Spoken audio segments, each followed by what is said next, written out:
and a lot of stormy, a stormy session is what we can expect in the next few days. Absolutely. That is what is expected in the days to come. Meanwhile, thank you so much, Radhika, for getting us all those details there. It's time for a short break here. More continues on the other side. Stay tuned.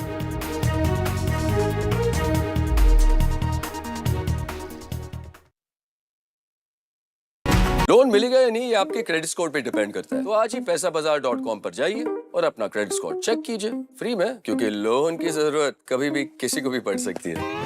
बस acting करा लो इनसे। पैसाबाजार.com, credit score check, आदत अच्छी है। Stay informed and entertained with the new and updated NDTV News app. You can watch all our channels live, listen to podcasts, read breaking and exclusive news from around the world and more.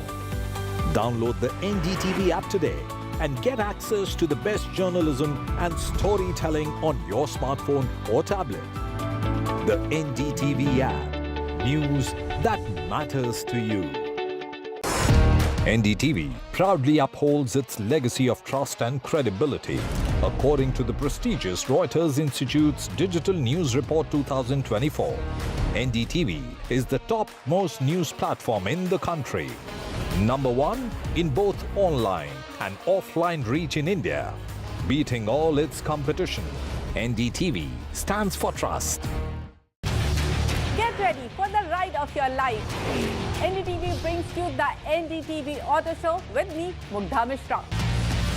From the fastest supercars to the sleekest new energy vehicles to your trusted daily ride, we cover it all.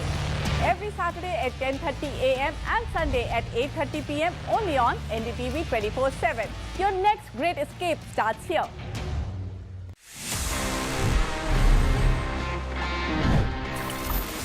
वैसे smart से याद आया, smartphones हम सभी देखते हैं. For example, this has the Qualcomm Snapdragon 8s Gen 3 which is based on 4nm.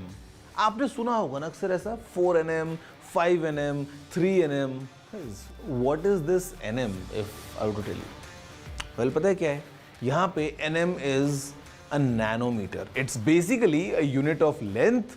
ये होता है 1 मीटर का 1 बिलियनथ. जी हाँ, 1 बिलियनथ. और यहाँ पे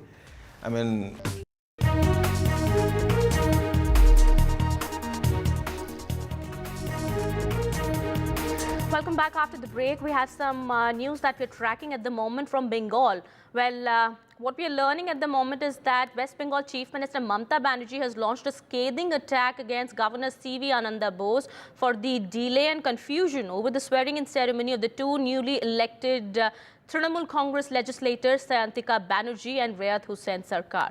Well, the Chief Minister has said, and I quote, the two legislators have been elected by people's mandate. What right does the governor have to stop them from taking oaths? It has been almost a month that uncertainties are shrouding the issue, unquote. She has also supported the demand of the two MLAs that either the governor come to the assembly to administer the oath or nominate the speaker or the deputy speaker to do the same. Well, what we're learning is that the two newly elected TMC MLAs had staged sit-in demonstrations in support of their demand within the assembly premises on the last 2 days. আজকে জেতার পরেও 1 মাস ধরে আমার এমএলএরা বসে আছে, governor oath দিতে দিচ্ছে না। মানুষ সিলেক্ট করেছে, ওনার কি অধিকার আছে তাদের ওথ দিতে না দেওয়ার? উনি স্পিকারকে অথরাইজ করবেন, ডেপুটি স্পিকারকে অথরাইজ করবেন, না হলে নিজে অ্যাসেম্বলিতে যাবেন। ওনার রাজভবনে কেন সবাই যাবে? রাজভবনে যা কীর্তি কেলেঙ্কারি চলছে তাতে মেয়েরা যেতে ভয় পাচ্ছে, আমাকে কমপ্লেন করেছে। Well, my colleague Ratnadeep is now joining us live on the broadcast, getting us more information about this controversy now that has erupted. Well, what is the confusion about the swearing in of the two MLAs here, Ratnadeep? Well, the point is here that the Trinamool Congress is trying to make is that these two MLA designate who will be, administered oath, and then they become the part of the state legislative assembly. They have won the by-elections recently. Rayat Hussain Sarkar and Sayantika Banerjee, both of them have been staging sit-in protests outside the state legislative assembly. They're saying that they're waiting for the governor to come and administer them oath. However, the Raj Bhavan had invited both the two newly elected legislators to come to the Raj Bhavan to where the governor was ready to administer them the oath. But Trinamool Congress says that the convention is that when somebody gets elected in the by-election, it's usually the governor who actually appoints or who actually gives the authority to the speaker or the deputy speaker to administer the oath. And the Trinamool Congress newly elected MLAs are saying that they would not go to the Raj Bhavan. It has been the convention that the governor comes to the assembly to administer the oath, or he designates the speaker or the deputy speaker. So therefore, this is yet another issue where it seems now the Trinamool Congress led government in Bengal and the governor, Mr. C.V. Anand Bose, are at loggerheads. We have seen in past that the governor and the state government being on loggerheads on several issues, not on the same page, and this is yet another flashpoint in that relation between the state government and the ruling TMC and the governor. Okay, another controversy now that has erupted over the swearing in of the two MLAs here. Dr. Shatarupa, spokesperson of the BJP, and Riju Datta, spokesperson of the TMC, join us on the broadcast here. Mr. Riju Datta, if I could come to you first, what is the problem at hand here? Why do you think the governor might be delaying the swearing in of the two MLAs? Very good question, and this is the question I hope NDTV asks the governor himself, because we are clueless. See, these two MLAs have won in the by-election. They have won by people's mandate. I do not know why this dilly-dallying by the governor for this oath ceremony, because he himself is disrupting public service. The second point is that after multiple allegations of sexual molestation of women inside the Raj Bhavan, the women, people's representatives or the elected representatives who are women, they are not comfortable going to the Raj Bhavan. So that is the reason you're saying that the two MLAs, now they are demanding that they do not want to go to the Raj Bhavan, even though they have been invited, but they want the governor to appoint either a speaker or deputy speaker to administer oath, or the governor should come to the assembly. That is one of the reasons. Second point I wanted to put across to your viewers is that, that during the times of elections, we have seen this governor, this gentleman, travel to North Bengal and God knows how many places, just for media coverage and media mileage. Why can't he step out of his Raj Bhavan and come to the assembly? We are not asking him to come to a street corner. Please, sir, come to the assembly. Make sure you take the oath ceremony so that the people of these two constituencies, they get their service. The governor of a state, the constitutional head of a state, because of his delay of oath ceremony, is disrupting. Okay. So you're saying that the governor is delaying the oath taking of the two MLAs. Let me take a response from Dr. Shatarupa here. Dr. Shatarupa, your response on that. Good evening. The whole thing is so bizarre and funny. I was listening to Riju. I'm actually not being able to find any kind of point of contention. That I don't understand what is the issue here. There are two people, which is very right, two people who won in a by-election. One is a woman and one is a man. Now, if the question of the safety of the woman is concerned, she is the representative of an entire constituency, a Vidhan Sabha constituency, which has several women. So what kind of message is she sending by denying, refusing to accept the invitation of the governor, who is the constitutional head? He has invited both the MLAs, the newly elected MLAs, to the Raj Bhavan. Now, alternatively, I also don't understand why the two people, these two MLAs, are insisting that the honorable governor has to come all the way to the Vidhan Sabha, where it is only two people.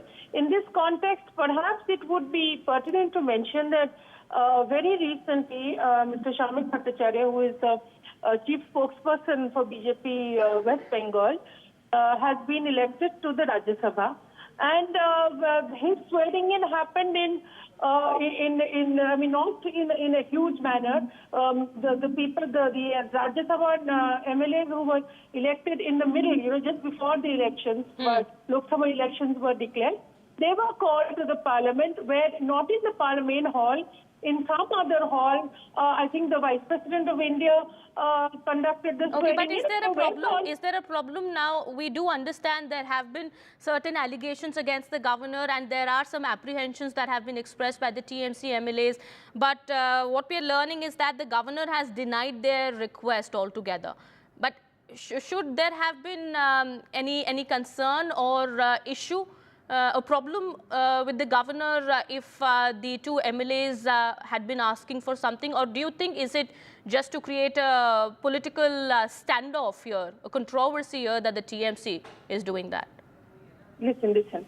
All I'm saying is I will not be able to justify the governor's stand because I am not going to talk on behalf of the governor. It is entirely the governor's prerogative. I think he has been as a bystander. As a person who is representing the chief official party, the single largest official party of West Bengal Legislative Assembly, all I can say is the governor is being pretty decent, and correctly so. He has invited them to the Raj Bhavan, not some bystanding, shady tea stall.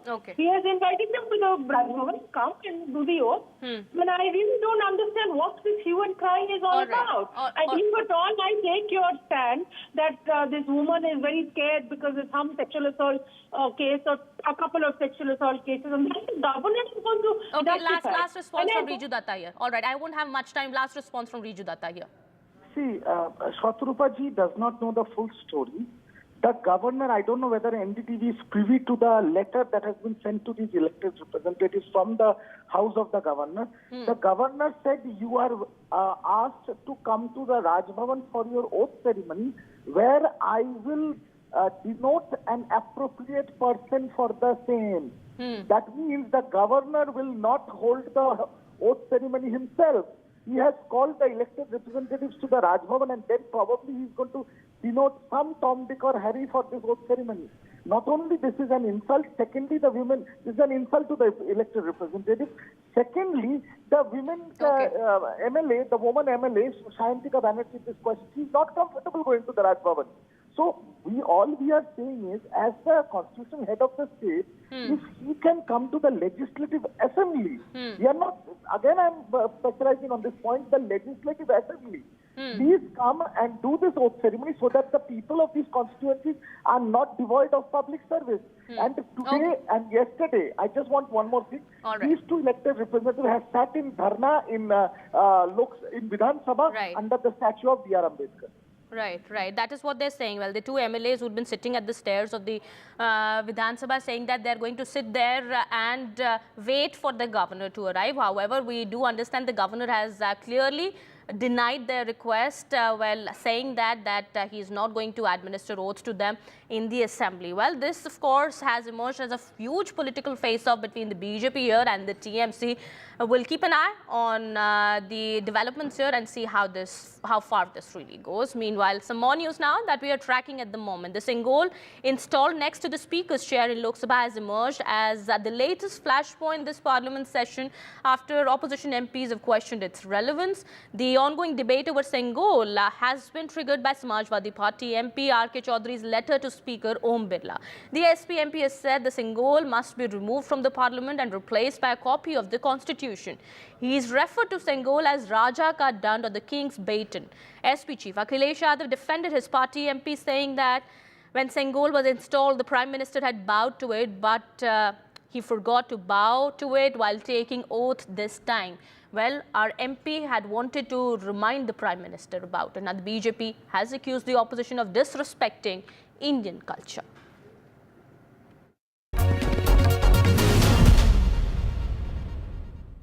Sir, what do you think of the Samajwadi Party and the Congress saying that the Sengol or the scepter is not a symbol of constitutional democracy that India is? First of all, I condemn this Samajwadi Party and the Samajwadi Party leaders and India Alliance partners. So they don't know about the Tamil culture.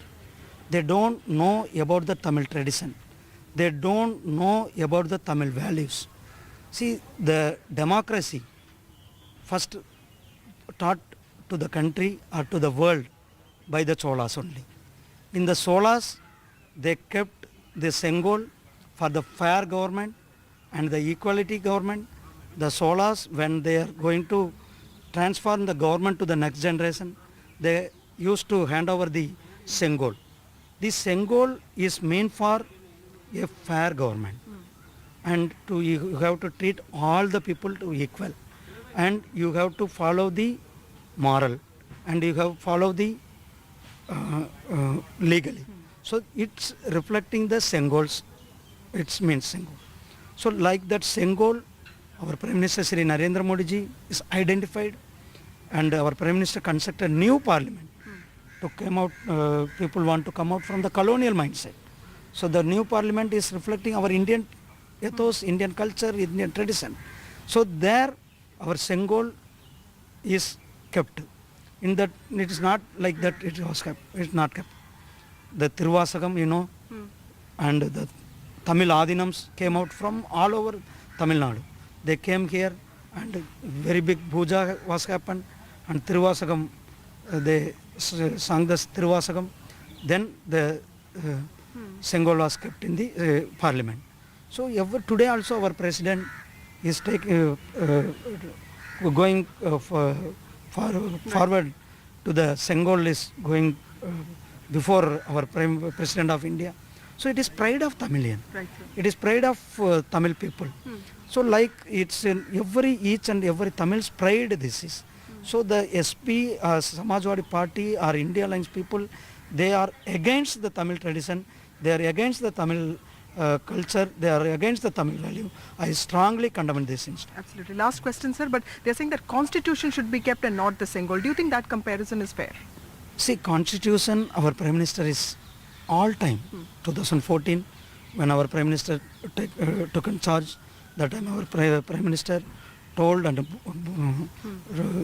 gave namaskar to the constitution, and our Prime Minister told the constitution my Bhagavad Gita.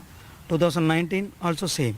2024 also, first our Prime Minister, he bowed and he touched his head in the constitution, then only he came to the seat also. So like our Prime Minister always give priority and pride our Constitution of India and Baba Dr. Ambedkar. You see, we are talking about the Constitution. The Indie bloc people, what they did, they didn't respect Dr. Ambedkar. Our Prime Minister identified 5 places. That 5 places made for Panch Tirth. That Panch Tirth, who did? Our Prime Minister only did. So our Prime Minister only identified. Our Prime Minister always give priority and respect our Indian Constitution and Dr. B. Ambedkar. Thank you so much. Big breaking news now coming in. NSUI workers have stormed the NTA office. These are latest visuals coming in from inside the NTA office at the moment we're learning. Over 100 protesters belonging to the Congress Party's student wing have stormed the NTA office, and they seem to be raising slogans inside the NTA building. Well, we are also learning that they've locked down the building from inside. However, we'll try and get more details about this in just a moment. They have these placards in their hands as well, with holding them in their hands, and they are raising slogans, demanding, raising their demands also here in the protest that we can see. Visuals that are coming in, dramatic visuals that have come in from the NTA office. These are inside. From inside the NTA building, the visuals that we've accessed at the moment. My colleague Ishika now joins us on the broadcast, getting us more on that. Ishika, these are latest visuals that are coming in. We are learning the Congress student wing workers have locked the NTA building from inside. They are not letting anybody else to enter, and these are meanwhile latest visuals that have come in from one video that has come in from inside the building. Well, yes, as you rightly mentioned, we are currently present here at the NTA office, where in fact a while ago, these student wing of the Congress Party, that is the NSUI, had stormed inside the NTA office, and they were trying to lock down the NTA office. Now, this certainly was a protest against the NTA, and the NSUI was demanding, in fact, that nothing has been done so far. From the government side, they say that the sacking of the NTA chief is not enough.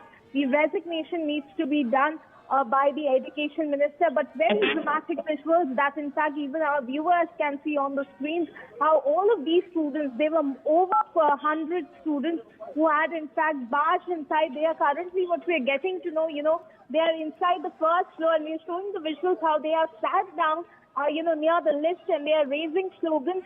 And outside here, there is a heavy police deployment as well.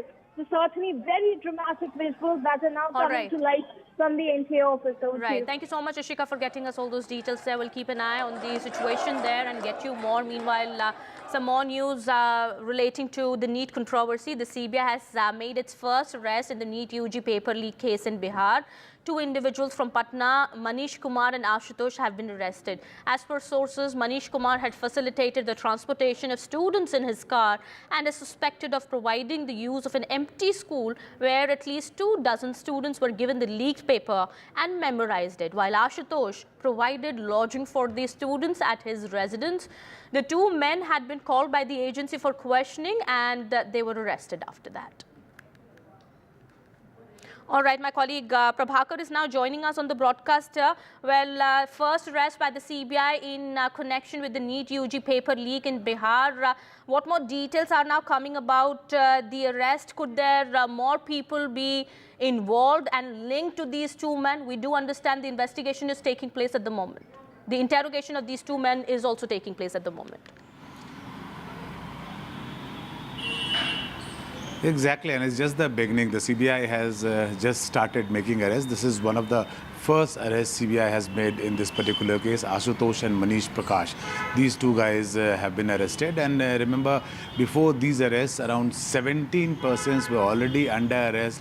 Those arrests were made by the Economic Offence Wing of Bihar Police, and then those people arrested, their custody has been handed over to CBI. So altogether 19 arrests so far, but the first arrest made by CBI is that of Manish Prakash and Ashutosh. So remember, these 2 guys were a very important chain in this entire gang which was operating in the NEET paper leak scam, and they were providing the on-ground logistic support for the students involved in it. Remember, Ashutosh was the guy who was responsible for arranging lodging support for the students who had reportedly brought the services of this gang and paid money to get the answer sheets before the examination. And Manish was the guy who was arranging the transportation service for these students. So these 2 guys were called in for questioning yesterday afternoon to the CBI office, and after integration, CBI today has taken them under custody. So officially the first arrest made by CBI. And as these 2 arrests have been made in Patna, remember the investigation is also on in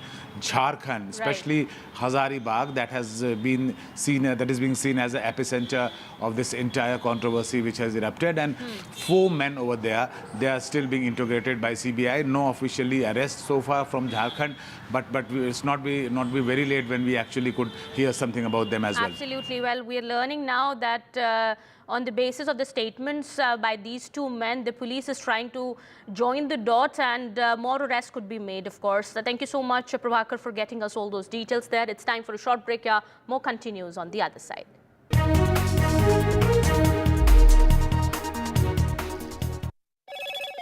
Hello, Moto. Motorola, India's best 5G smartphone brand.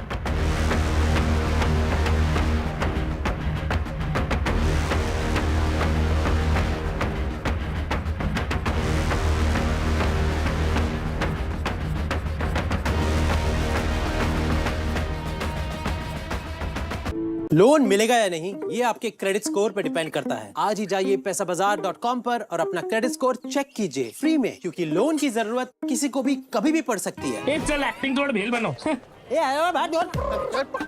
पैसाबाजार.com। Stay informed and entertained with the new and updated NDTV News app. You can watch all our channels live, listen to podcasts, read breaking and exclusive news from around the world and more. Download the NDTV app today and get access to the best journalism and storytelling on your smartphone or tablet. The NDTV app. News that matters to you. Some people say the metaverse will only be virtual. One day this lecture hall will be made of code. And driverless cars would be trapped in intersections. But even in this maze of the future, you can't wish away health. It's time to become more resilient.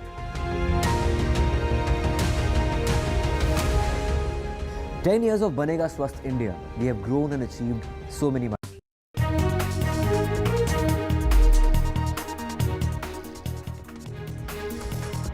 Welcome back after the break. In a big step up for Atmanirbharta in defense program, Adani Defense, in collaboration with the international defense major Thales, will be manufacturing 70mm rockets in India.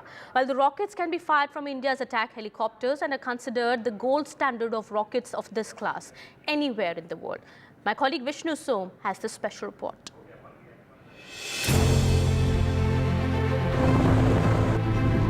It's rockets like these that will now be manufactured here in India by the Adani Group, working closely with the international aerospace firm Thales. 70mm rockets fired from India's light combat and Rudra attack helicopters can hit targets on the ground with pinpoint accuracy. Each light combat helicopter, operated by both the Indian Air Force and the Indian Army, can mount 48 rockets in pods. These can be guided with lasers to enable accurate hits.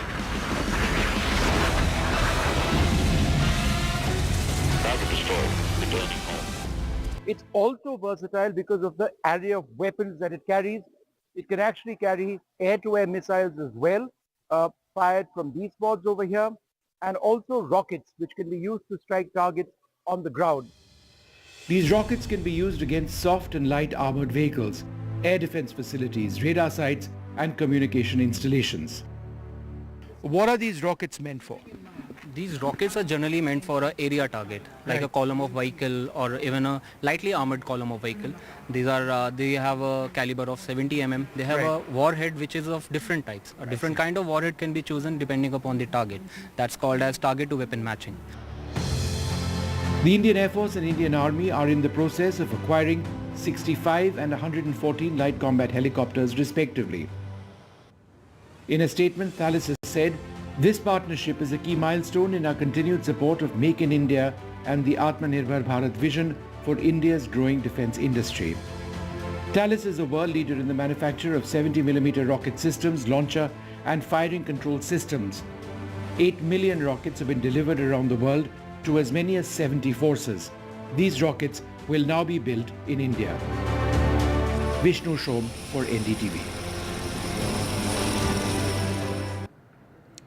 Well, with that, it's time to wrap this edition. More news and updates continue on the other side. Stay tuned.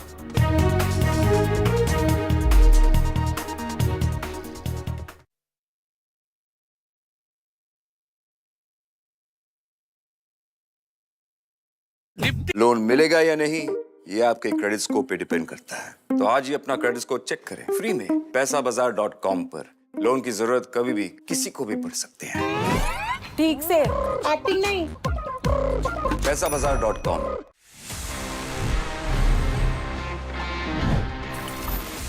It's time for the favorite section जिसका मैं इंतजार करता हूँ हमेशा.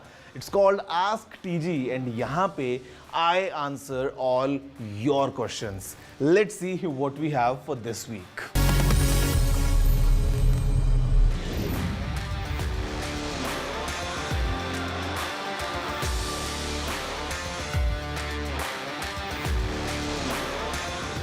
Okay, two things. One, that maybe the kind of work that you are doing on your laptop is more demanding now, जो शायद आप एक साल पहले ना करते हो. That's the reason that the system is under load and fan चल रहा है just to keep it, below a certain temperature. Second thing, because it's a sunny, day, usually that we see that the temperatures are going really high, तो हो सकता है because the ambient temperatures are hot in your surrounding, आपका laptop जो है वो काम कर रहा है just to stay cool. Third scenario, again, quite common जो हो सकता है वो ये कि maybe there's some dust inside. Maybe the system, ventilation is not proper and the vents are clogged. तो एक बार अगर आपने आप लैपटॉप को ओपन कर सकते हैं, the lower panel, तो आपको अंदर दिखेगा how exactly is the condition. आप एक एयर ब्लोअर से just get rid of all the dust or all the lint. जो कई बार when we use the laptop just on the bed, तो it attracts all that. Vents are usually closed, तो extra जोर लगाता है system. It overheats and produces all these issues. So that's it. 3 scenarios, and I've given you all the solutions. So yeah, I think now you can enjoy your laptop without that extreme fan noise. But yes, अगर आप heavy load पे काम कर रहे हैं तो आवाज़ तो आएगी, and I mean you need to bear that. Hi, TV. So there have been a lot of power fluctuations in the city, and wherever I plug my device, there's a chance they might get damaged. So is there any way I can prevent that? See, the solution is pretty simple, to be honest. अगर आप एक inverter को use करते हैं, and the modern inverters now have a built-in UPS. So if you have a UPS inverter, things would be under control, and I think काफ़ी easy solution है. और because it goes as the front system for the entire house, so all the appliances would be taken care of just by using a UPS inverter, I would say.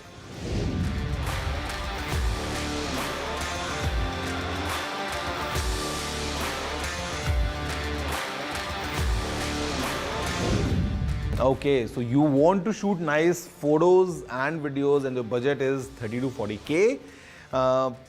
Photos definitely आपको बहुत अच्छी मिलने वाली हैं. I can certainly recommend you Vivo's latest Vivo V30 Pro.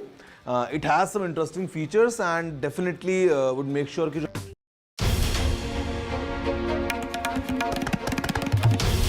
This is NDTV, and you're watching NDTV 24/7. Hello, Moto.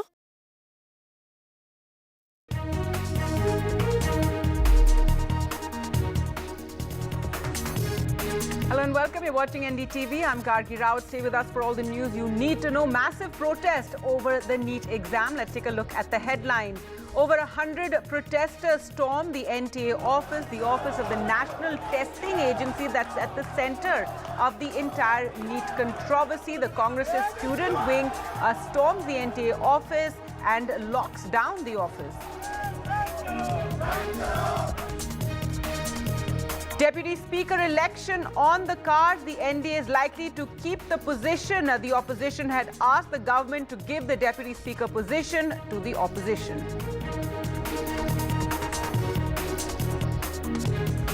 The first arrests by the CBI in the NEET case in Bihar. 2 individuals are detained from Patna, Manish Kumar and Ashutosh. So these 2 key accused have now been arrested. The CBI files a charge sheet in the sexual assault case against former Karnataka Chief Minister B.S. Yediyurappa after a woman alleged that he sexually assaulted her minor daughter. And on the first day of the Maharashtra Assembly, Uddhav Thackeray hits out at the centre, and the state government says this is a leakage government from Ram Mandir to papers, leaks galore. Eknath Shinde retorts they create a fake narrative and the reality will emerge during the assembly election.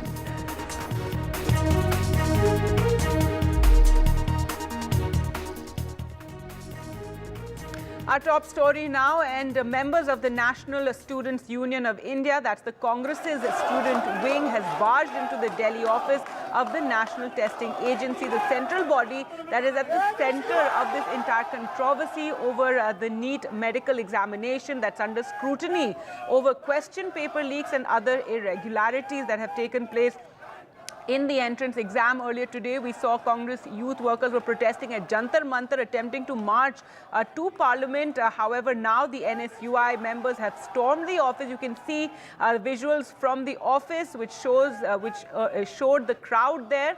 And in the NTA building, shouting and screaming as they charged inside. They've also locked the office doors, we're told. Let's go across to Ishika now for more. And Ishika, what is the situation? Is it still, this standoff? Have they laid siege to the NTA office?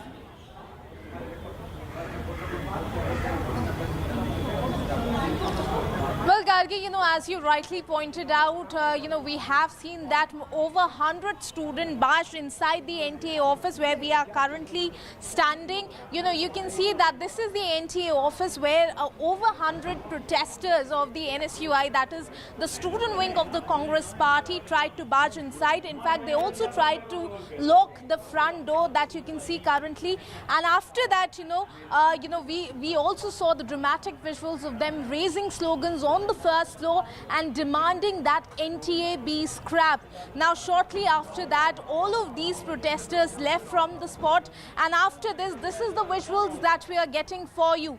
You can see that there is now a heavy police deployment after that, after that protest that took place, by the NSUI. It was a flash mob protest, over 100 NSUI protesters barging inside the NTA office, trying to lock the doors, and after that, this is the visuals that we are getting. Heavy police deployment has now been done outside the NTA office. Well, now the NSUI says that they were demanding, in fact, that NTA be scrapped. So this is certainly, Gargi, as you also mentioned, back-to-back protest over NEET is what we are seeing throughout the day today. First, it was the Indian Youth Congress, and now it was the NSUI that held its protest just inside the NSU office, just inside the NTA office just a while back.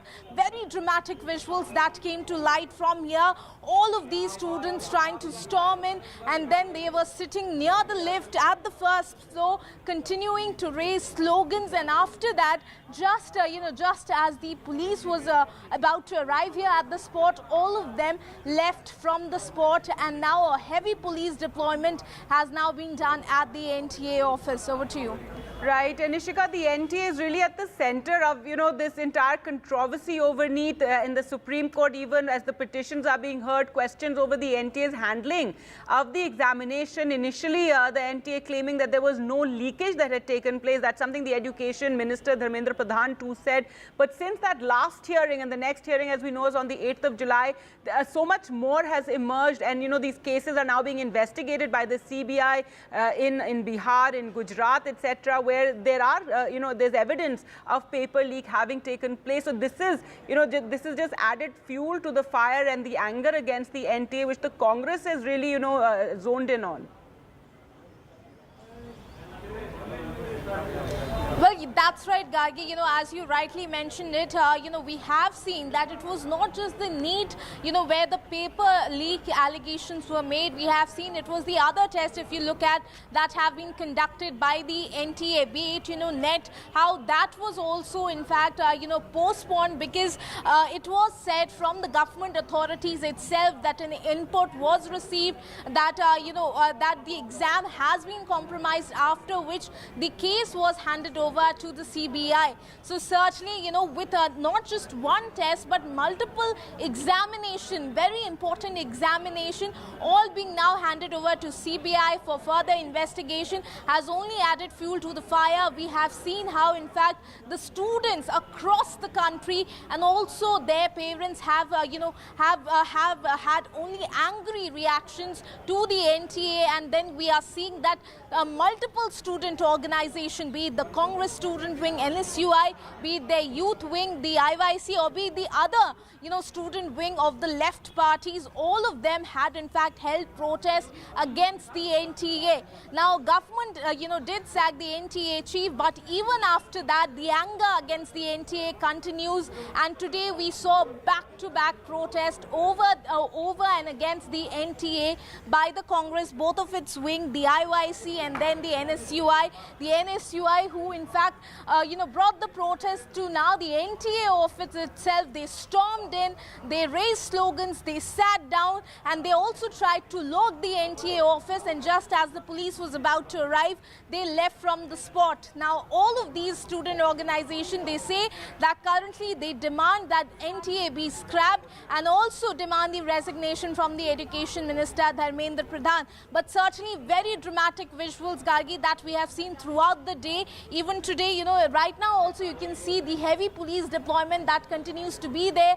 outside, in fact, the NTA office. Let me tell you that this was the very entrance that, you know, that the NSUI protesters were here, and they were trying, in fact, to lock it, and then they barged inside this very, you know, this very NTA office. You can see that the police, you know, team continues to be inside. They are trying, you know, to examine the situation as well, and so the heavy police deployment still continues to be outside the NTA office. Over to you. All right, thanks so much, Ishika. We'll return to you for more updates. So the dramatic scenes from the NTA office as the Congress's students' wing stormed the NTA office and even locking the doors from outside and raising slogans asking for the NTA to be scrapped, and you know, anger against the NTA over its handling of the central exams, NEET, and even the UGC NET that was cancelled a day after it was taken. Now the opposition really zoning in on this issue and the anger of the students, and the Congress held a meeting earlier today, and the opposition has decided they will be raising the NEET issue in both houses of Parliament, and they will demand that this issue be discussed first, that this issue be discussed before any other work takes place in Parliament. The opposition planning to corner the government over NEET, the medical examination. Let's go. And in fact, today you had the president for the first time also addressing concerns around the NEET exam, saying that nobody will be spared during her address to both houses of Parliament. So for the first time, you had the president, you know, talking about how this, recognizing this massive concern, this controversy, saying that no one will be spared. Now, the issue is in the Supreme Court currently, and the Supreme Court will take up all the matter on the 8th of July. This has also been something questioned by many of the students who feel there's a lot of uncertainty right now, and have asked and have questioned why so much delay in the hearing that the Supreme Court is doing. But let's go across to Akhilesh now. For more. And Akhilesh, so the NEET issue, you know, now going to be raised in Parliament, the opposition planning to corner the government over the entire NEET controversy, demanding it be discussed first. That's correct. In fact, the opposition is very aggressive on this issue. We have seen that how when Education Minister Dharmendra Pradhan was going to take oath, that time the slogans about NEET were raised by the opposition members. And today also, when the President was addressing both houses of Parliament, that time when she was talking about the future of the youth and also about the education system, that point of time, some opposition MPs raised slogans of NEET, and she had to intervene and ask them to, you know, listen to her. So this is very important and significant that now the government is also ready to answer all the questions and objections raised by the opposition parties. In fact, the government sources are indicating that even if during the debate on the President's speech, motion of thanks, some member of Parliament of the opposition, if they try to raise the issue of NEET, then Education Minister Mr. Dharmendra Pradhan can intervene in the debate and answer all the questions and doubts raised by the opposition parties. Because the government sources are very clear. They are saying that the government has taken all the steps which are necessary to protect the interests of the students. They are saying that they have removed the NTA director, and apart from him, the whole examination, the issue was handed over to the CBI. And apart from that, a high-power committee has been appointed under Mr. Radhakrishnan, and that committee had already taken a meeting on 24th of June. In that meeting, they have decided to consult all the students and parents within next 15 days and come up with a report and recommendation so that the education system can be made robust and strong and transparent also. So this is what the government's position is. They are saying that the investigation is on by the CBI and the culprits are being nabbed across the country, and that is why the government is also saying that apart from that, anti-paper leak law, which was passed by the earlier Lok Sabha, that has been implemented now. The rules have been notified, and government is committed to take strong action against any culprit who is found guilty. All right. Thanks so much, Akhilesh, for joining us with all those details. So the opposition planning to corner the government over this issue tomorrow in Parliament. Now this, as the investigation into the paper leaks is also continuing, and in Bihar, the CBI has made its first arrest in the NEET UGC paper leak case. Let's go back to Akhilesh for more on that. And Akhilesh, you know, earlier you saw the Education Minister and even the NTA, the National Testing Agency, denying that there was any paper leak. They said this in the Supreme Court as well. And since then, you know, it has emerged that these paper leaks did indeed take place, which is what many of the students were saying as well. Let's get you the details of those arrests that have taken place in Bihar. So 2 arrests have been made by the CBI that took over the case from the Bihar police. So 2 individuals from Patna identified as Manish Kumar and Ashutosh have been arrested. Now, according to the CBI sources, Manish Kumar facilitated the transportation of students in his car and is suspected of providing the use of an empty school where at least 24 students were given the leaked paper and memorized it, while Ashutosh provided lodging for the students at his residence. The 2 men had been called by the agency for questioning on Thursday and were arrested shortly after that. So the investigation into the paper leak aspect of the NEET exam continuing, and now the arrest of these 2 individuals in Bihar. News now from Karnataka, where the Karnataka Criminal Investigation Department has filed a charge sheet against former Chief Minister and senior BJP leader B.S. Yediyurappa. This is in connection with allegations of sexual assault of a minor. Yediyurappa has been charged under Section 8 of the Protection of Children from Sexual Offences Act, which prescribes punishment for sexual assault of a minor. So a charge sheet now filed against the former Chief Minister. The law provides for a mandatory minimum sentence of 3 years, which can be extended up to 5 years in jail. Additionally, it is learned that the former Chief Minister also faces charges under the Indian Penal Code of sexual harassment. So this case filed against Yediyurappa after a woman had alleged this sexual assault on her minor daughter. So a massive controversy there as this case was continuing, and now the big development being the CID filing this charge sheet naming the former Chief Minister, who has of course denied all these charges, and many in the BJP also pointing out 2 former complaints made by the same woman. So that's also a controversy. However, the investigation has been continuing, and now a charge sheet filed under the very serious charges of POCSO, and now Yediyurappa being named in that charge sheet. Allegations of him sexually assaulting a minor. These allegations were made by the mother of the young child, and Yediyurappa has been charged under Section 8 of the POCSO Act, which prescribes punishment for sexual assault of a minor. Let's go across to Pratibha now for more. And Pratibha, so a big development in this case with Yediyurappa named in the charge sheet. It is a big development indeed, because we are talking of BJP veteran here in the Karnataka's political circles, Yediyurappa, who has been accused in a POCSO case.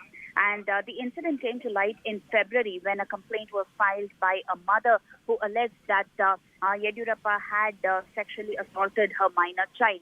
And this case was taken into effect then, but then did not really proceed further. And now what we also hear is that Yediyurappa had been granted anticipatory bail by the Karnataka High Court.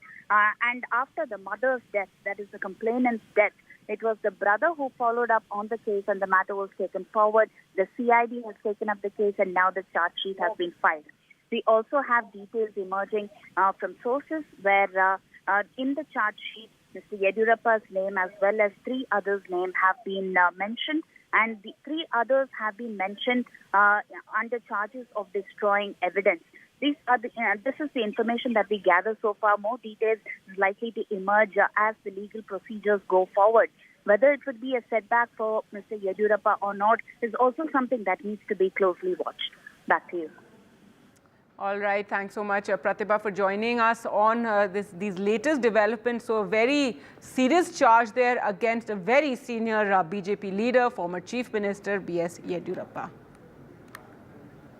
Let's shift focus now to Maharashtra, where the BJP is intensifying its preparations for the assembly elections that are expected in just a few months' time.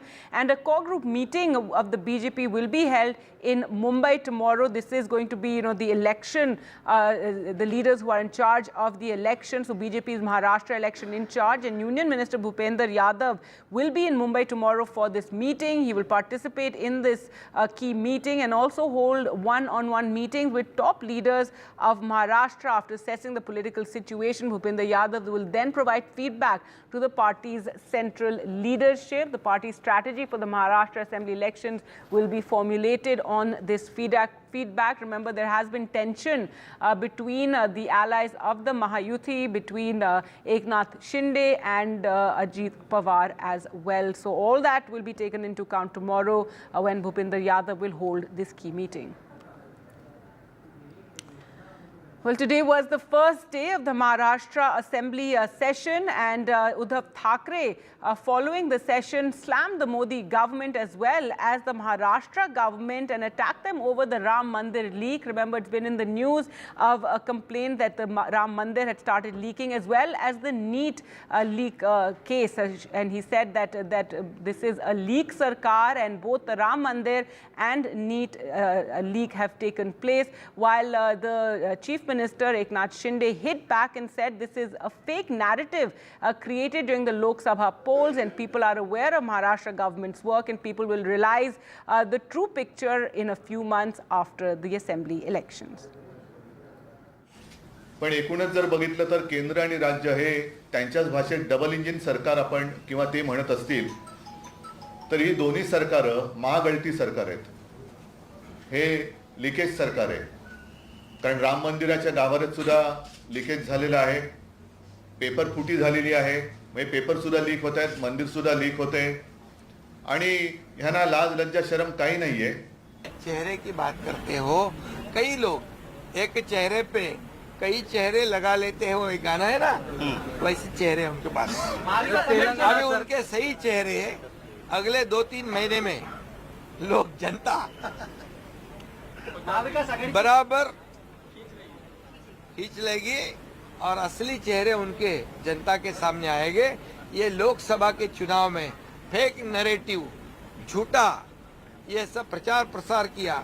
संविधान बदलेंगे, आरक्षण जाएगा, लोगों को डरा धमका के vote लिए.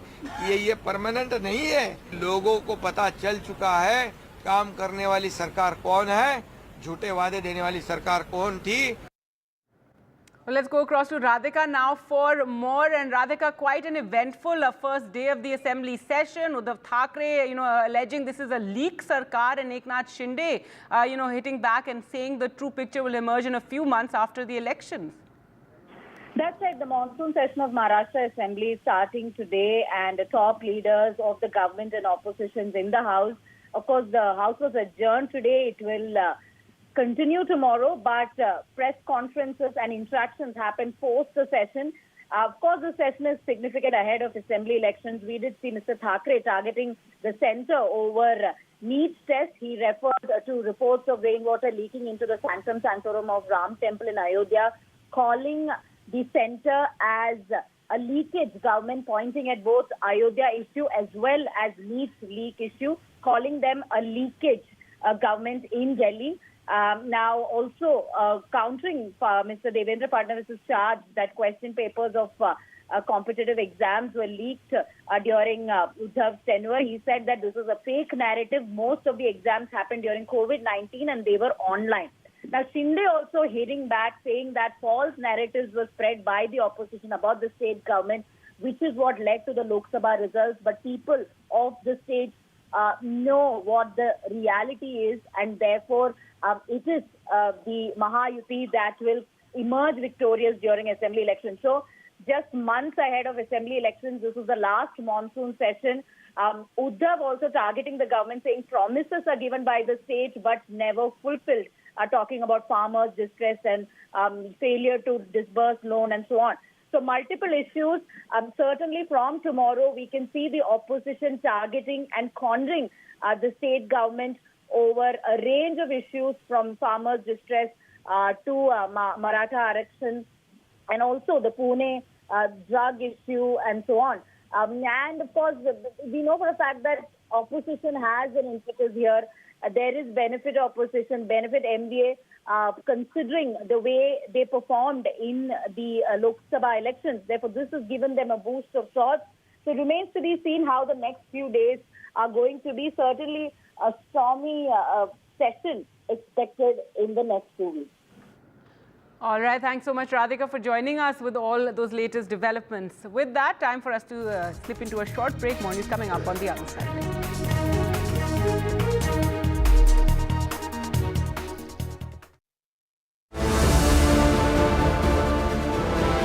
Race to White House heats up as Biden and Trump slug it out in their first TV debate.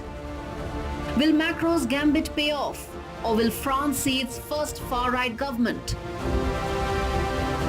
6 candidates in the fray. Who will Khomeini back as Iran's next president? Martin Wolf and Dr. Philip Ackerman. This week on India Sense with me, Gauri Dwivedi. Hello, Moto. Motorola, India's best 5G smartphone brand. Prime Minister Modi paid tribute to Sri Nadda Prabhu Kempegowda on his birth anniversary. He was a visionary known for his foresight and administrative skills.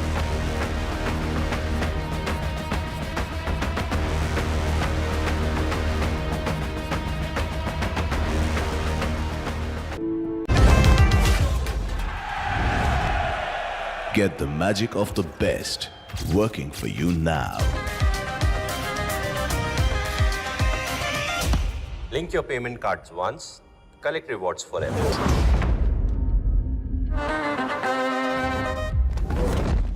Loan मिलेगा या नहीं ये आपके credit score पे depend करता है। तो आज ही पैसाबाजार.com पर जाइए और अपना क्रेडिट स्कोर चेक कीजिए फ्री में, क्योंकि लोन की जरूरत कभी भी किसी को भी पड़ सकती है। बस एक्टिंग करा लो इनसे। पैसाबाजार.com, क्रेडिट स्कोर चेक, आदत अच्छी है।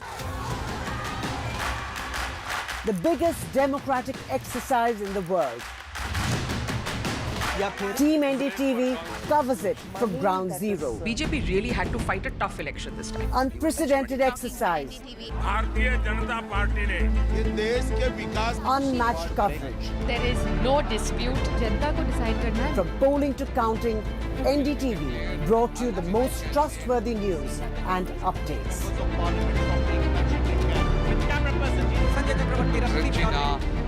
Elections mean NDTV. Get ready for the ride of your life. NDTV brings you the NDTV Auto Show with me, Mugdha Mishra. From the fastest supercars to the sleekest new energy vehicles to your trusted daily ride, we cover it all. Every Saturday at 10:30 a.m. and Sunday at 8:30 p.m. only on NDTV 24/7. Your next great escape starts here.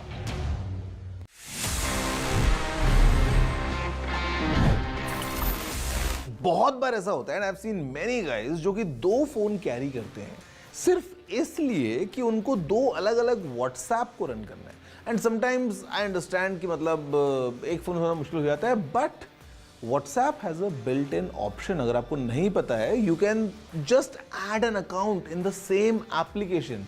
ये बड़ा आसान है. You just go to WhatsApp, आप setting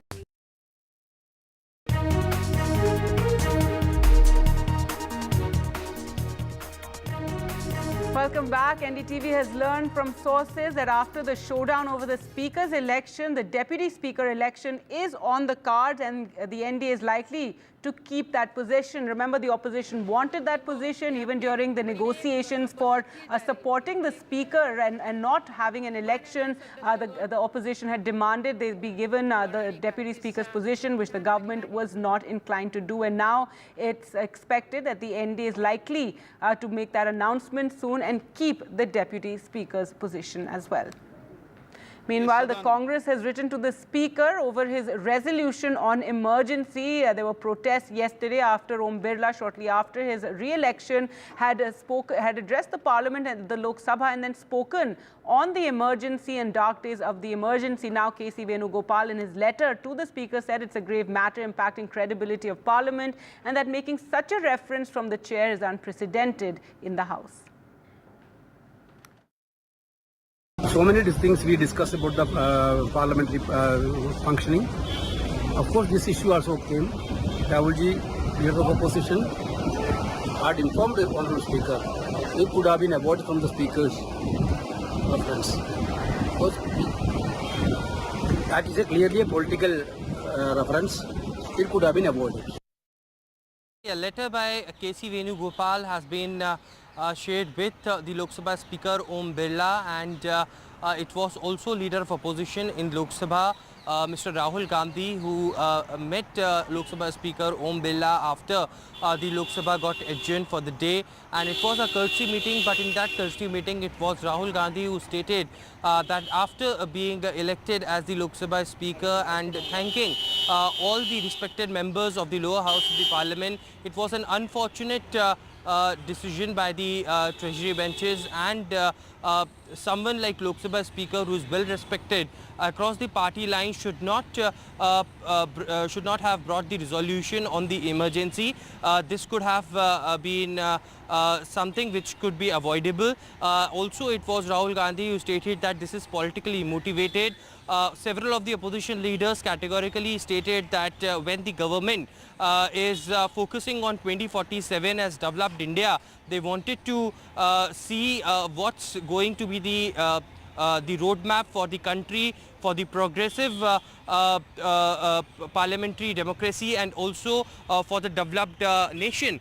But certainly it is the government who wanted again to go back what happened 50 years back, and that event certainly is something which is a black era for the country. It was Indira Gandhi at that point of time as well who herself had asked for apology on what was her decision during that time to implement emergency. But certainly it is the government who do not wanted to focus on the real issues. They do not wanted to answer on NEET row. They do not want to answer on train tragedy, but wanted to again remind the country about what happened 50 years back. Nothing will be nothing the government can gain from it, and certainly this is a diversion tactic on the part of government, but directly coming from Lok Sabha Speaker could be avoidable, is something that the Congress and opposition parties have stated as far as Lok Sabha Speaker Om Birla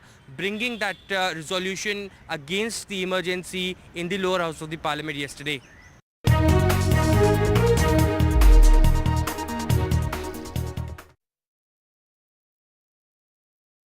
loan मिलेगा या नहीं, ये आपके credit score पे depend करता है। आज ही जाइए पैसाबाजार.com पर और अपना क्रेडिट स्कोर चेक कीजिए फ्री में, क्योंकि लोन की जरूरत किसी को भी कभी भी पड़ सकती है। चल एक्टिंग थोड़ा भेल बनो।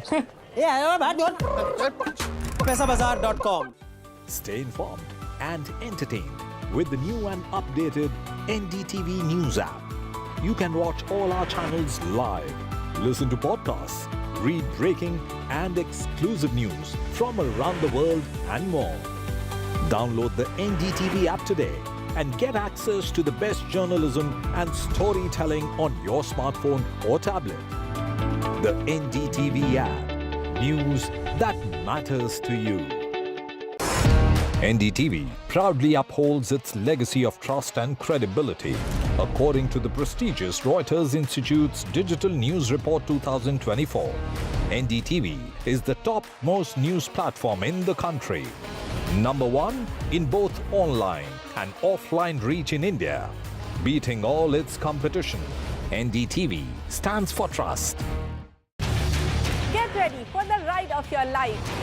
NDTV brings you the NDTV Auto Show with me, Mugdha Mishra. From the fastest supercars to the sleekest new energy vehicles to your trusted daily ride, we cover it all. Every Saturday at 10:30 a.m. and Sunday at 8:30 p.m. only on NDTV 24/7. Your next great escape starts here.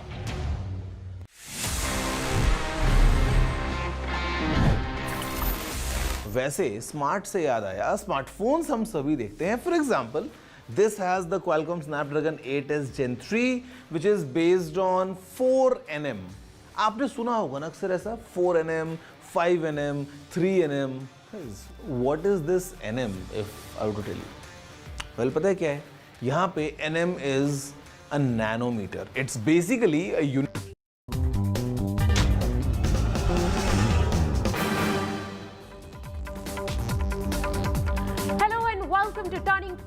Well, this is one of the biggest matches of the tournament. India taking on England in the T20 World Cup semi-final.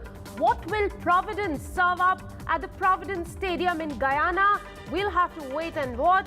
We can tell you that it has been pelting down overnight. There have been stoppage in showers in between, but that doesn't mean that there will be a full match. Match may be delayed. The covers are on at the Providence Stadium in Guyana. We'll have to wait and see how it plays out. In fact, Rika, multiple heartbreaks later, we are here once again in a knockout match of an ICC tournament, hoping to cross the line this time around. India faces England in what is a repeat of the 2022 T20 World Cup semi-final. Not so good memories of that match, but can India change the narrative? Will England progress to their successive T20 World Cup final? That will be decided in just a couple of hours from now. But for now, the match is set to happen in the Providence Stadium. As Rika mentioned, that match hopefully should start at 8 p.m. But we have been talking about the weather and how it has been acting up. Just to give an update on what the weather is like at the moment. There is a 50% shower chance from 10 a.m. and 40 to 50% rain till 4 p.m. is what we are learning as of now. Now, Rika, what happens in case of a washout? Now, in that scenario, India moves into the final because India finished first in their Super 8 group, while England, they finished second in theirs. There is no reserve day allotted for India versus England. And that's funny, isn't it, Osama?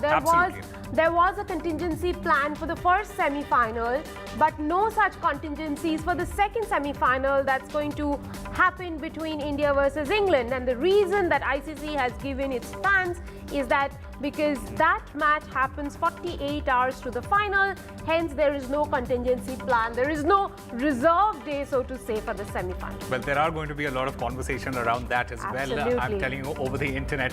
But just in case, if the match is rain affected, what are the scenarios? Is what we are going to tell our audience now. That match starts losing overs after 8:30 p.m. Indian Standard Time. Pretty much half an hour after That's the right. Match starts. And that match has to have a minimum of 10 overs a side game. Unlike other T20s, it can't be a 5-over a side game. Now, another 190 minutes minus the 60 extra minutes will be activated in this particular match. Now, if the match is a washout, India then progresses to the final. So, for all you India fans who are tuning in to watch the T20 World Cup semi-final, be prepared for a long night. Stock up on your popcorns, chips and your cold drinks. Well, let's go over to our guests at this hour. I'm joined by former cricketer Rajiv Seth. We will also be joined by former India cricketer Ritendra Singh Sodhi. I can see the Cricinfo editor, UK editor of Cricinfo, Andrew Miller, who also joins us from UK. I will first go over to Andrew. Andrew, the weather doesn't look too good, but what are the English journalists, fans saying? What are the chances that you would give England team against India tonight? Well, funny enough, we only have one English journalist over in Guyana. My colleague Matt Roll has made it over for Cricinfo. So, yeah, we are optimistic, but realistic, I think, is the honest truth. I mean, obviously, 2 years ago, the same semi-final in Adelaide went rather well for England, but I don't think anyone really believes we are favourites going into tonight. But the fact is, England have made it, and for a long time through this tournament, we kind of thought it looked like they might even lose out to Scotland in the group stages, and they lost fairly heavily to Australia as well. They lost to South Africa earlier on. They've not been in very good form, and yet here they are in their fourth semi-final in a row, and they have won major tournaments recently, which is more than can be said for the other teams who have made the semi-finals, India included, to be perfectly honest. So, I think England will go in with not as much pressure as they might sometimes have felt throughout the group stages of this tournament. Rika, I was listening to Michael Vaughan speaking with Adam Gilchrist on his podcast, and he did talk about how and why ICC hasn't really factored in a reserve day for India versus England, unlike the first semi-final. ICC says that 48, it is happening because it is happening 48 hours before the final is the reason why we are not keeping a reserve day. Rajiv said, what are your reactions to that? Thank you very much, Osama and Rika, for having me on the show. It's been a great, tournament for India, to say the least, and being undefeated and doing so well. Probably that's the rider factor for India. But I do agree that Adelaide is not forgotten, and probably this is the right time to show to the world that we mean business and we're doing well in this tournament. So I would personally feel that India has an edge because of the consistency that they have shown in this tournament. But England can never be taken lightly, and especially for the results that they have produced against India. So it's going to be an interesting evening in some sense. Ritender, there are 7 players from that Adelaide game who are expected to take the field today. Would you say that they have forgotten the scars of 2022? Or would you say it's been easy for them to forget the scars of 2022? Look, Rika, India has been in top-notch form, but we have to agree it's a semi-final. You're playing England and you can't take them lightly at all. And look, history is history now. We can't get into that. But presently, if we talk about Team India, they are notch higher because the way we have been performing, our bowling looks not only good, it looks dangerous. And that is where Salt and Butler can have all sorts of problems. They are top-notch players, but facing Bumrah and Arshdeep in this form, okay, they survive them, but then again, they have to play the India spin trio. Again, that will be a major test. So yes, I'm 100% sure our batting is definitely a strength, but then our bowling, which looks heavy, that is where England can have lots of worries. And I give it to India today. Look, cricket is a game of glorious uncertainties, but 80-20, India should win. I also want to get Andrew Miller's opinion on this, Rika. Like you said, it is a repeat of the 2022 semi-final. Andrew, will that be playing on either team's mind? Do you think that is going to give confidence to England as well? That, look, we have done it before. We might just do it again.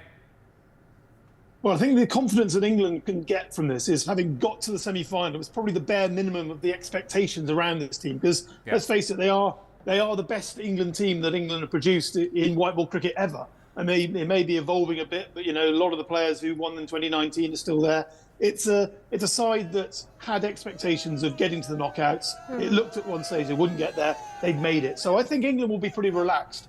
As for India, I honestly believe that Adelaide result will be a motivating factor in the right way. I think I look at England's own narrative arc. They on their journey to winning World Cups, they endured a terrible hardship when Ben Stokes got smacked out of the park in Kolkata in 2016. And obviously Stokes took that personally, took it to heart. He came back and produced the results that got England over the line in 2 World Cup finals. So, if Rohit or anyone else in this side just thinks that was a really personal defeat, I want to avenge it, then I think, 80-20 feels like the right sort of odds for India to actually come out and steamroll England this time. Okay, let's talk about a few matchups, contests within this contest. And the first one I would like to bring up is probably a lip-smacking contest between Jofra Archer and Rohit Sharma. Rajiv, I would like to get your comments on this. Jofra Archer, a super performer for England, who was bought by Mumbai Indians twice over, but injured. He couldn't play, he couldn't turn up. What would Rohit Sharma be thinking while facing against him tonight? I wonder if Rohit Sharma has revenge on him. I don't know. Well, let's hear from Rajiv. Yeah, so it's going to be interesting contest, Rika, because Rohit, in the sublime form that he is, and look at the way he's played the last match. Also, he took the attack to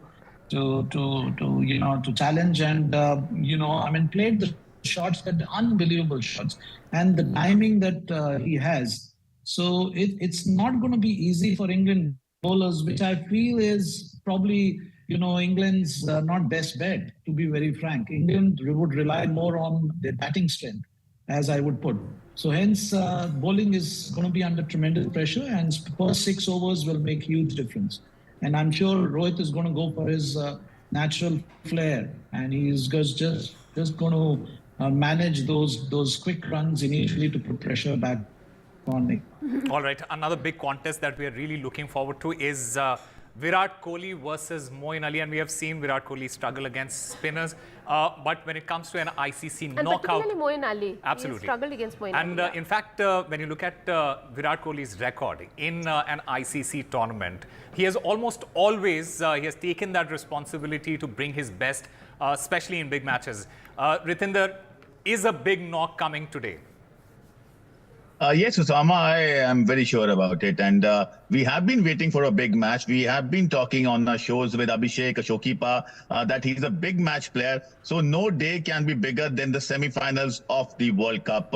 And Virat Kohli, he rises to the occasion. We have seen up 10 times whenever there's pressure, whenever there's a big game, Virat Kohli comes and hammers a ball out of the park and wins us a game. So yes, this is a contest, Moeen Ali versus Virat Kohli. Rather, every England bowler will be eyeing Virat Kohli because they will be licking their lips that they have a chance. Virat is not getting runs. He's not in that sort of crazy form. But yes, I can assure you, and world knows then when Virat hit forms, it is actually a hit. So yes, we all are waiting that today evening Virat Kohli will blaze all cylinders and win us the game. Look, Rohit has been in tremendous form. He's been blazing all cylinders, but Virat has been little here and there, but today can be his evening. And if Virat fires today, we should have an easy win. In fact, Rika, Moeen Ali, just a couple of days ago, he described England's World Cup as a roller coaster ride. I mean, that's how England roll,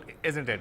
But talking about the other big matchup, other big contest, Archer versus Surya Kumar Yadav. Yeah, Archer versus Surya Kumar Yadav. England will look to probably bring in Jofra Archer against Surya Kumar Yadav. Surya Kumar has been in prolific form. But one of the other contests I really want to talk about with Andrew is Kuldeep Yadav versus captain Jos Buttler. Kuldeep has been in super form. Andrew, if we could ask you about this contest, what do you think of it, and what is it that is going to set the narrative, set the storyline in this contest? Well, I mean, it has to be said, Kuldeep has been bowling absolutely magnificently of late.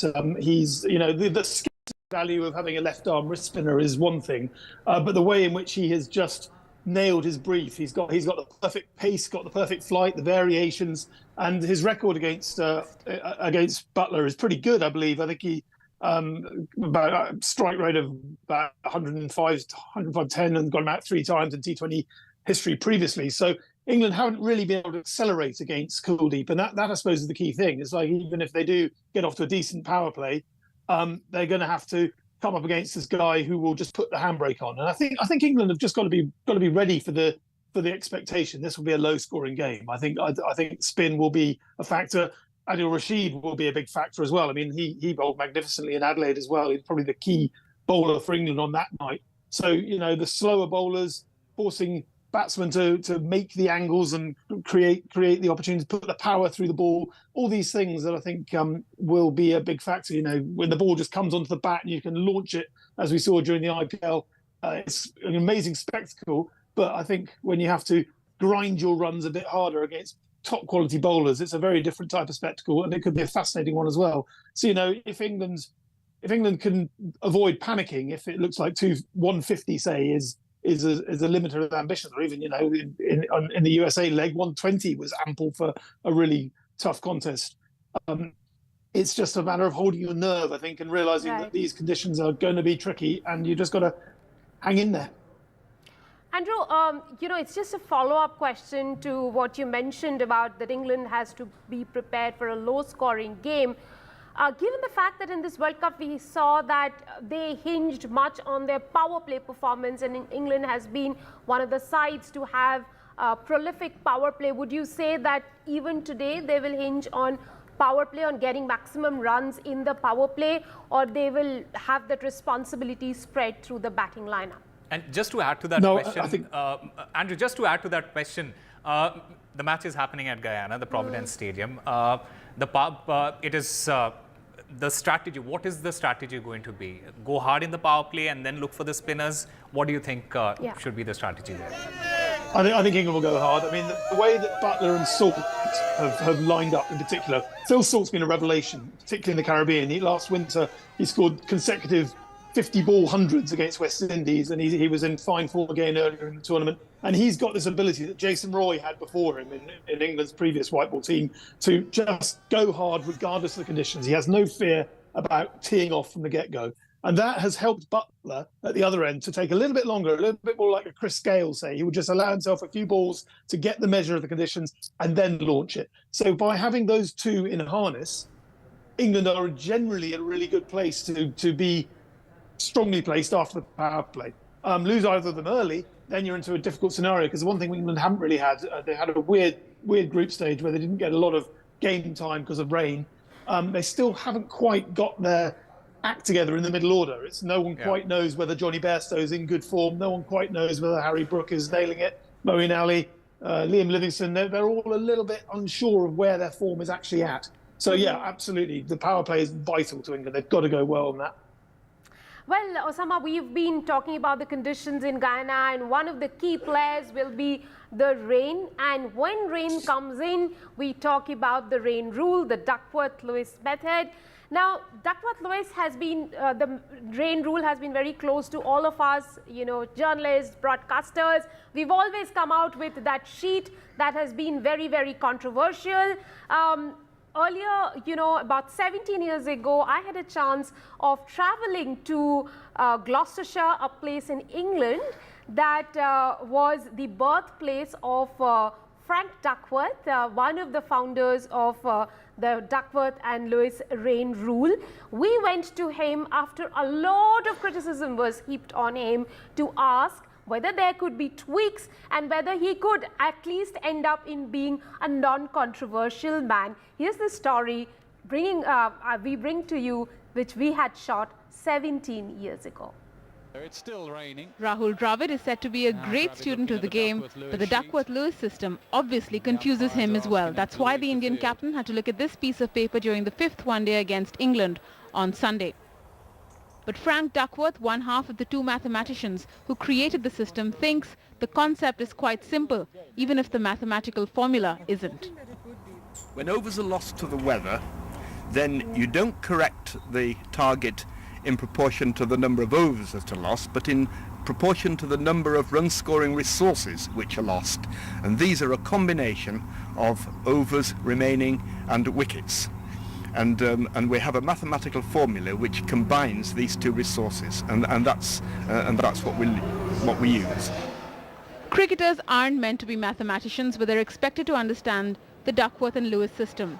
Sadly, Sean Pollock and his entire team didn't manage to crack the code, which is why the South African team made such an early exit from the 2003 World Cup after losing a rain-interrupted game to Sri Lanka. And contrary to popular perception, the Duckworth and Lewis system does not favour the side batting first. A few years ago, my colleague Tony actually did an analysis, and he reported it in one of the scientific journals, testing how the Duckworth-Lewis had performed compared with uninterrupted matches. I think the figures were that in uninterrupted matches, the side batting first wins on between 53 and 54% of occasions. And that percentage was reflected almost exactly in the cases that we had where the Duckworth-Lewis method was operated. You either understand it or you don't, but the Duckworth-Lewis system is here to stay, at least till such time as someone else finds a less complicated system. We only hope. In Gloucestershire, with Anisa Khan, Rika Roy for NDTV. Well, I must say, Rika, you haven't changed in the last 17 years. Well, apologies, years. That was 17 summers ago. And it's a tribute to Frank Duckworth, who died last Friday. With that, a quick break on the show. More on the other side. Stay tuned.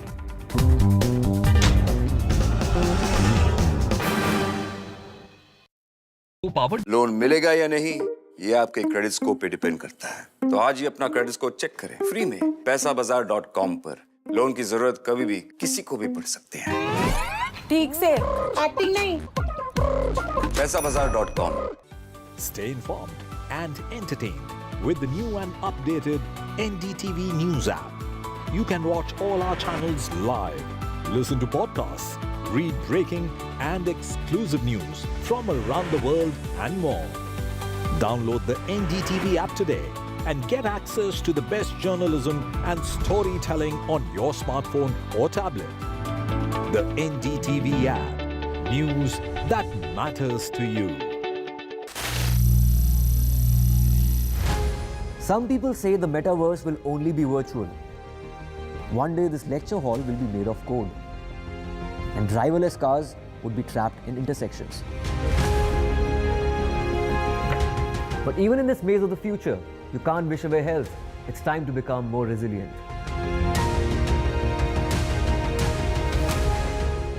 "10 years of Banega Swasth India, we have grown and achieved so many milestones.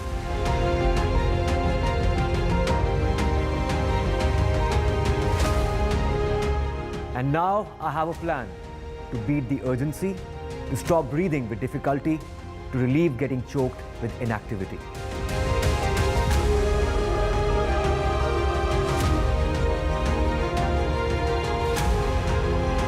Energize our government, our environment, our society, and ourselves. Everyone, everywhere, every day.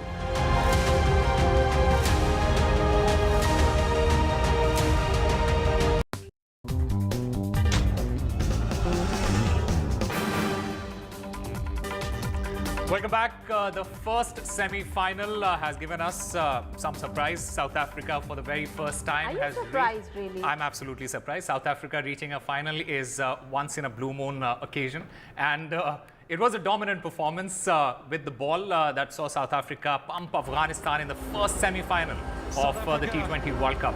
Now chasing a below-par target of 57, the Proteas, they dashed the way to the final in 8.45 overs.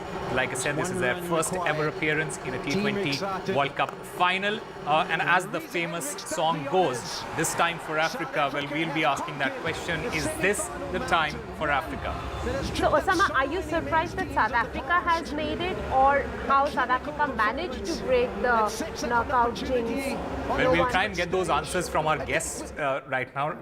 Rajiv Seth, Andrew Middle, and Ritendra Sodhi still with us. Rajiv Seth, let me come to you first. Rika was asking me this question. Are you surprised that South Africa have managed to break that jinx?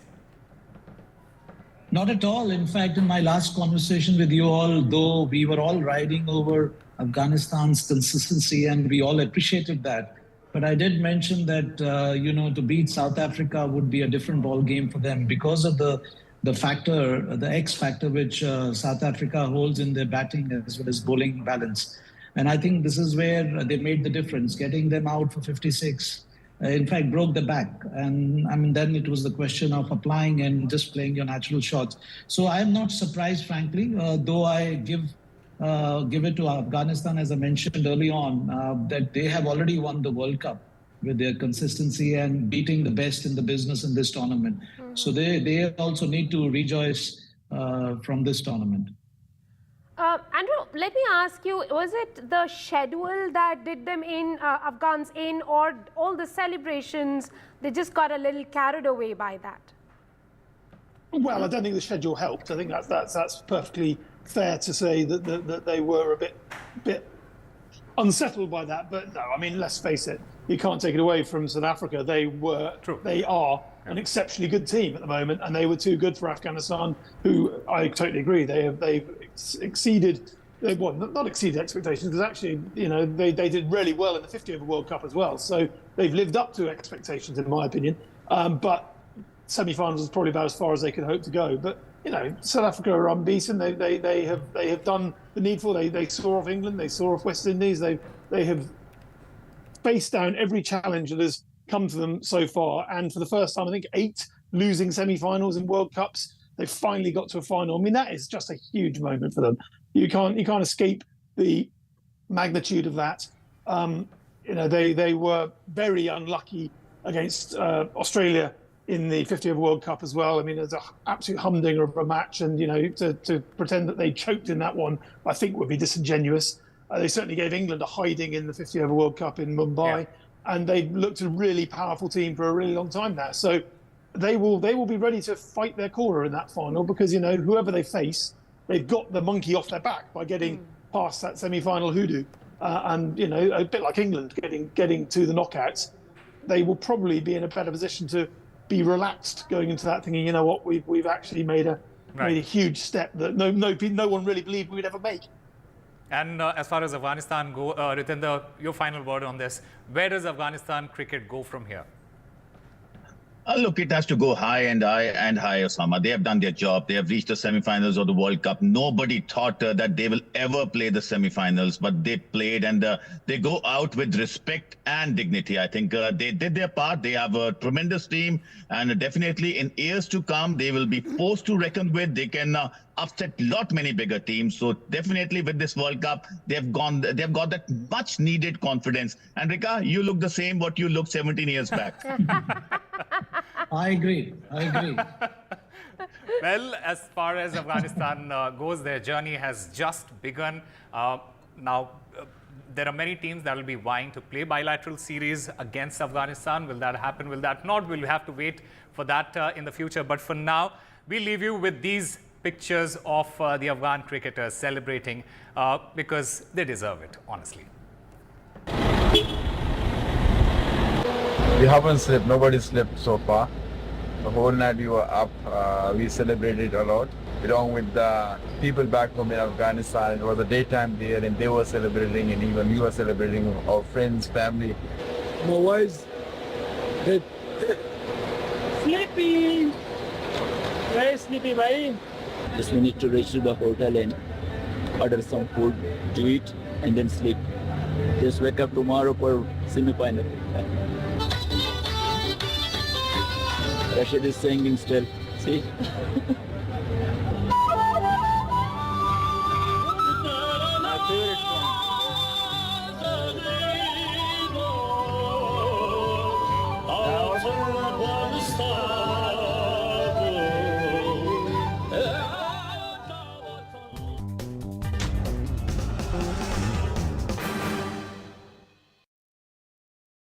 My favorite loan मिलेगा या नहीं ये आपके credit score पे depend करता है। तो आज ही पैसाबाजार.com पर जाइए और अपना क्रेडिट स्कोर चेक कीजिए फ्री में, क्योंकि लोन की जरूरत कभी भी किसी को भी पड़ सकती है।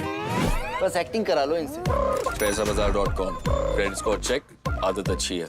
Stay informed and entertained with the new and updated NDTV News app. You can watch all our channels live, listen to podcasts, read breaking and exclusive news from around the world and more. Download the NDTV app today and get access to the best journalism and storytelling on your smartphone or tablet. The NDTV app. News that matters to you. NDTV proudly upholds its legacy of trust and credibility. According to the prestigious Reuters Institute's Digital News Report 2024, NDTV is the topmost news platform in the country. Number one in both online and offline reach in India.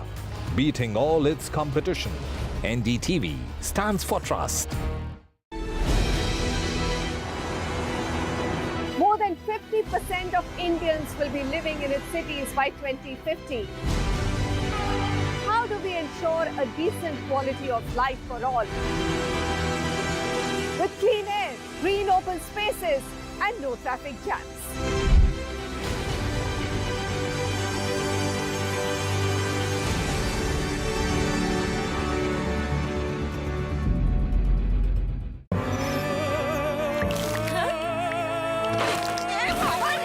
है कोई super solution? Health करो। 12 साल सीलन नहीं, 14 degree गर्मी घटे। Nerolac Perma no damp plus with Japanese technology. Baahubali of waterproofing.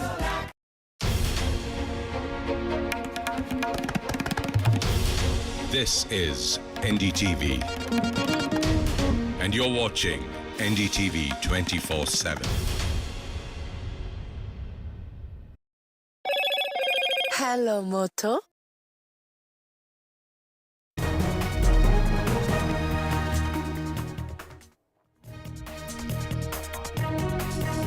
Hello and welcome to the Southern View. I'm Yediyurappa. A special focus on the power balance in Karnataka politics and also the Foxconn controversy in Chennai. But first, the top national headlines that we're tracking this hour. Starting with over 100 protesters from the Congress's students' wing, the NSUI, storm into the National Testing Agency office in the national capital and create a ruckus. NTA says answer sheets are all safe.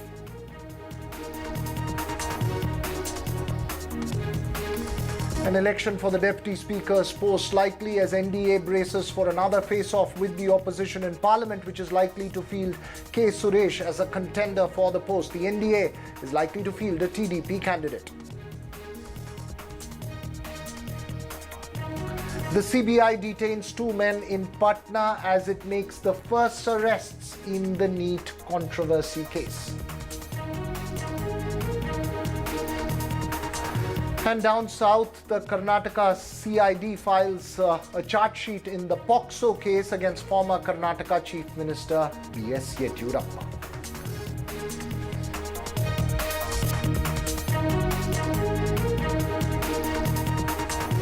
First up on the Southern View this evening, a quick check of Karnataka politics and what's been called another round in the shadow boxing between Chief Minister Siddaramaiah and Deputy Chief Minister D.K. Shivakumar.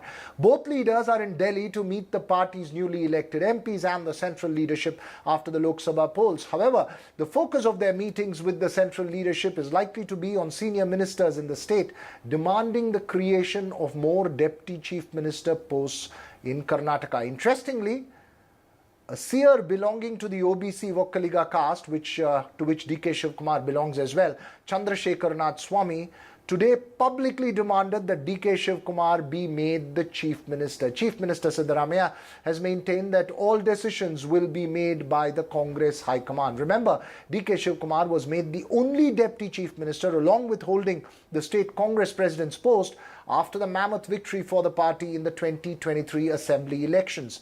The arrangement was to placate him and maintain a clear power balance in the state after his challenge for the Chief Minister's post and relinquishing it for Siddaramaiah. ಒಬ್ಬರು ಮಾತ್ರ ಮುಖ್ಯಮಂತ್ರಿಗಳಾಗಿಲ್ಲ. ಆದ್ದರಿಂದ ದಯವಿಟ್ಟು ನಮ್ಮ ಸಿದ್ದರಾಮಯ್ಯನವರು ಈಗಾಗಲೇ ಅನುಭವ ಮಾಡಿದ್ದಾರೆ. ಈ ಮುಂದೆ ನಮ್ಮ ಡಿ.ಕೆ. ಶಿವಕುಮಾರ್ ಅವರಿಗೆ ಅಧಿಕಾರ ಬಿಟ್ಟುಕೊಟ್ಟು ಅವ್ರಿಗೆ ಒಳ್ಳೇದಾಗಲಿ ಅಂತ ಹೇಳಿ. Congress party is high command party ಗೊತ್ತಾಯ್ತಾ ಸರ್. ಇಲ್ಲಿ ಡೆಮಾಕ್ರಸಿ ಹೈಕಮಾಂಡ್ ಅವರು ಏನು ತೀರ್ಮಾನ ಮಾಡ್ತಾರೆ ಆ ಥರ ನಡ್ಕೊಳ್ಳೋದು. Well, joining us now to understand the political realities and the equations in Karnataka, Sunil Prabhu, who tracks the Congress and D.K. Shivakumar very closely, Sandeep Shastri, noted cephalogist, and Pratibha Raman, who's been keeping her ears to the ground here in Karnataka. Sunil, first up to you, given that D.K. Shivakumar and Siddaramaiah are both in New Delhi and you had some senior ministers raised with the party high command a demand for more deputy CM posts. What's the thinking with the Congress High Command? Do they want to revisit the power balance and equations in Karnataka at the moment? Well, what they are definitely doing is that a fact-finding committee has been constituted by the Congress party, and they're looking at it threadbare about the reasons for why the Congress didn't perform well in the state of Karnataka. 9 seats is what they got.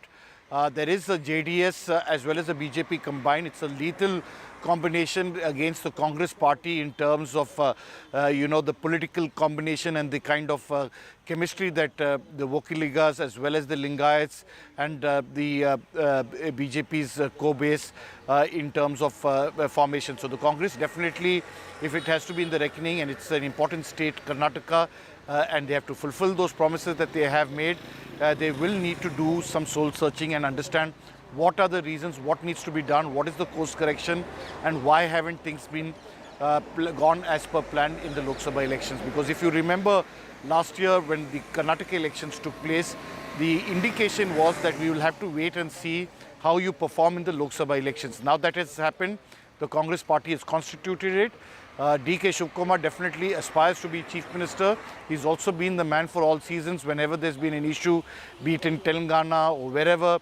He's been the man Friday for the Congress leadership, trying to help and ensure that the Congress party is in the reckoning. So he has a larger role to play, no doubt about it. But Siddaramaiah, with his years of experience as a chief minister, has a good hold on the administration, as well as coming from the Kurba community, will have to be also taken into account. And he also has the support of a majority of the MLAs. So all these factors have to be taken in.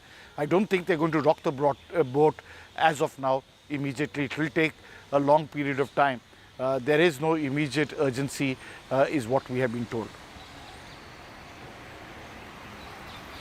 Important point that you're making there, Sunil. Not rocking the boat at the moment. They will take their time, but will consider all factors in. Before I go to Sandeep Shastri to understand the power balance and the caste equations as well, that's been playing out since the assembly elections and then after the Lok Sabha election. Pratibha Raman, what are you hearing from the different camps? Are they expected to speak about this at the top level with the central leadership? Is that the indication you're picking up? Because interestingly, on a day that both of them are headed to Delhi for what's been called a pre-fixed visit and not to discuss any of these issues specifically, there is a Vokkaliga seer who makes a comment on DK Shivkumar becoming a chief minister, and just a day ago you heard several of the senior ministers like Satish Jarkioli saying they want more deputy CM posts in the state.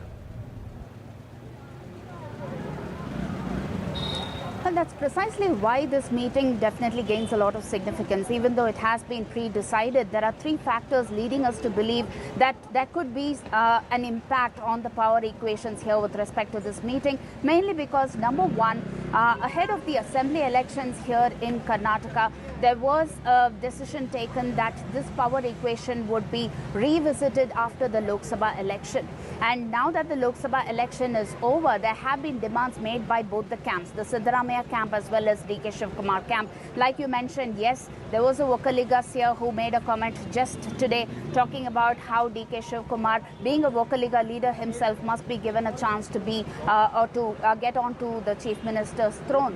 And 2 days ago, we had cooperative minister as well as Mr. Satish Jarkioli making comments about how DK Shivkumar shouldn't be the only deputy CM there, but then there need to be more deputy CMs there. So a power tussle in terms of the Siddaramaiah camp as well as DK Shivkumar is already being witnessed in the political corridors of Karnataka. And the fact that both these significant leaders of Karnataka are in Delhi, there is a likely or there is a possibility that this could be discussed, is something that most of the leaders as well as the senior party members here believe. But we'll have to wait to see what will be the outcome of that meeting in Delhi. Back to you, Veera. Right, as we wait and see what the outcome is going to be, Sandeep Shastri, there were different caste realities and power equations that emerged after the assembly election victory with you have DK Shivkumar and Siddaramaiah both from the old Mysore region dominating. The other sections, which includes the Lingayats, the SC, ST sections of the Congress, have been demanding parity with the top two and symbolically pushing for a deputy CM post. Do you see the Congress revisiting its power equations in Karnataka or maintaining a status quo? Veera, this is a very interesting phase in Karnataka politics. A year ago, Shivkumar got what he wanted in terms of the bargaining for deputy chief ministership, only one deputy chief minister and continuing as KPCC president. Now with the Lok Sabha elections over and Karnataka coming up with a performance which was not to the extent that the party expected, I think the shadow boxing has already begun in terms of the positioning by different leaders. The Shivkumar camp is trying to assert the point that the party managed to do what it do under his leadership in the KPCC. On the other hand, those opposed to Shivkumar and possibly even those supporting the chief minister would like to say that we need to now change the political equations in the state. So I think what all we have seen in the state happening in the last few days is a sense of preparedness being seen by both the camps or all the camps to try and strengthen their position, try and strengthen their stand in the whole discussions with the High Command, because now you have 4 more years of the government in the state, and the party would try to ensure that these 4 years are years they can capitalize on. As I see it now, it seems to be a status quo which will continue, because it is too difficult a boat to rock. Because you rock the boat at this stage, you don't know which side it could topple. So I think the High Command would prefer to wait and watch and ask all factions not to raise the tempo in any way, because there are other fights which the Congress is also fighting locally and nationally. So I think it will be more a status quo, but every group is trying to put pressure to strengthen their stand, their position, and put their stakes ahead very clearly. But I think it will be status quo, Veera. Right, as you very interestingly put it, when you try to rock the boat, you don't know which side it's going to shift. Given that bit, very, very quickly, Sandeep Shastri, I'm completely running out of time. Post the Lok Sabha polls, do you believe, because anyway, the consideration that we were told after the assembly polls was that it would possibly be revisited only mid-term. We're not yet there. But post the Lok Sabha polls, how much do you see DK Shivkumar's aspirations for the Chief Minister's chair taking a hit because of his brother losing in Bengaluru rural? Very quick response. Not only has he had a setback, Veera, let's also remember all other key players have had a setback. The CM has had a setback because of the result in Mysore. Other important leaders have had a setback because if you look at the key seats in Karnataka, which ministers were given responsibility for, the party has lost most of those seats. So it's a setback for all key players if you are to look exclusively at the Lok Sabha election.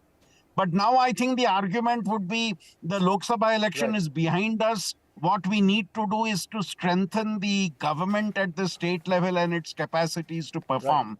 That, I think, is going to be the focus. And with that as the focus, I argue there will be a status quo where everybody will be told, come out with your best foot forward in the next 1 year, and then we will see any change that needs to be done. We'll see how this plays out. Thanks very much, Sandeep Shastri there. Now to the top national story from Parliament on a day when the President made her customary address to the joint session of the two houses. Both opposition and government seem set for another face-off over the Deputy Speaker's post, as the NDA is likely to field a TDP candidate and the opposition may field K. Suresh again. There was also another sharp exchange today after Samajwadi Party MP R.K. Chaudhary demanded that the Sengol, which was installed in Parliament in May last year, be replaced with the Constitution of India, while Chaudhary suggested that the Sengol was representative of the monarchy. The Constitution, he said, was the symbol of a democracy. Samajwadi Party and the RJD defended Chaudhary's comments, but the BJP hit back and claimed that the comments were disrespectful to Indian and Tamil culture. Several sharp reactions from both sides on that exchange, even as the Congress continued its sharp criticism of the Speaker for bringing up the emergency during his customary address. We have been very clear that the Sengol is an identification of a king. BJP is insulting Tamil Nadu every day by not giving Tamils their due right, Tamils their due share in power, due share in the revenue. That is the insult of Tamil Nadu. This is not a bogus insult, and others they should do. This is the hate and this is the discrimination. BJP continues to do it in each and every state. It's an insult. Yes, of course it is. I mean, it is an interest of the entire South because, I mean, the Sengol is very much a symbol. It was first given by the priest from the South to Nehruji, and Nehruji has accepted it. Then suddenly, over the years, Sengol became a walking stick. Well, now to the controversy around hiring of employees at global multinational electronics contract manufacturer Foxconn's high-profile Chennai plant. The Union Labour Ministry has asked for a detailed report from the Tamil Nadu government, after a Reuters report claimed that Foxconn was excluding married women from employment at its Chennai facility. The Reuters investigation quoted some women and former employees of Foxconn alleging that married women were systematically excluded because of several reasons. The multinational has quote-unquote vigorously refuted the report and is reported to have said that 25% of women it hired are married. Apple too, for which Foxconn is a major supplier, said all its suppliers hire married women, including Foxconn. Sources in the Tamil Nadu government told NDTV that they are looking into the matter to file a report, but are not aware of any violation of Indian labour laws. So for the latest on that story, we have both Sam Daniel of NDTV, who's been tracking the Tamil Nadu government closely, and Haripriya Sureban, who tracks the industry very closely. Sam, first to you, what are you hearing from Tamil Nadu government sources as far as the allegations are concerned? Raghu, nothing on record, but senior sources from the government say that Foxconn employs around 30,000 women. A significant number of them are married, and they concede that Foxconn provides accommodation only for single women, and it denies dormitory-like facilities for married women. And even this, they say, does not violate Indian labor laws in any way. They also add they've received no complaint from any affected women or any former employees. For a specific question whether is the government okay with this kind of an alleged marital status based discrimination, they say, well, for us the guiding light is the Indian labor laws, and according to that at the moment there is no such violation. The way political parties or the ruling dispensation may look at it will be different. That's a different issue, but at the moment there is no violation, they say. And they also add that Tamil Nadu accounts for a 42% of women workforce of which is around among the 16 lakh women across India. 42% are from Tamil Nadu, and that, they say, endorses the kind of conducive atmosphere in the state. And they're expected to give a response to this, for the central government in a day or two. We can expect a nuanced, politically correct response either tonight or tomorrow. But the big question, are they in a way kind of condoning the alleged violations? That's something we'll have to wait and see. It'll be very interesting to see, note that response. Haripriya, what are you hearing from the industry and perhaps from sources close to Foxconn itself? There's no official statement from the company as of yet, Veera, but what we heard from sources and what PTI has reported as well is that the company is saying there is no discrimination against women, married women who wear ornaments or jewelry of any kind. It's in fact a safety protocol for any person who works on the shop floor to avoid wearing metal. It says that there is no bias against anybody, be it in terms of caste, religion, gender, or marital status. It is saying that these kind of claims were made by people who were not hired by Foxconn or were either do not work with Foxconn anymore. As you said, it has went ahead and underscored that 25% of its recent hires were married women. In its factory currently, 70% are women and 30% are men. It is also claimed that the Tamil Nadu plant in question is actually the largest plant that employs women in the country. It is also said that these allegations that are being made are actually maligning the fast-growing Indian manufacturing sector. Right. We'll keep a close watch on that story. Haripriya and Sam Daniel, thanks very much. But from that controversy to politics, now to the world of Indian cinema and to the fascinating, fantabulous sci-fi Kalki 2898. My colleague Uma Sudhir decides to unravel Kalki 2898 as it hits the theatres. We leave you with all that she found. आपने अपनी कर्म में एक भगवान को स्थान दिया है।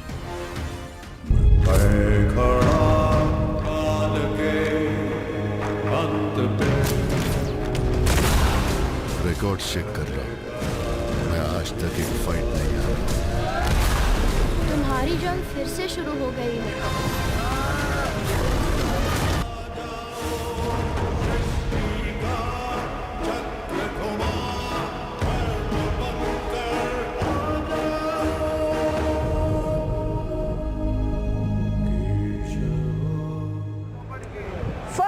First show, I'm Uma Sudhir, and this is the first time that I'm watching a 5:30 a.m. show of a big film like Kalki 2898 AD. If you ask me if it was worth it, I would say yes, because all credit to Nag Ashwin, the director, writer of this film, who has managed to make a futuristic world come alive. not just using computer graphics, but also being able to create something in real life as real art and making it all seem so very seamless. Record check कर लो मैं आज तक एक fight नहीं आ रहा The first half of the film is all about introducing the Kalki universe, the rules of living and existence there. And with such a complicated storyline, no wonder it cannot proceed very fast because people need to be familiarized with what exactly is happening in the yester world and in the future world. इस world का आखिरी शहर काशी, कहते हैं कि ऊपर पानी है। पूरी दुनिया से सब छीन लोगे तो सब कुछ तो होगा ही। A story that spans several millennium from the Mahabharata to the futuristic world. It's a dystopian story actually. Will it appeal to different generations? I would think yes, because you have youngsters as well who are asking questions about mythology, and this is something that perhaps is able to give those relations. And the person who is holding it together from the age of the Mahabharata to now is none other than the one and only Amitabh Bachchan, who is playing Ashwatthama, the man with no death. कहते हैं कि भगवान के अंदर पूरी सृष्टि होती है, आपके अंदर तो भगवान है। You managed to see the early morning show. What's your reaction? It was good, mind-blowingly cooked. I mean, honestly, the aftermath, we didn't get up for some time. All of us were in such shock. It was so good. Yeah, it crossed everyone's expectations. Definitely, I think best film in the past few years. Prabhas is back. It's the most electrifying movie coming from an Indian filmmaker. Nag Ashwin has done every Indian proud, especially Telugus. I think the highlight of the film is it's 180 minutes of unbridled, electrifying entertainment. What such kind of a film, a superhero film needs, it all has it all, plus with an Indian ethic in the sense of Mahabharata. Supreme Yaskin. पता है आप कितने लोगों को बचा सकते हो? एक की रक्षा करनी, केवल एक।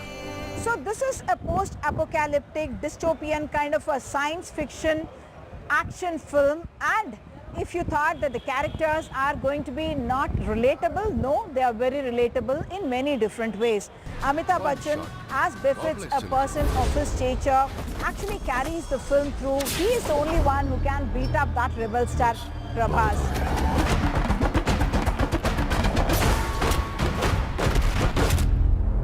Not easy to imagine that detailing that is happening from a mythological story of the Mahabharata to a futuristic world where you have these vehicles flying, virtual screens, and also robots that are doing the talking, and they also seem to have certain degree of emotional intelligence.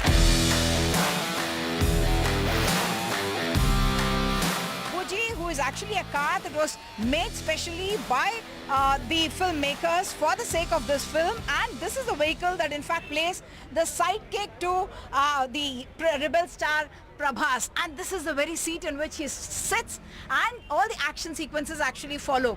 This Buji is not just a car because it's something that was specially made with a partnership of Mahindra Motors. Anand Mahindra has in fact tweeted about it, and also JM Automotives from Coimbatore. And what we understand is that many engineers in fact came together to be able to visualize this car that's about 6 meters long, 3 meters wide, and about 2 meters high.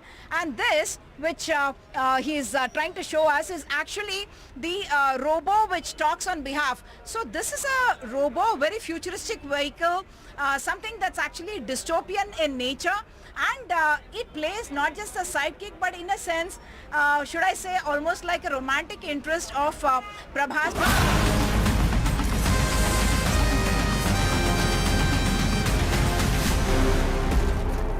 इस बार मैं prepare होके आया हूँ आजा Interesting that in this future world, Nag Ashwin has introduced concerns about the environment, because in that world, the biggest aspiration of the people is to be able to be in a place with real greenery, real plants, real animals, and even real food in the form of fruits. हम दोनों complex में थे 1 million units है क्या तेरे पास? कुछ नहीं बचा। मेरे जैसे कितने लोगों के लिए आप हीरो जैसे। At just about the time that you're getting familiar and comfortable with the Kalki universe, there are little cameos that happen. Vijay Deverakonda is there, Dilkar Salman, Mrinal Thakur, even a Ram Gopal Verma and a Rajamouli, whose relationship with Prabhas is quite well known. And yes, It'll make you smile and perhaps even laugh, putting you to ease. तुम्हें सिर्फ खुद से प्यार है भैरवा। इस दुनिया में बस एक ही साइड होती है, खुद की side. Bhairawa, 5-star bounty. Let's go. Hi. Hi. From a Shobana to a Disha Patani to a Mrinal Thakur and of course Deepika Padukone, interesting characters there. What is interesting is that in that future world, you still needed a woman to carry a baby in the womb, but you didn't need a father to produce that baby. आपने अपनी गर्भ में एक भगवान को स्थान दिया है, मैं बचा लूंगा। हर हालत में रोकना ही होगा। Unlike Amitabh Bachchan, who gets a full-fledged role, Kamala Hassan's screen presence is rather limited. But then you needed someone like a Kamala Hassan, no ordinary actor, to be able to play that challenger to God. And yes, of course, there is going to be that sequel where you can expect confrontation scenes between a Kamal Hassan and an Amitabh Bachchan and also the rebel star. More to come in part 2. You गाए और कितने मौके मिले तुम्हें, पर इंसान ना बदले ना बदलेंगे। डरो मत, एक नया युग आ रहा है।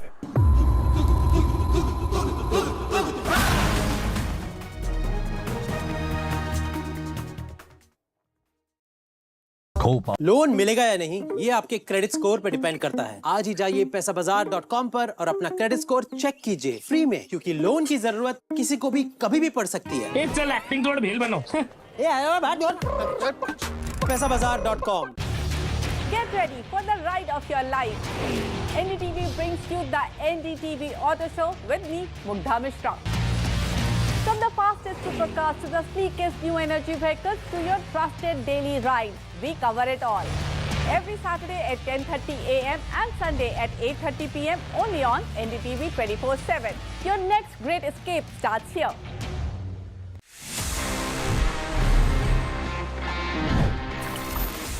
बहुत बार ऐसा होता है, and I've seen many guys जो कि 2 फोन कैरी करते हैं सिर्फ इसलिए कि उनको 2 अलग-अलग WhatsApp को रन करना है। एंड समटाइम्स आई अंडरस्टैंड कि मतलब एक फ़ोन होना मुश्किल हो जाता है, but WhatsApp has a built in option. अगर आपको नहीं पता है, you can just add an account in the same application. ये बड़ा आसान है। You just go to WhatsApp, आप सेटिंग्स में जाएंगे, अकाउंट में जाएंगे एंड वहाँ पे you can just add another account. आप नंबर डालिए, OTP आएगा, वेरीफाई हो जाएगा, अपनी डिस्प्ले फोटो ऐड कीजिए अगर करना है तो, and that's it, your account is done. Basically आप उसी एक WhatsApp की ऐप में 2 अलग अलग अकाउंट रख सकते हैं for a piece of mind. And अगर आपको मल्टीपल अकाउंट्स रख के, let's say you want to use it because of you have 2 phone numbers, हो सकता है एक नंबर आपका इंडिया का है, maybe you are travelling abroad, आपका एक दूसरा नंबर भी है, मतलब यू गेट द ड्रिल कि आप सीधा एक WhatsApp ऐप में 2 अकाउंट्स रख सकते हैं। और ये काम आप एक फ़ोन में भी कर सकते हैं। Just in case this makes your life easy, please use this tip, और इसको आप शेयर भी कर सकते हैं।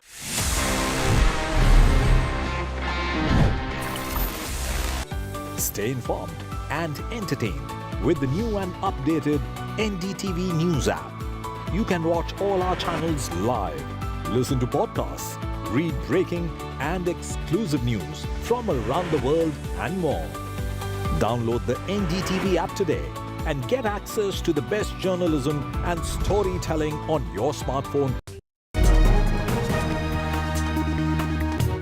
Good evening, ladies and gentlemen. You're watching NDTV. The Sengol, or the scepter installed to the Speaker's chair in Lok Sabha, has emerged as the latest flashpoint this Parliament session as well, after opposition MPs questioned its relevance in a democracy, and the BJP in turn accused them of disrespecting Indian culture.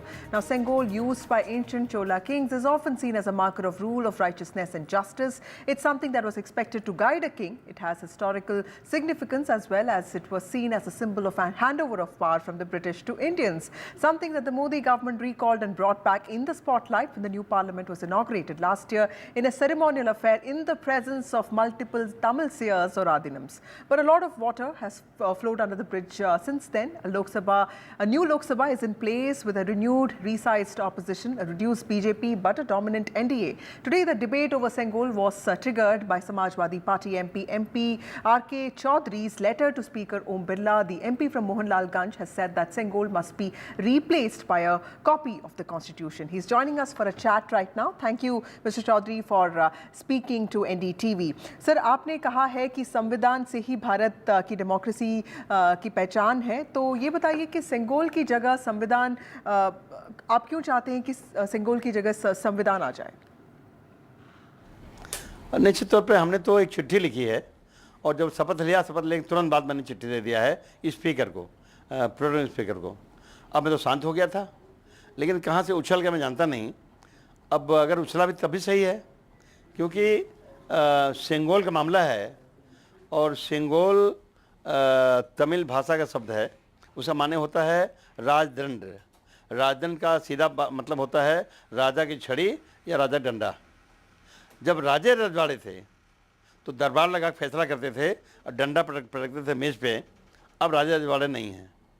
अब फैसला होता है IPC है, CrPC है, evidence है, court है, कचहरी है। अब थोड़ा सुनवाई करके फैसला होता है। लेकिन जहाँ तक सेंगोल को संसद भवन रखने की बात है, भाई संसद भवन लोकतंत्र का एक पवित्र मंदिर है और मुझे लगता है कि जब सेंगोल तैयार हुआ था बहुत पहले, तो ये देश के पुरोहितों के सलाह पे तैयार हुआ था और लॉर्ड माउंटबेटन ने उसको लेके हैंडओवर कर दिया था उस समय प्रधानमंत्री पंडित जवाहरलाल नेहरू को।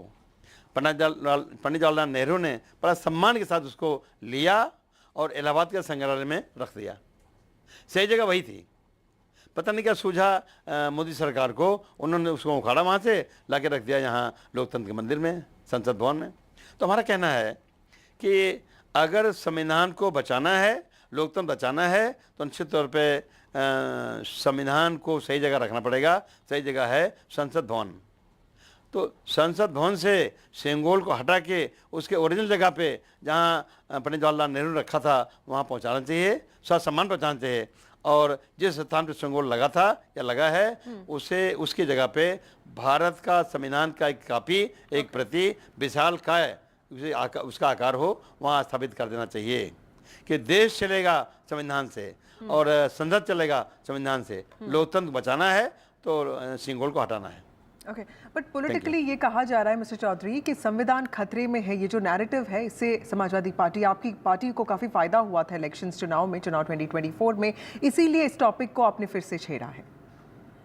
नहीं, ऐसा नहीं। देखो, सेंगोल को इसलिए नहीं माना जाता कि साउथ इंडिया का, नॉर्थ इंडिया का है। सेंगोल इसलिए है कि राजतंत्र का प्रतीक है, वो राजतंत्र प्रतीक है। हम कोई दक्षिण भारत के, उत्तर भारत के खिलाफ नहीं हैं। सेंगोल प्रतीक है राजदंड का, राजा के छड़ी का, राजा के डंडा का। तो उसको मुझे लगता है सही जगह उसको वही थी जहाँ पंडित जवाहरलाल नेहरू ने उसको रखा दिया था। यहाँ संसद भवन में, क्योंकि लोकतंत्र यहाँ से डील होता है, यहाँ ये लोकतंत्र का मंदिर है, इसलिए संविधान के प्रति ही यहाँ रखनी चाहिए। साथ सम्मान सेंगोल को निकाल के उसका सही जगह, उसको साथ सम्मान वहाँ से प्रस्तुत कर देना चाहिए, भेंट कर देना चाहिए। तो आप कह रहे हैं कि किसी को बुरा मानने की जरूरत नहीं है। तो आप कह रहे हैं कि इससे साउथ इंडिया का विरोध नहीं कर रहे हैं, लेकिन इसमें कुछ राजनीतिक फायदा होगा, इसीलिए क्या आप इस टॉपिक को छेड़ रहे हैं? नहीं, इससे भी नहीं। हम कहीं प्रेरित नहीं हैं। जिस समय तैयारी चल रही थी सेंगोल को लाके संसद भवन रखने की, उस समय बड़ी क़यादत हुई थी और पेपर में निकलता था और मैंने उसको पढ़ा था, कटिंग रखे के मैंने उस पर आर्टिकल लिखा और मैं तभी ख़राब लगता था कि भाई सेंगोल सही जगह पर रखा गया है, उसे संसद भवन नहीं रखना चाहिए। ये तभी तो मैंने मन बना लिया था, इस पर आर्टिकल लिखा था। आर्टिकल मेरे पास आज मौजूद है, पब्लिश करने के लिए नहीं था, लेकिन चूँकि जब मैं सांसद हो गया, हमारा फर्ज बनता है कि जो सही है उसको सही कहें, जो गलत उसको गलत कहें। हम सेंगोल सम्मान करते हैं, दक्षिण भारत सम्मान करते हैं, लेकिन उसको अगर एक बार प्रधानमंत्री ने रखवा दिया था इलाहाबाद के संग्रहालय में, तो निश्चित तौर पर अच्छा सम्मान रखा था, वहाँ रखा रहना चाहिए था। अगर मोदी जी ने उसको वहाँ से लाके यहाँ ट्रांसफ़र किया तो कोई मांग नहीं रहा था, कोई कह नहीं रहा था, ये तो अपने आप एक नाटक कर दिया।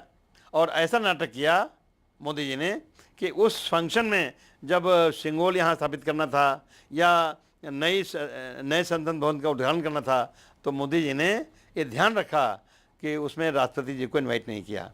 अगर राष्ट्रपति जी को इनवाइट कर लिए होते तो जिस तरह से मोदी जी लंबे लंबे सेंगोल सामने लेट गए, उसका कवरेज पूरी दुनिया ने किया, देखा, वो ना होता तो जितना सम्मान हुआ है उनका उतना सम्मान ना होता, निश्चित तौर पे राष्ट्रपति जी का होता। तो बड़ा ध्यान रखा उन्होंने, मोदी जी ने। तो नाटक उन्होंने किया, हमने नहीं किया। हम लोग खाली आपत्ति इस बात का है कि लोकतंत्र पे हमला हम नहीं होने देंगे।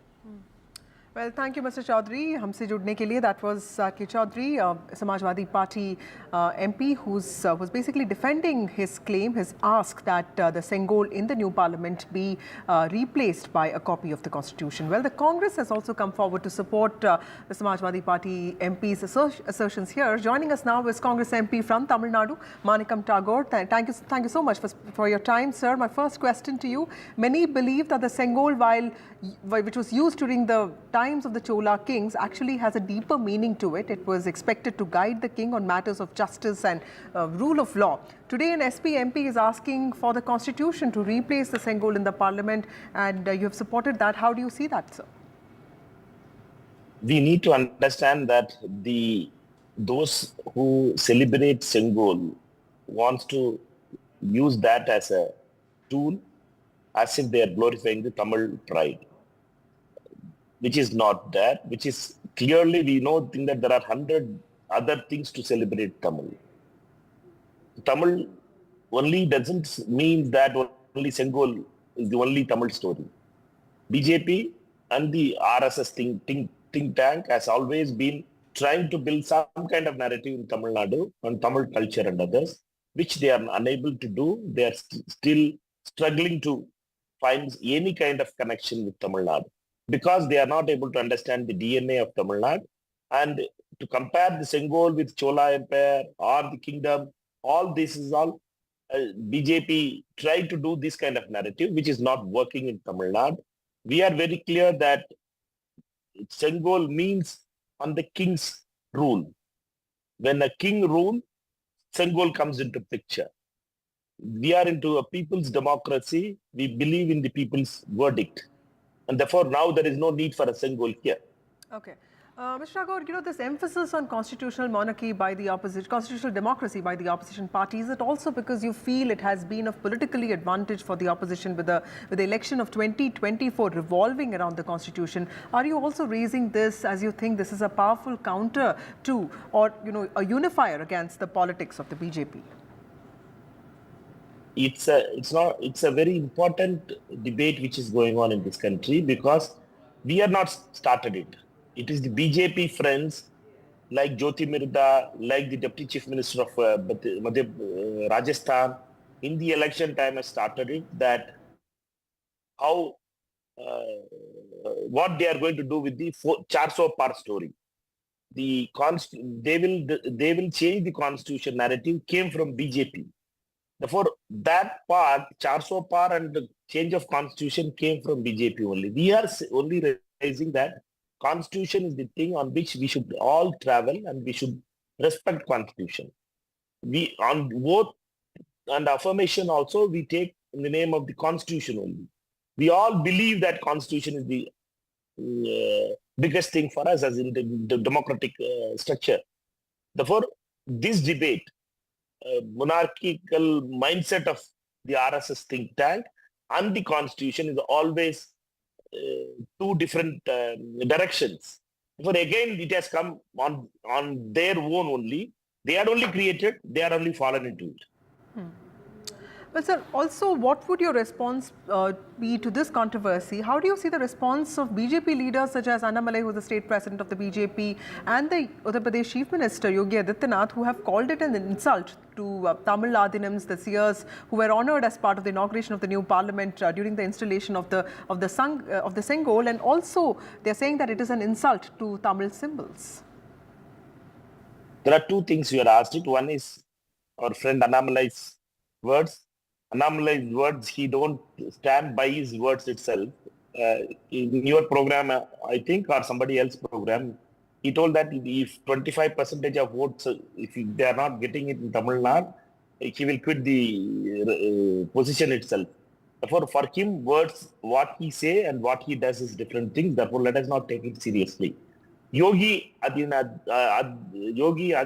ji, the Chief Minister of Uttar Pradesh, sudden love for Tamils is unknown. Why this kind of fact?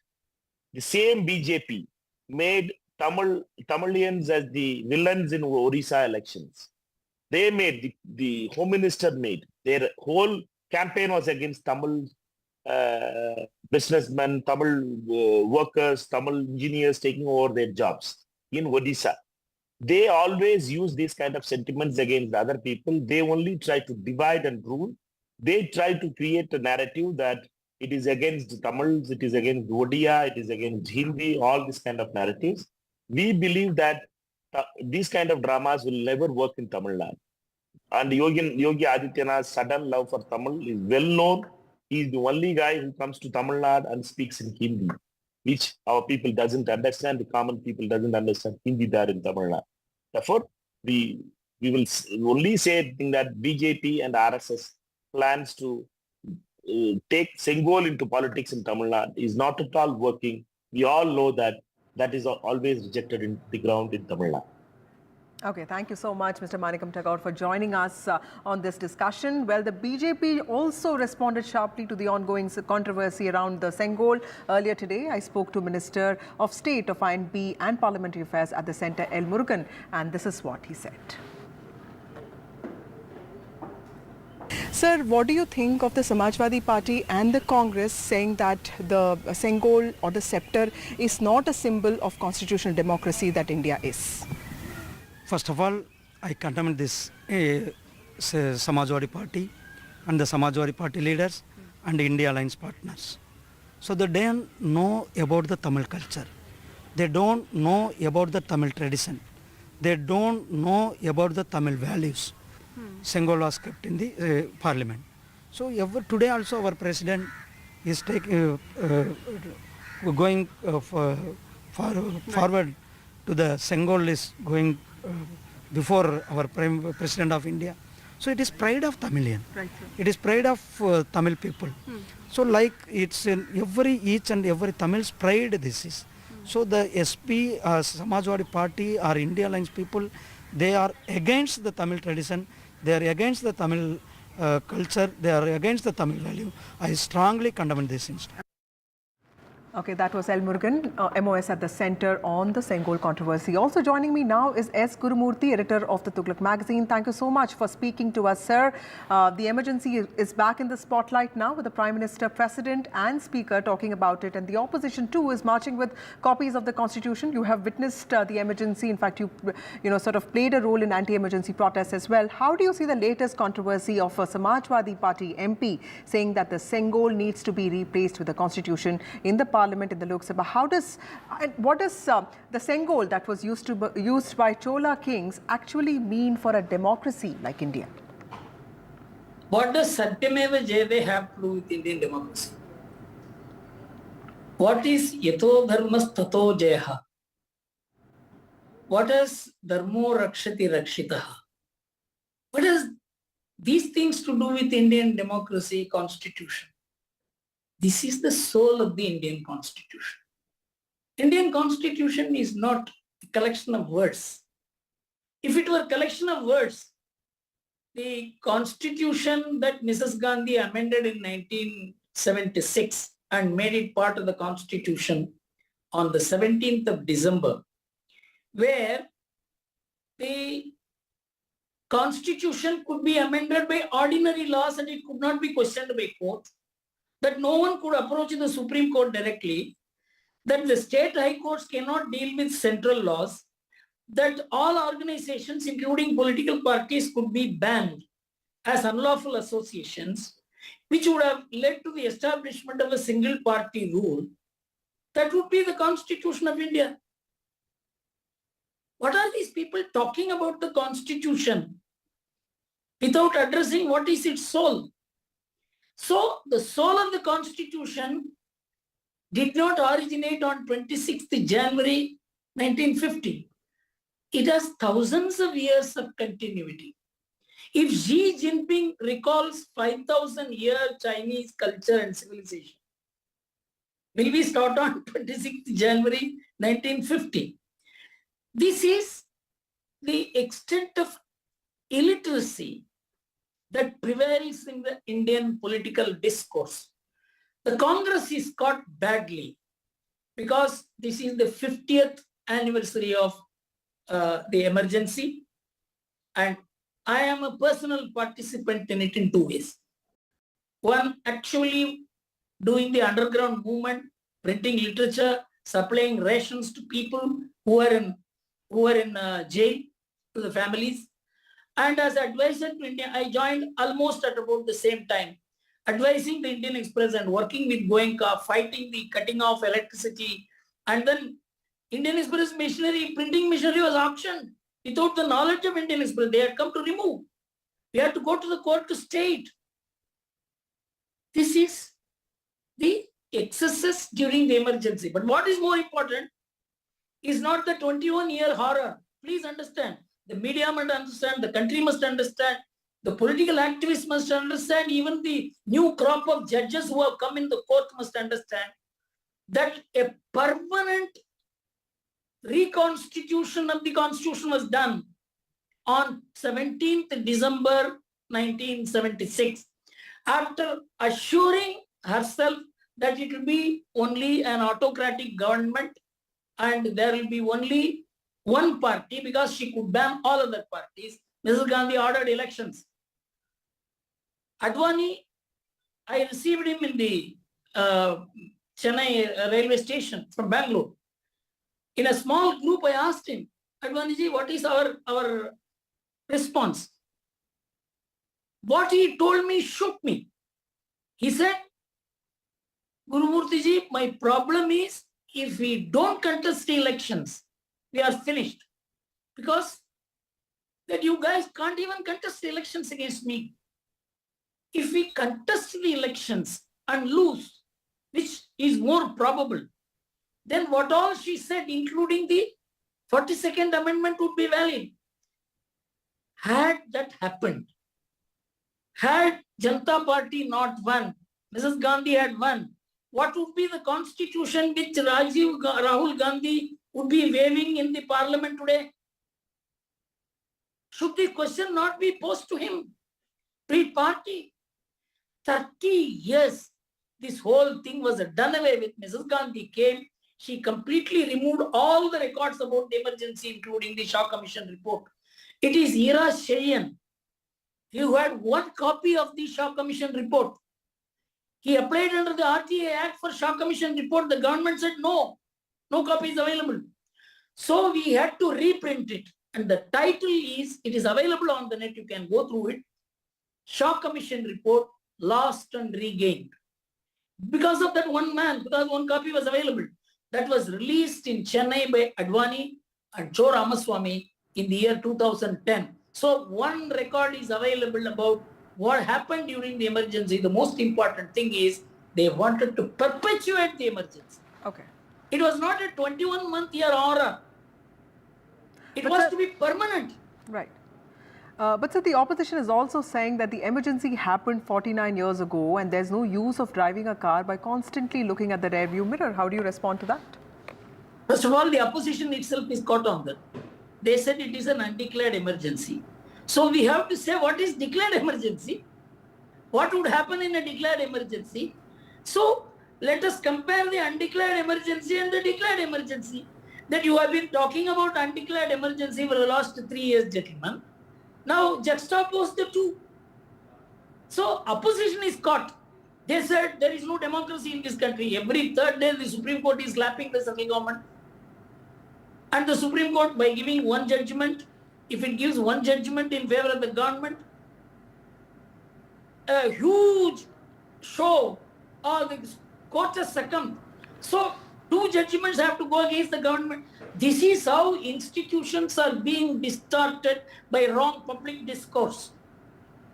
So I think now it is better, the whole thing comes up again. Okay. You try to suppress it for 30 years, now you enjoy it. Right. But sir, coming back to the Sengol, there is a side that believes while it is pertinent to emphasize on constitutional values, it's also important to remember that there is a nation that existed before independence as well, and hence it is very important to appreciate symbols of ancient India. But the reality today, Mr. Gurumurthy, is also that we are in a constitutional democracy. It's a constitution that's holding us together as equals, and the past may also have painful reminders of origins of caste discrimination or even feudal atrocities. Is that why every time symbols of ancient India, come into the spotlight, just as the Sengol, they are often seen very subjectively? If the word dharma is accepted as part of the constitutional soul of India, the Sengol represents what is known as dharma dhanda. In fact, in Ramayana, there is an episode. Rama asks Vasishta, am I the supreme? Vasishta says he touches Rama's head thrice with Sengol and says, this is supreme. Rule of law is supreme. Dharma is supreme. Dharma is equal to the Constitution of India, and anyone who is the president or prime minister must be reminded by a symbol that this is the tradition from Ashoka's days. This is the tradition which was adopted by none other than the Congress party for symbolizing the... In fact, they try to trivialize it. They try to question it. It is completely established now that this did happen and it had this significance, but you wanted to trivialize it by making it into a walking stick. There also you were caught. So now what letter this Chaudhary has written, let the Congress stand up and support it. They can't. So I can't say one MP writing is an opposition view. And now Congress has taken up this constitution, the emergency issue. How many parties are going to support it? Let us see. Misa Bharati's name still stands as testimony to what happened during the emergency. So I think the opposition cannot put its act together because each one of them is driven by extreme personal, party, caste, self-interest. Let them say these are the 4 points for which we are opposing Modi, and this is our alternative. Okay. Thank you so much, Mr. Gurumurthy. Always a pleasure to have you on my show. Thank you so much for joining us. Also joining us now is Salem Dharanidharan of the DMK and Anil Anthony of the BJP. Thank you so much for joining us. We have very less time. To you first, Dharanidharan, how do you see the Samajwadi Party actually talking about something which the DMK already said last year, that the Sengol is a symbol of the monarchs? Firstly and foremost, it's appalling to me that we are still discussing about non-trivial issues when unemployment is on a record high, youths are not having job, inflation is high, the rural consumption has hit 3-decade high. We need to be speaking about development. I think the BJP still has not learned its lesson and wants to talk about untrivial things, wants to talk about history, emergency, etc., etc. I know emergency was wrong, but still it's done. They've apologized, we are forgiven, so on and so forth. Now let's talk about development. I think if Modi 1 and 2 was about Nehru, I think Modi 3 is going to be about Indira Gandhi and nothing about development. Having said it, we live in a democratic country. Sengol is called a spectre. Right? Even in UK, when the king took charge from the queen, then the spectre was transferred. But what is Sengol? Sengol means a good rule of a king. But we are currently a democratic country. That's point number one. And secondly, Sengol signifies good rule. But here we have Kodungol. In Tamil, Kodungol means horrible rule. So it doesn't make sense. And thirdly, the Sengol, which was placed in the new parliament, has depiction of has a religious connotation to it. We live in a secular country. How can you have something in the parliament that has a specific religious connotation to it? And also in a democracy, what is supreme is the constitution, and which is why we're insisting that we need to have the Constitution of India and not the spectre, which is the Sengol. Okay. And that I think it is very clear. In fact, you know what? When the Sengol was kept in the parliament on the day one, minister made a tweet saying the Sengol is already bent. Okay. Let me take Anil Anthony's comment to that. Anil, what would you have to say to that? Does the Sengol have a religious connotation to it, and is that how we see the Sengol? Thank you, Vasudha. The last few days, it's only 3 days since the parliament session has started. And in this 3 days, already we have seen that the opposition, the India Alliance, the Congress Party, the Samajwadi Party, the first 3 days itself, they have showed all the disregard they have for democratic practices, our democratic values, the manner they were all, many of them were opposed to the resolution of the emergency. And today there is an opposition to the Sangol also. Unlike what many of the eminent members in our opposition think, the Sangol is not just some kingly spectre that is taken around by the king to show his power and authority. It has a lot of deep-rooted meaning that is entwined in our civilizational country. Alongside, again, I heard my esteemed panelists say that here there is less focus on development, etc. The last 10 years, India had seen unprecedented growth under the leadership of our Prime Minister. And again, we have a very clear vision to transform ourselves into a fully developed country by 2047. Right. But alongside this unprecedented growth, we, the Bharatiya Janata Party, the NDA also recognizes the fact that we are a civilizational country. We are a country with deep-rooted civilizational culture and ethos. And we are also reclaiming that. So that is something which we are proudly doing as a coalition and as a government. Now let me come to the Sengol. This Sengol. So unlike what many in the opposition believe, this is not just some scepter that is shown around by the king. It has a lot of deep-rooted meaning. Right. There is a long... So interpretations differ. I'm sorry, I'm running short of time. Thank you so much, both of you, for joining me. So clearly interpretations of symbols also differ, as does politics, depending on whose side, who's on. That's all we have for you on this show. Time for a short break. More news and updates on the other side.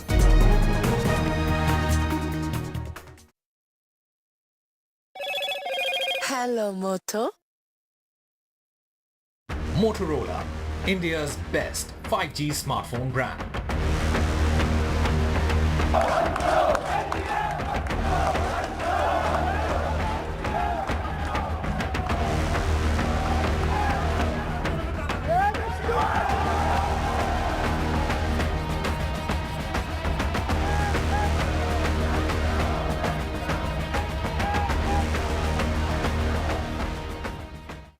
Loan मिलेगा या नहीं, ये आपके credit score पे depend करता है। तो आज ही अपना क्रेडिट स्कोर चेक करें फ्री में पैसाबाजार.com पर। लोन की जरूरत कभी भी किसी को भी पड़ सकती है। ठीक से एक्टिंग नहीं। पैसाबाजार.com। NDTV proudly upholds its legacy of trust and credibility.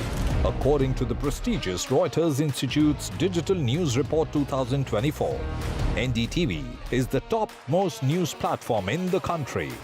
Number one in both online and offline reach in India. Beating all its competition, NDTV stands for trust. Get ready for the ride of your life. NDTV brings you the NDTV Auto Show with me, Mugdha Mishra. From the fastest supercars to the sleekest new energy vehicles to your trusted daily ride, we cover it all. Every Saturday at 10:30 a.m. and Sunday at 8:30 p.m. only on NDTV 24/7. Your next great escape starts here.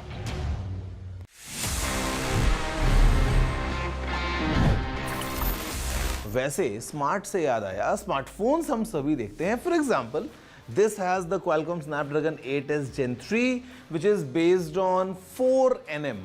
आपने सुना होगा ना अक्सर ऐसा 4nm, 5nm, 3nm. What is this nm if I were to tell you?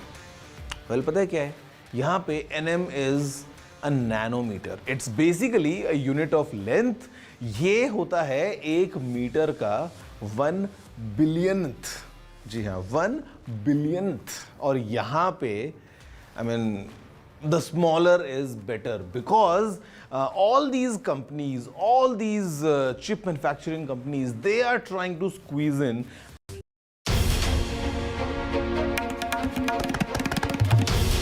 This is NDTV, and you're watching NDTV 24/7.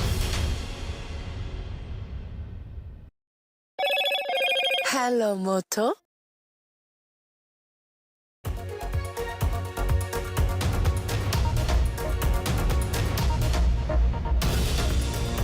Hello and welcome. You're watching the news. I'm Gargi Rawat. Up ahead, major protests over the entire NEET controversy. The opposition will raise the issue in Parliament tomorrow. Also a row over the Sengol in Parliament. Why not replace it with the Constitution, says a Samajwadi Party MP.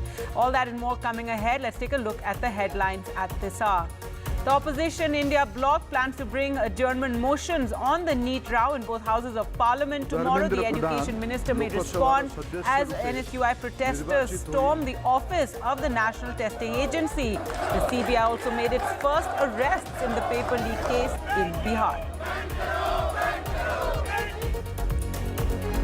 In her address to the joint houses of Parliament, President Draupadi Murmu too spoke on emergency, calling it the biggest attack on the Constitution. This as the Congress has written to the Speaker over his mention of emergency in his remarks yesterday in the Lok Sabha. A row erupts over the Sengol in Parliament. Remove the Sengol, a Samajwadi Party MP demands, says it symbolizes royal diktat, while the minister retorts saying it's the pride of every Tamilian.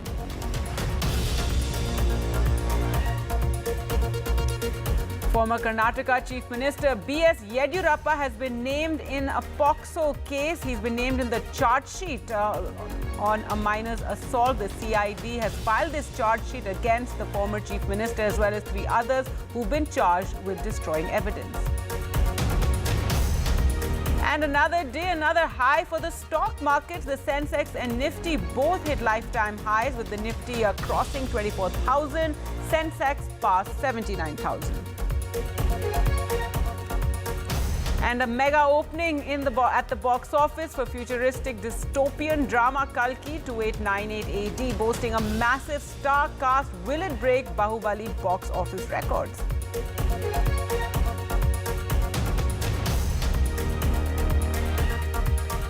Our top story now in the opposition India bloc plan to bring an adjournment motions on the NEET row in both houses of Parliament tomorrow. The decision was taken at a meeting of alliance parties at the residence of Congress Chief Mallikarjun Kharge. Now, according to sources, the government is ready to answer every question from the opposition on this entire controversy. Let's go across to Akhilesh for more. And Akhilesh, the Education Minister Dharmendra Pradhan may intervene when the issue is brought up.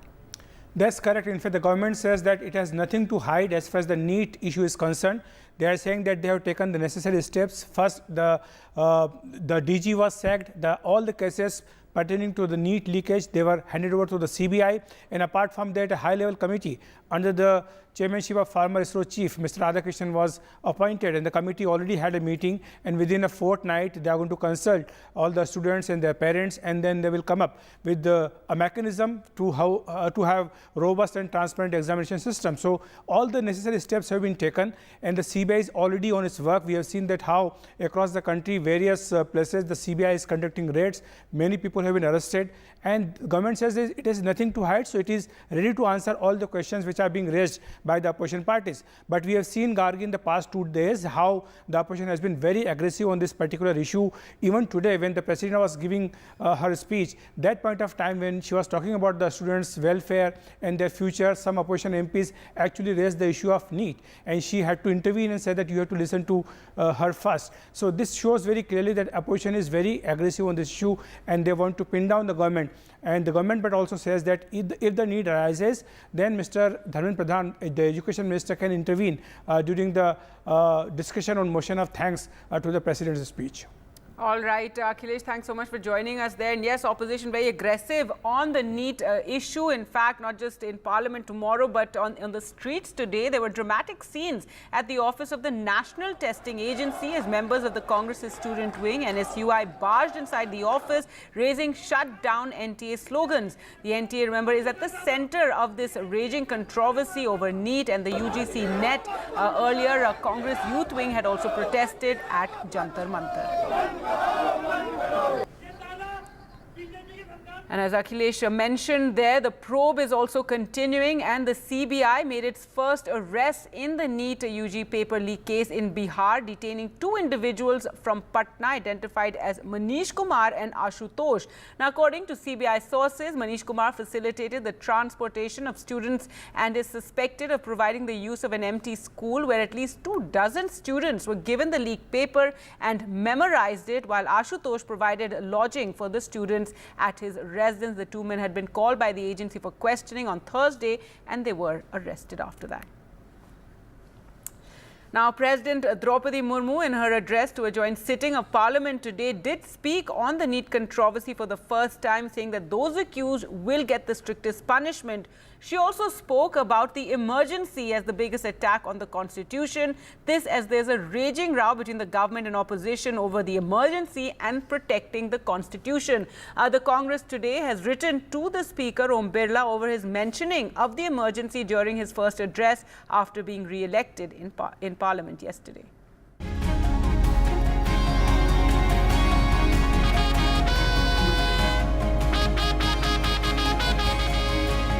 Bharat का संविधान बीती दशकों में हार कसौटी पर खरा उतरा है।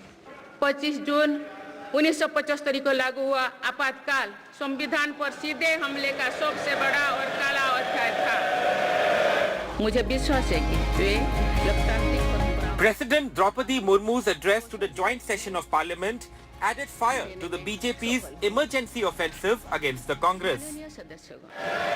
तो पूरे देश में हाहाकार मच गया था, लेकिन ऐसी असंवैधानिक ताकतों पर देश ने विजय प्राप्त करके दिखाया, क्योंकि भारत के मूल में गणतंत्र की परंपराएं रही है। The President's remarks came in the backdrop of a heated BJP versus opposition face-off over the emergency. While central ministers led by Prime Minister Narendra Modi have stressed on the horrors of the emergency imposed by the Indira Gandhi government, the Congress and its allies have said an undeclared emergency is in force over the past 10 years of the Narendra Modi government. The President's remarks also plays out in the context of opposition's constitutional push. In demonstrations outside the House and proceedings inside, it was the opposition MPs who were seen holding the copies of the Constitution and also accusing the ruling party for undermining it. I regret that the real issues of India was covered up by the Honorable President in her speech. This shows the government's intention that they don't want to address the real issues. इतिहास नहीं है, उन लोगों से पूछो जिनकी जवानी के बेहतरीन 19 महीने जेल की कोठरी में। The emergency issue lingered beyond the President's address, with the Congress writing this letter to Speaker Om Birla, saying his reference to the emergency on Wednesday impacted the credibility of Parliament. I had informed the Honourable Speaker it could have been avoided from the Speaker's reference. Because that is clearly a political reference. It could have been avoided. The President's address also touched upon the burning issue of NEET exam irregularities. The government, she said, is fully committed to ensuring the guilty are punished. सरकारी भर्ती हो या फिर परीक्षाएं, सुनिए परीक्षाएं किसी भी कारण से इनमें रुकावट आए ये उचित नहीं है। इनमें शुचिता और पारदर्शिता बहुत जरूरी है। हाल ही में कुछ परीक्षाओं में हुई पेपर लीक की घटनाओं की निष्पक्ष जांच और दोषियों को कड़ी से कड़ी सजा दिलवाने के लिए मेरी सरकार प्रतिबद्ध है। President Murmu's address referred to the need for Parliament to run smoothly. The President spoke of the Lok Sabha polls in Jammu and Kashmir, calling it a big success. She also listed the Modi government's scheme for farmer welfare and efforts, she said, have helped India become the fastest growing major economy in the world. Bureau Report, NDTV. A Samajwadi Party MP's demand to remove the Sengol from Parliament has sparked a controversy. He wrote to Speaker Om Birla asking for the Sengol to be replaced by a copy of the Constitution, calling it a symbol of royal diktat, a Raja ka Danda. His demand was backed by the Congress, but the BJP hit back, saying it's an insult to the people of the South, while a Union Minister Murugan spoke to NDTV, calling the Sengol the pride of every Tamilian. लोकतंत्र का जो प्रतीक है वो संविधान है, लेकिन BJP सरकार ने, खासतौर जो पिछली सरकार है, मोदी जी के नेतृत्व में उस संसद भवन में जहां स्पीकर बैठते हैं दाहिनी तरफ, सेंगोल स्थापित कर दिया है। सेंगोल तमिल भाषा का शब्द है, उसका हिंदी माने है राजदंड। राजदंड का और हिंदी माने है राजा की छड़ी, राजा की छड़ी का और माने है राजा का डंडा। तो अब देश संविधान चलेगा, न कि राजा का डंडा चलेगा। तो इसलिए हमारी मांग है कि अगर लोकतंत्र बचाना है तो संसद भवन से सेंगोल को हटाना है। मुझे लगता है कि हमारे सांसद इसलिए कह रहे होंगे कि जब पहली बार लगा था तो प्रधानमंत्री जी ने बाकायदा प्रणाम किया था। इस बार शपथ लेते समय शायद वो भूल गए, उसी को याद दिलाने के लिए लगता है मेरे पार्टी के सांसद ने कुछ इस तरह का पत्र लिखा है। तो आपकी क्या राय है? नहीं, देखिए जो राय उस समय मेरी थी मैंने ट्वीट किया था। आप मेरी राय आर्काइव से निकाल करके सब चैनलों पे चलाइए। तो अब अभी जो है रहना चाहिए, अभी रहना चाहिए। मैंने क्या कहा जब प्रधानमंत्री जी ही प्रणाम करना भूल गए तो इसका मतलब उनकी भी इच्छा कुछ और होगी। We have been very clear that the Sengol is an identification of a king, and this kind of kingdom is all over long ago, and we are in a people's democracy, and we should celebrate the people's democracy, and we should celebrate the constitution. So the BJP is saying that it's an insult for Tamil Nadu. BJP is insulting Tamil Nadu every day by not giving Tamils their due right, Tamils their due share in power, due share in the revenue. That is the insult of Tamil Nadu. First of all, I condemn this Samajwadi Party and the Samajwadi Party leaders and India Alliance partners. So they don't know about the Tamil culture. They don't know about the Tamil tradition. They don't know about the Tamil values. So it is pride of Tamilian. Right. It is pride of Tamil people. So like it's in each and every Tamil's pride this is. So the SP, Samajwadi Party or India Alliance people, they are against the Tamil tradition. They are against the Tamil culture. They are against the Tamil value. I strongly condemn this instance.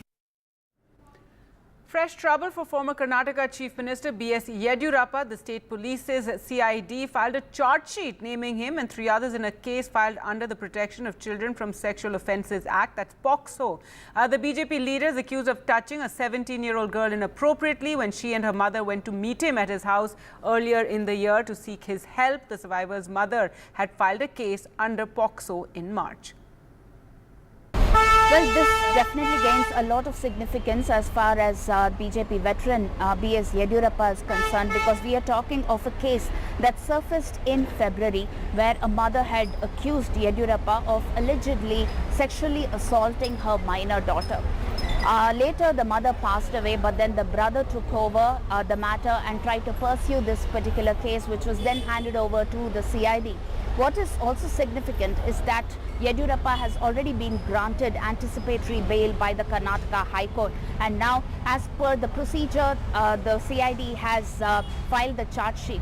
Some of the interesting details that emerge from the charge sheet according to sources is the fact that it is not just Yediyurappa who's been named in the charge sheet, but there are 3 others as well who seem to have been allegedly involved in destroying evidence based on the instruction given by Mr. Yediyurappa there. Now, most of the other details would emerge only later, but then all eyes are on how this legal procedure as well as the investigative details will drive Mr. Yediyurappa in terms of what kind of a setback or more trouble that it would bring to Mr. Yediyurappa there. All eyes are also on reactions that we could pick up from the Yediyurappa's camp. As of now, most of them absolutely being tight-lipped at this moment here, because all of them are really looking at the prospects of the election and going forward, especially with Mr. Vijayendra taking forward with the BJP's mantle here in Karnataka. Most of them are keeping quiet on this matter, but then all eyes are on the impact that the legal procedure and the investigation would have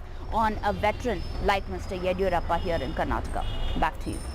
A huge setback there for the former Chief Minister. Now, news from Tamil Nadu. And AIADMK legislators led by Party General Secretary Edappadi K. Palaniswamy today undertook a day-long hunger strike demanding a CBI probe into the Kallakurichi hooch tragedy. The MLAs also protested against denial of permission by the Speaker to raise the issue in the Assembly. Remember, over 60 people have died in this tragedy. Legislators were suspended from the House on Wednesday after they continued to create a ruckus demanding the issue to be taken up.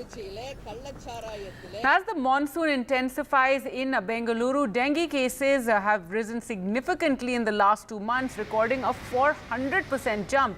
The city has seen 1,036 cases in June alone, and this has set the alarm bells ringing.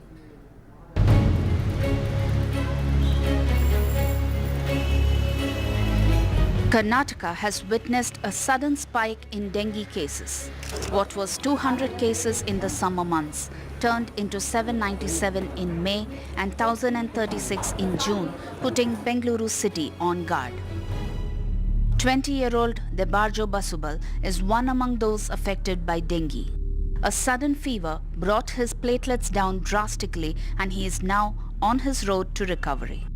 It was worse. My parents had to come down, and I live in a PG here, and I thought it's a very clean PG, which it moderately is, but then the water that accumulates, you never know how dirty the water is, how dirty your surrounding actually is, what leads to the rise of these kind of mosquitoes, and you never even know what kind of mosquitoes lead to dengue. So I think I needed to be a little bit more clean, and I needed to be a little bit more careful. Addressing the sudden surge in cases, CM Siddaramaiah called for a meeting with officials of the Civic Department and Health. Chief Civic Commissioner, who was also affected by dengue last week, said that the municipal corporation will be holding a survey across 14 lakh houses to destroy dengue breeding areas. Because of intermittent rain and conducive temperature of 26 to 30 degrees, the breeding and the mosquitoes numbers have gone high. So we have to now pull in our all resources and intensify our survey work. Survey work is very important. From January to May, dengue cases in Bengaluru jumped by 59% as compared to 2023. Karnataka has recorded 5,374 cases, 5 deaths till date this year. Bengaluru has witnessed 2,447 cases till date this year. More cases reported from Bengaluru, Chikmagaluru, Mysuru, Haveri, Shivamogga, Chitradurga and Dakshin Kannada districts. More than 40% of 50 patients walking into hospitals with fever are reportedly testing positive for dengue, say doctors. First things is that the rains are going to be around, so we cannot prevent that. So what can we do for that? Make sure that the area where you stay is maintained with good hygiene. There is no treatment for dengue. It's a virus and it's only symptomatic. So when I say symptomatic, if a patient is having fever, you treat for fever. If a patient is having body pain, you treat for body pains. While the government must initiate efforts in destroying mosquito breeding areas and boosting treatment measures, the onus is also on you and me to ensure our surroundings are clean and to keep dengue at bay. With camera person Govind, Pratibha Raman in Bengaluru for NDTV. All right, let's now get you a check on the monsoon until where it has advanced. And Delhi, in fact, has got pre-monsoon showers. Rain lashed parts of Delhi, Mumbai and Odisha as the southwest monsoon is advancing. The IMD has said the monsoon will arrive in the capital by the weekend, and there will be heavy rain starting tomorrow. Rainfall is varying across the country, and heavy rain is expected in the west and northeast India. In fact, in Kerala, schools and colleges will be shut tomorrow as there's orange and yellow alerts for multiple districts of Kerala. We expect that within the next 2 to 3 days, monsoon will advance further into more parts of Bengal, Jharkhand, Bihar, Uttar Pradesh, Haryana as well as Rajasthan. 29th onwards, 29th and 30th, we are expecting heavy rainfall over Delhi. Of course, we will be updating it daily. Heat waves have abated from the entire country. We are not seeing currently any record of heat wave throughout the country. And a look at the stock markets, and a new day and a new high. The Nifty and Sensex hit fresh lifetime highs today. The Sensex crossed 79,000 while the Nifty crossed 24,000. Sakshi Bajaj with the details. Another day, another high for India stock markets. We've seen both the benchmark indices hit a fresh high, with the Nifty crossing the 24,000 level and the Sensex surpassing 79,000 for the first time ever. Financials and IT have been outperforming as sectors. We've seen the Nifty Bank really also hit and cross that 53,000 level altogether. So a record high there. Experts believe strong economic fundamentals and a continuation of the policy framework as well as reform agendas on the horizon are boosting investor sentiment altogether. They also feel that going forward in the medium to long term, a normal monsoon will help the FMCG sector and the rural economy. And finally, some entertainment news. Huge expectations from Kalki 2898 AD that hit screens today. It's billed as India's most expensive film at 600 crore and with a galaxy of stars like Prabhas, Amitabh Bachchan, Deepika Padukone, Kamal Hassan. Experts are asking if it'll create a sensation and bring in the moolah like Bahubali, RRR and Pushpa. मैं आज तक एक fight नहीं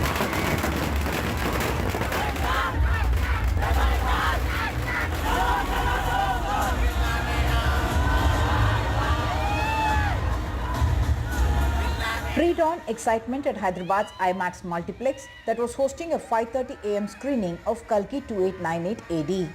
The world building was just top-notch, the dialogues, the comedic. I mean, Prabhas is back. It's the most electrifying movie coming from an Indian filmmaker. Nag Ashwin has done every Indian proud, especially Telugus.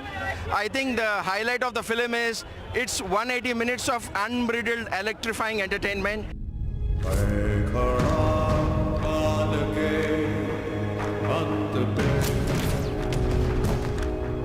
Fans said they were overwhelmed with the Kalki universe that came alive on screen in the mythological science fiction action thriller.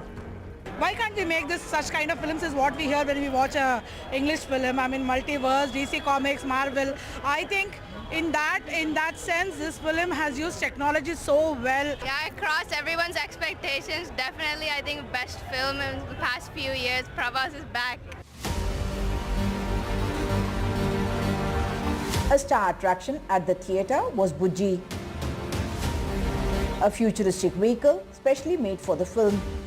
This is a vehicle that in fact plays the sidekick to the rebel star Prabhas, and this is the very seat in which he sits and all the action sequences actually follow. This is the steering wheel and it's supposed to not just be a vehicle that will take you at high speed, it's able to fly as well, and it does all those multiple things which we perhaps only can imagine in a future.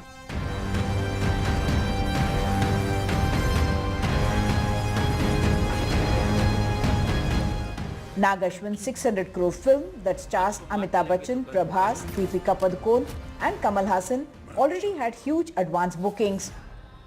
जब shoot कर रहे थे हम लोग तो हमें मालूम नहीं पड़ रहा था कि ये क्या हो रहा है, क्योंकि जो VFX और जो सारे के सब जो चीज़ें पूरी बाद में जो डली हैं उसमें फिल्म में, तो उसकी हमें उम्मीद नहीं थी. हम सिर्फ ग्रीन पे शूट करते हैं, उस वक्त इतना नहीं लग रहा था. अब जब देखा स्क्रीन पे अपने आप को तो mind blowing. Unlike Amitabh Bachchan, who gets a full-fledged role, Kamal Hassan's screen presence is rather limited. But then you needed someone like a Kamal Hassan, no ordinary actor, to be able to play that challenger to God. And yes, of course, there is going to be that sequel where you can expect confrontation scenes between a Kamal Hassan and an Amitabh Bachchan and also the rebel star. More to come in part 2. With Abira and Prashant in Mumbai, with camera person Nagaraju, Uma Sudhir, NDTV. इस बार मैं prepare होके आया हूँ. आजा.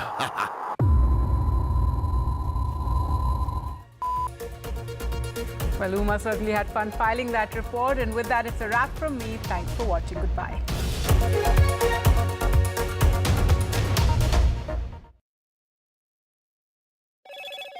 Hello, Moto. Motorola, India's best 5G smartphone brand.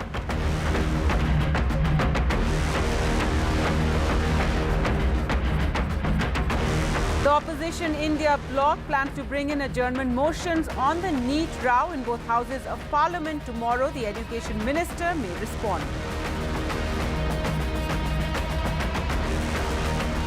In her address to the joint houses of parliament, President Draupadi Murmu spoke on the emergency, calling it the biggest attack on the constitution. A row erupts over the Sengol in Parliament after Samajwadi Party MP writes and says, please remove the Sengol and replace it with the Constitution. A union minister retorts, pride of every Tamilian. And a huge setback for former Karnataka Chief Minister B.S. Yediyurappa, as he's named in a POXO case and he's named in the charge sheet which is filed by the CID today.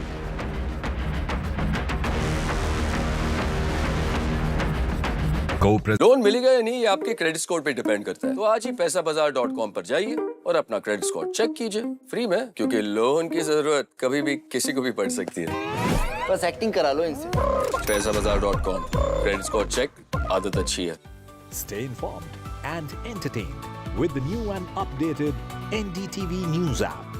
You can watch all our channels live, listen to podcasts, read breaking and exclusive news from around the world and more. Download the NDTV app today and get access to the best journalism and storytelling on your smartphone or tablet. The NDTV app. News that matters to you. Some people say the metaverse will only be virtual. One day this lecture hall will be made of code, and driverless cars would be trapped in intersections. But even in this maze of the future, you can't wish away health. It's time to become more resilient.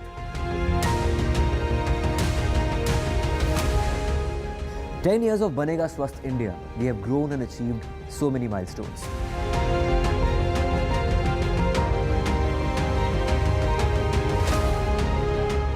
And now I have a plan to beat the urgency, to stop breathing with difficulty, to relieve getting choked with inactivity.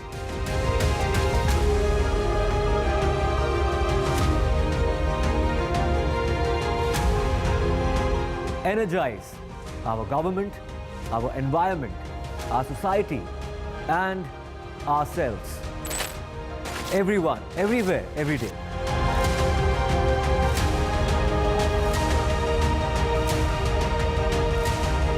Banega Swasth India, one world hygiene.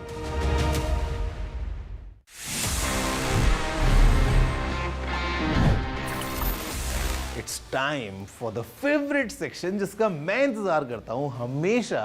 It's called Ask TG and यहाँ पे I answer all your questions. Let's see what we have for this week.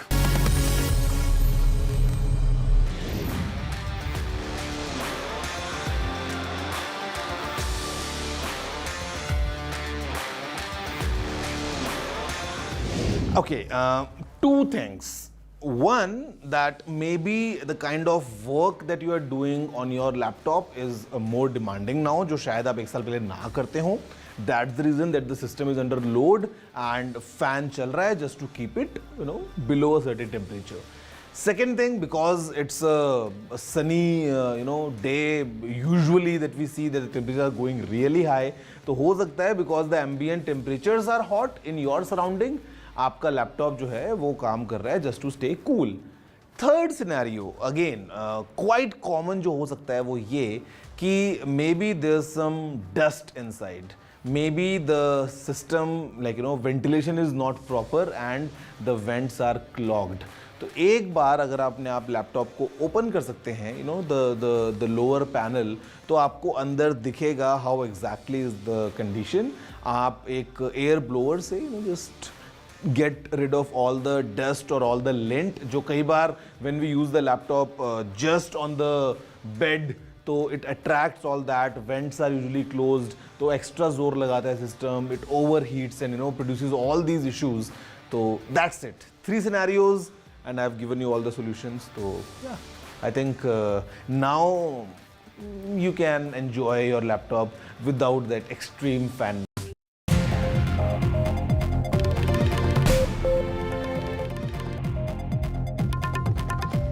Good evening and welcome. You're watching The Last Word. I'm Rishika Barua. A Reuters investigation has alleged that Foxconn, the company that manufactures iPhones in India, excludes married women from jobs at its main India iPhone plant near Chennai. The report, which suggests a huge gender bias at Foxconn, says the company openly discriminates against married women, citing their greater family responsibilities compared to unmarried women. The report also reveals a problem with the jewelry work that was worn by married women specifically married Hindu women, as interfering with the production process. The news agency says they spoke to at least 17 employees from the hiring agency in India that work for Foxconn, and also claimed that current and former Foxconn human resource executives have confirmed that the company is indeed biased against women. Reuters also found a dozen job advertisements by Foxconn's third-party recruiters, and their WhatsApp discussions apparently explicitly state a requirement for young, unmarried women. The report also says that Foxconn did acknowledge lapses in the hiring process back in 2022 and claimed to have fixed the issues. But over the investigation that was carried out by the news agency that spanned almost a year, it appears that the manufacturing giant has failed to address the instances of bias. Now, Foxconn is believed to have responded to this report, and in an internal note to the government, they've claimed that 25% of new hires are women. This is what the company is claiming, clearly rubbishing the claims that have been made in this report. But the larger question that we're looking at tonight is, what can women do if they are discriminated at work? While there is no specific provision in the law, women can seek justice in either labor or industrial tribunals by essentially going ahead and filing a suit. On the show tonight, we'll also ask what a story like this means for the larger fight for inclusivity. There was a dip in participation of women in the workforce. Is this just another story that highlights what appears to be a rather routine rot in the system, where bias against women, especially married women or working mothers, runs deep? Joining me on the show this evening, Karuna Nandi, Senior Advocate of the Supreme Court, Kasturi Shankar, actor and social activist, Sonika Aaron, CEO of Marching Sheep, she's also a gender inclusion expert, and Satya Mule, an advocate of the Supreme Court, who is an expert when it comes to labour laws. I'd also like to highlight at the outset that no representative of the DMK government in the state or the central government agreed to be a part of this discussion. I want to, however, first go across to my colleague Sam Daniel, who's joining us from Chennai at the moment. This is, of course, a plant that is very close to Chennai, Sam. And while the state government has declined to officially join this debate or have a conversation around it, what are you picking up from your sources in the government? How are they looking at this entire expose? Well, senior bureaucrats I spoke to off record, Rishika, they say Foxconn employs more than 30,000 women, and a significant portion of them are married women. And they concede Foxconn denies accommodation, dormitory-like accommodation for married women. It provides only for single women. And so far, they say the government has not received any complaint either from present or past workers working with Foxconn. And they say, technically, even assuming this to be true, it does not violate any Indian labour laws.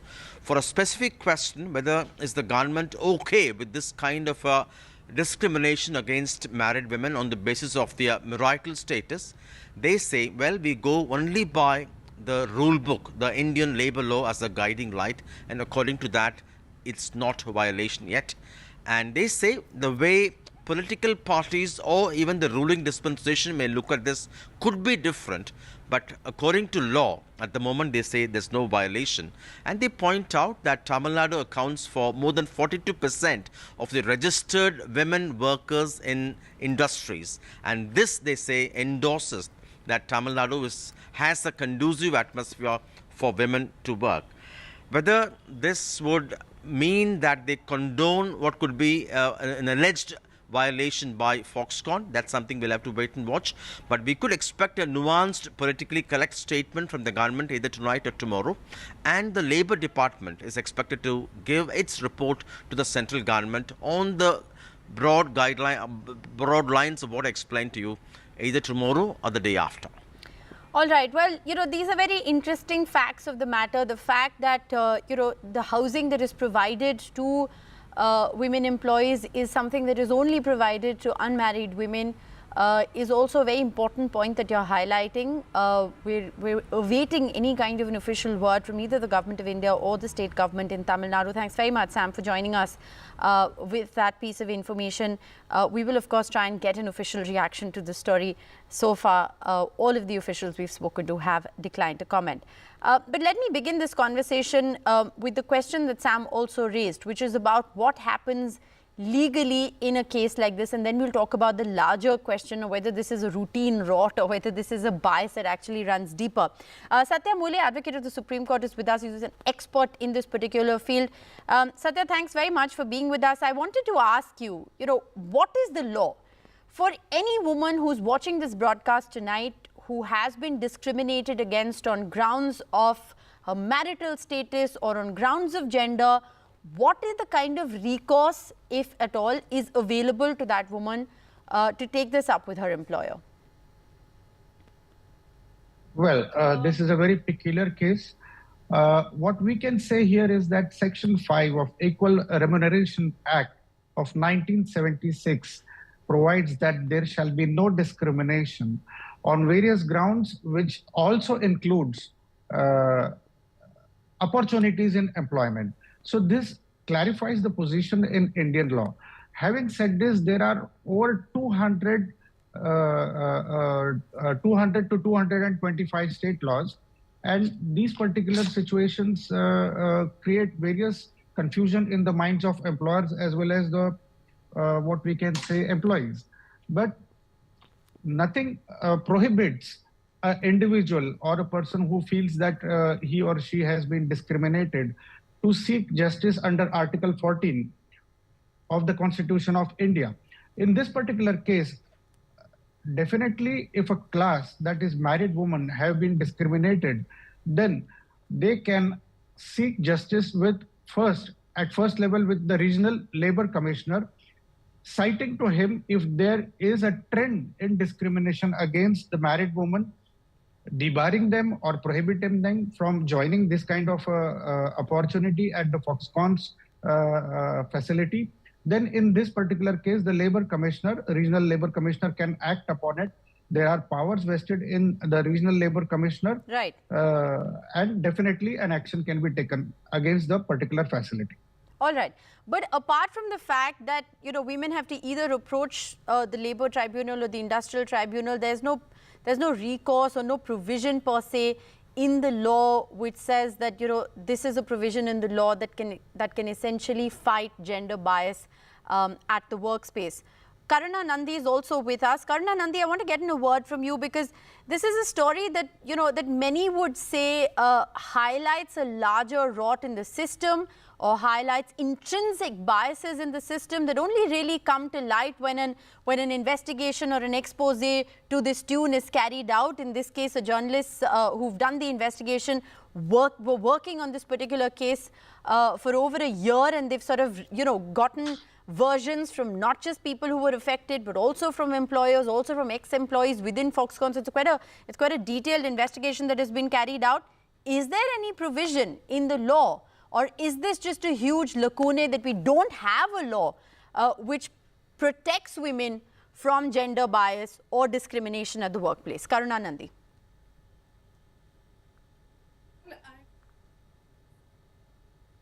Okay, I believe we've lost that line with Karuna Nandi. We're going to try and reconnect with her in just a bit. Let me just then shift gears. Kasturi Shankar, if I can come to you at this moment, what's been highlighted in this detailed report is absolutely shocking, but many would say also rather routine. How do you look at these developments and the fact that so far the government of the state as well as the centre have remained silent on the issue? Well, let me start by expressing my extreme anguish because I'm from Chennai. Sri Perumbudur is in Chennai. It's literally a satellite town of Chennai, and Foxconn has been functioning there for, I believe, 5 years plus now. And it was touted as a big deal and an employment hub. And to realize today, because of this expose, that all of that hoopla doesn't do anything to change the status of how women are being perceived in my own homeland is it's heartbreaking for me. Because this was a ticket to, people see women as chattel that they can own, pass on as property, use as some kind of objects, use as, they only look at the work potential. They forget that the number of women, maximum number of women who need to actually come out and work are people who are working mothers. Children are the number one reason why women actually choose to work after marriage.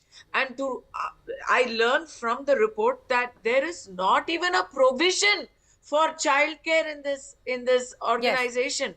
And the saddest part of it, and this is as an advocate myself, I tell you the saddest part is Foxconn has so many loopholes to just get away scot-free. You know why? Because they will throw the entire blame on the recruitment companies. They're going to say, we contracted out the recruitment, the requirements, everything. We didn't interfere in that. We didn't tell them anything. They're going to tell that even though the expose states otherwise with evidence, Foxconn is going to completely deny any culpability. They're going to say, we didn't know what the recruitment agencies were doing. Yeah.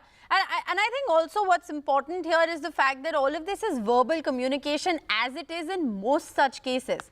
Nobody is going to give it in writing saying that, you haven't got the job, or we're not hiring you because, you're a married woman because of your marital status or because of your gender. Sonika, Aaron, if I can bring you into the conversation here, if we just look at the law once again, it's very interesting because the labor law actually doesn't clarify on any sort of provision to protect women. But at the same time, what the law does is that it mandates paid leave for childbirth, it mandates insurance policies for pregnant women, and sacking of a woman on account of pregnancy is again something that is prohibited under the law. So there is a fair bit of culpability that does rest with the employer.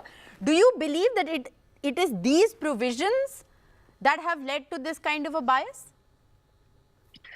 On the contrary, let me put it this way, okay? So the law, I think, is there to drive a certain level of enablement for the workforce, whether it is men or women, okay? So when Foxconn says that we have 70% women, of which 25% are married women, the question then comes is that have we provided for childcare? Have we provided for transport? Have we provided for shelter? Have we provided for medical rooms and so on and so forth? The law also, if I just take a step back from the law and talk about the fundamental right of equality, if I talk about the fundamental right to be employed without any kind of discrimination, then here, why are we even talking about the law? Why are we even talking about industrial relations? Why aren't we saying that if a woman, irrespective of whether she is married, whether she is single, whether she has a child, she is coming for work, she is capable of delivering, should she be given the equal right to be interviewed and then given the job if she meets the requirements? Okay. And then should she be enabled to do her job well? I think this is the question that we need to answer, Rishika, rather than, what is the punishment, or should we... No, these are larger fundamental these are larger questions. And if these are larger fundamental questions that of course must be answered. But I'm talking about the nitty-gritties on, the way the law works. Are there certain provisions in the law, while they are welcome provisions and must be enforced, is it those provisions that are hindering the growth and development of women or the employability of women? That was a larger point that I was going to come to. But we have Karuna Nandi back with us. And I wanted to ask you the question that I was asking you when we lost the line with you, is the fact that there's absolutely nothing in the law that protects women from gender bias. Do you consider that to be a huge lacuna? There is, actually. Article 15 of the Constitution, 15.2 of the Constitution is very clear that no shop or establishment can discriminate on the basis of a number of different things, including gender. right? And so therefore, in Nargish Mirza's case, when she sued Air India, she was an air hostess, and they were discriminating against married women. And the court was very clear. She sued in 1981. The court was very clear that, look, Article 15 it protects you, and you cannot, in such a situation, Air India, discriminate.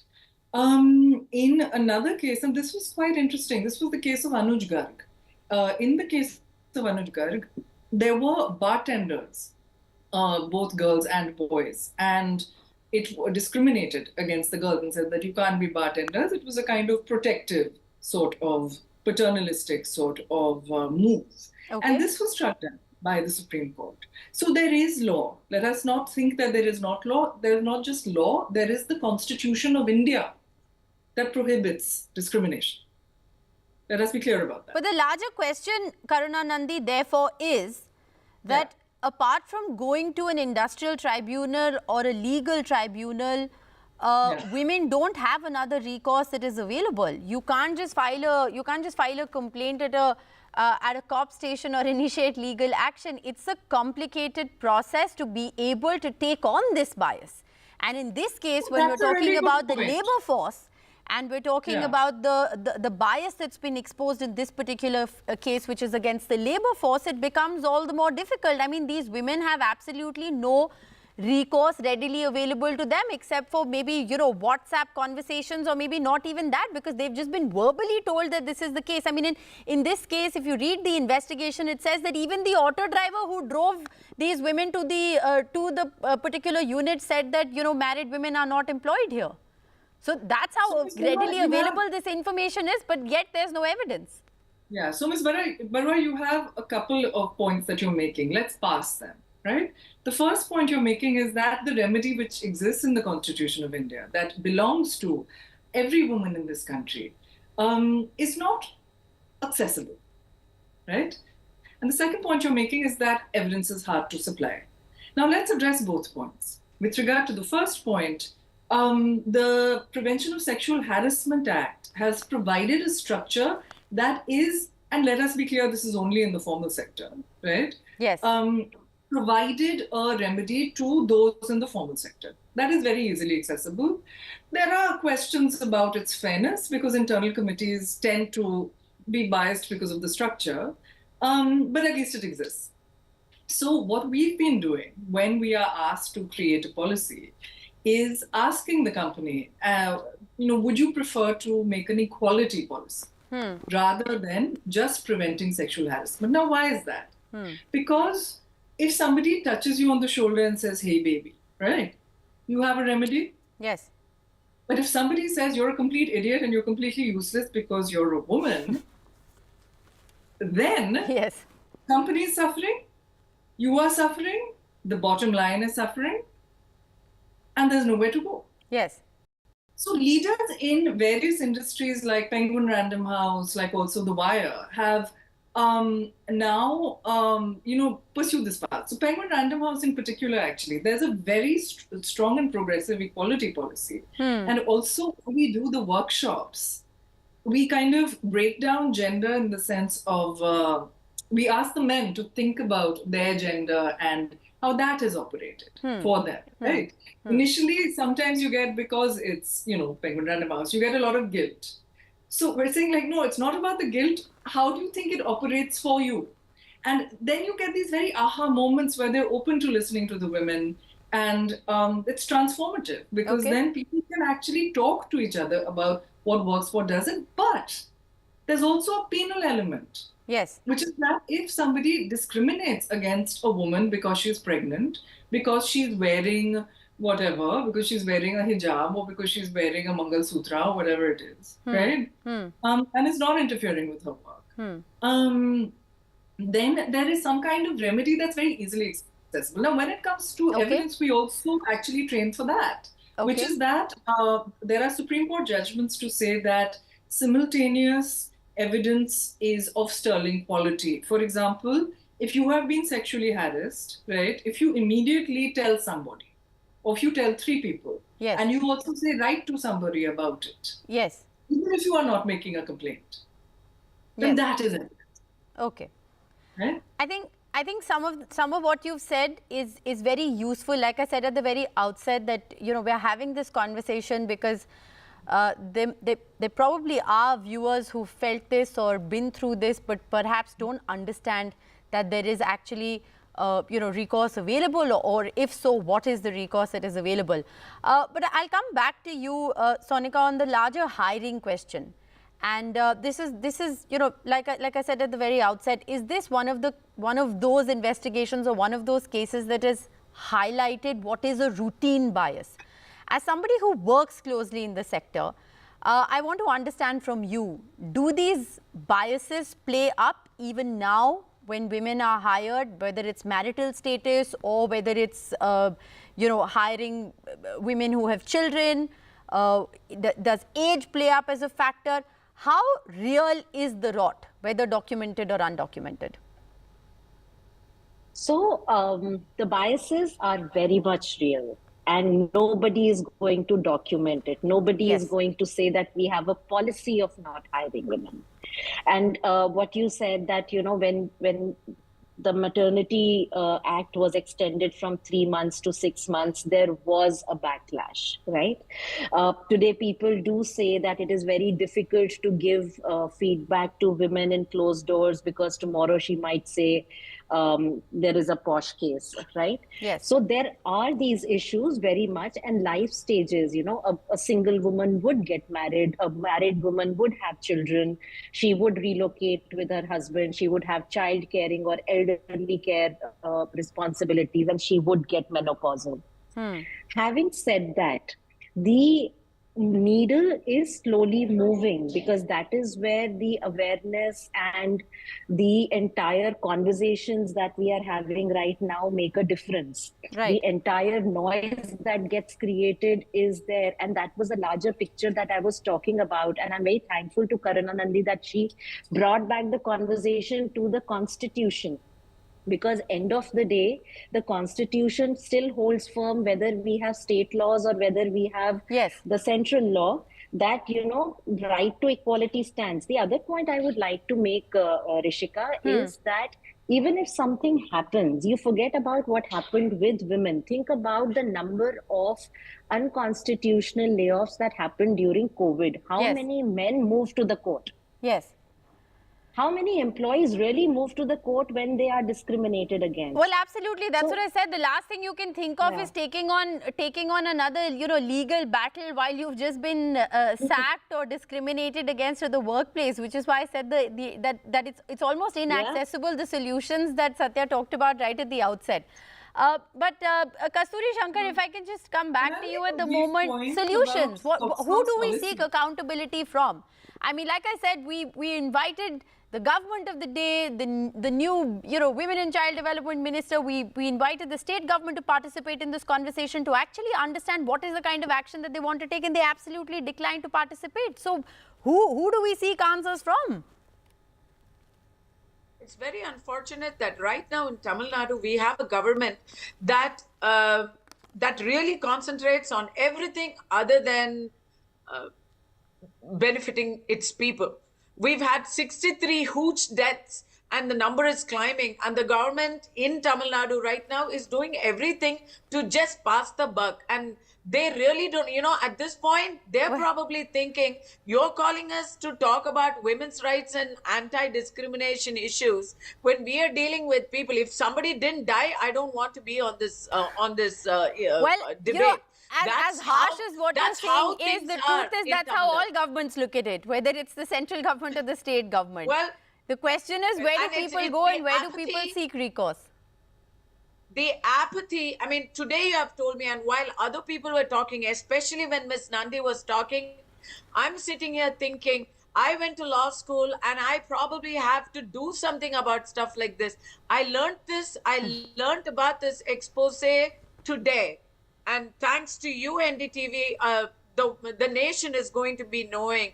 And at least I hope some part of Tamil Nadu knows what is going on in their own backyard. I think the time has come for people to take on. We have to do it ourselves. Because, at the end of the day, to put it very bluntly, the government is there to try and find ways of but raising taxes. But it's complicated, isn't it? It's a complicated story because look at Foxconn as an iPhone manufacturer in India has generated thousands of jobs. And they have expanded units to different parts of the country. So, you can't ignore the fact that here is a plant that is generating jobs. They are providing residence facilities. They are providing housing facilities. They have a stipulated payment method. I mean, not to married women, they are not. Is there a childcare facility there? Never mind if there is a child there isn't even housing. Care. There should be one. There isn't even housing for married women. So childcare really comes much after that. There isn't even housing that is provided for married women. This is not China. This is India. I think Foxconn has been very remiss in disrespecting the constitution of the country. I have to wrap. Karuna Nandi, 10 seconds. I have to wrap. Look, I would like to just speak to the married women who have been discriminated against, right? There is a Foxconn Code of Conduct, and that is very explicit, it's very progressive. It speaks of protection of maternity and the health of female workers, and that they're committed to protecting female workers' rights and health. But here we're talking about a hiring bias. Let me finish. Social benefits, breastfeeding breaks, etc. But all that doesn't even come into play when you're not hiring women who you have to extend those facilities to, right? There is a non-discrimination clause, if you let me finish. They're committed to a workforce free of harassment and unlawful discrimination. So the point I'm making, Rishika Barua, is that very frequently companies that have subsidiaries here, right, tend to act in ways that they shouldn't. So sometimes recourse to the parent company is something that can be quite effective. That's a very important point that you've made. I'm afraid I'm completely out of time, but we sincerely hope that this is a story, that it's an investigation that Reuters has carried out. We've of course had a larger conversation around it, and we sincerely hope that there will be a strong reaction from both the state and the central government. Thank you very much for watching.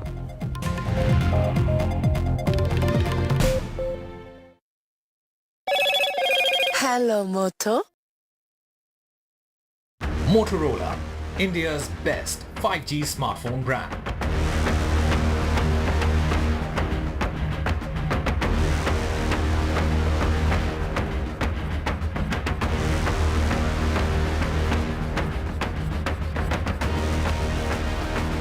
Loan मिलेगा या नहीं, ये आपके credit score पर depend करता है। आज ही जाइए पैसाबाजार.com पर और अपना क्रेडिट स्कोर चेक कीजिए फ्री में, क्योंकि लोन की जरूरत किसी को भी कभी भी पड़ सकती है। चल एक्टिंग थोड़ा भेल बनो। ये आयो बात जोर। पैसाबाजार.com। The biggest democratic exercise in the world. Team NDTV covers it from ground zero. BJP really had to fight a tough election this time. Unprecedented exercise. Unmatched coverage. There is no dispute. जनता को decide करना है. From polling to counting, NDTV brought you the most trustworthy news and updates.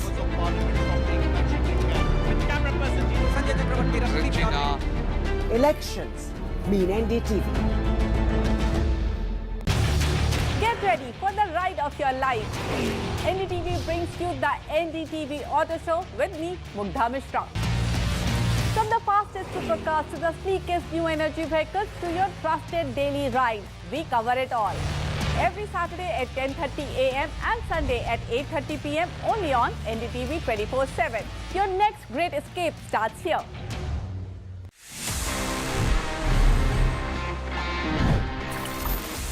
बहुत बार ऐसा होता है, and I've seen many guys जो कि 2 phone carry करते हैं सिर्फ इसलिए कि उनको 2 अलग-अलग WhatsApp को रन करना है। एंड समटाइम्स आई अंडरस्टैंड कि मतलब एक फोन होना मुश्किल हो जाता है, but WhatsApp has a built in option. अगर आपको नहीं पता है, you can just add an account in the same application. ये बड़ा आसान है। You just go to WhatsApp, आप सेटिंग्स में जाएंगे, अकाउंट पे जाएंगे, एंड वहां पे you can just add another account.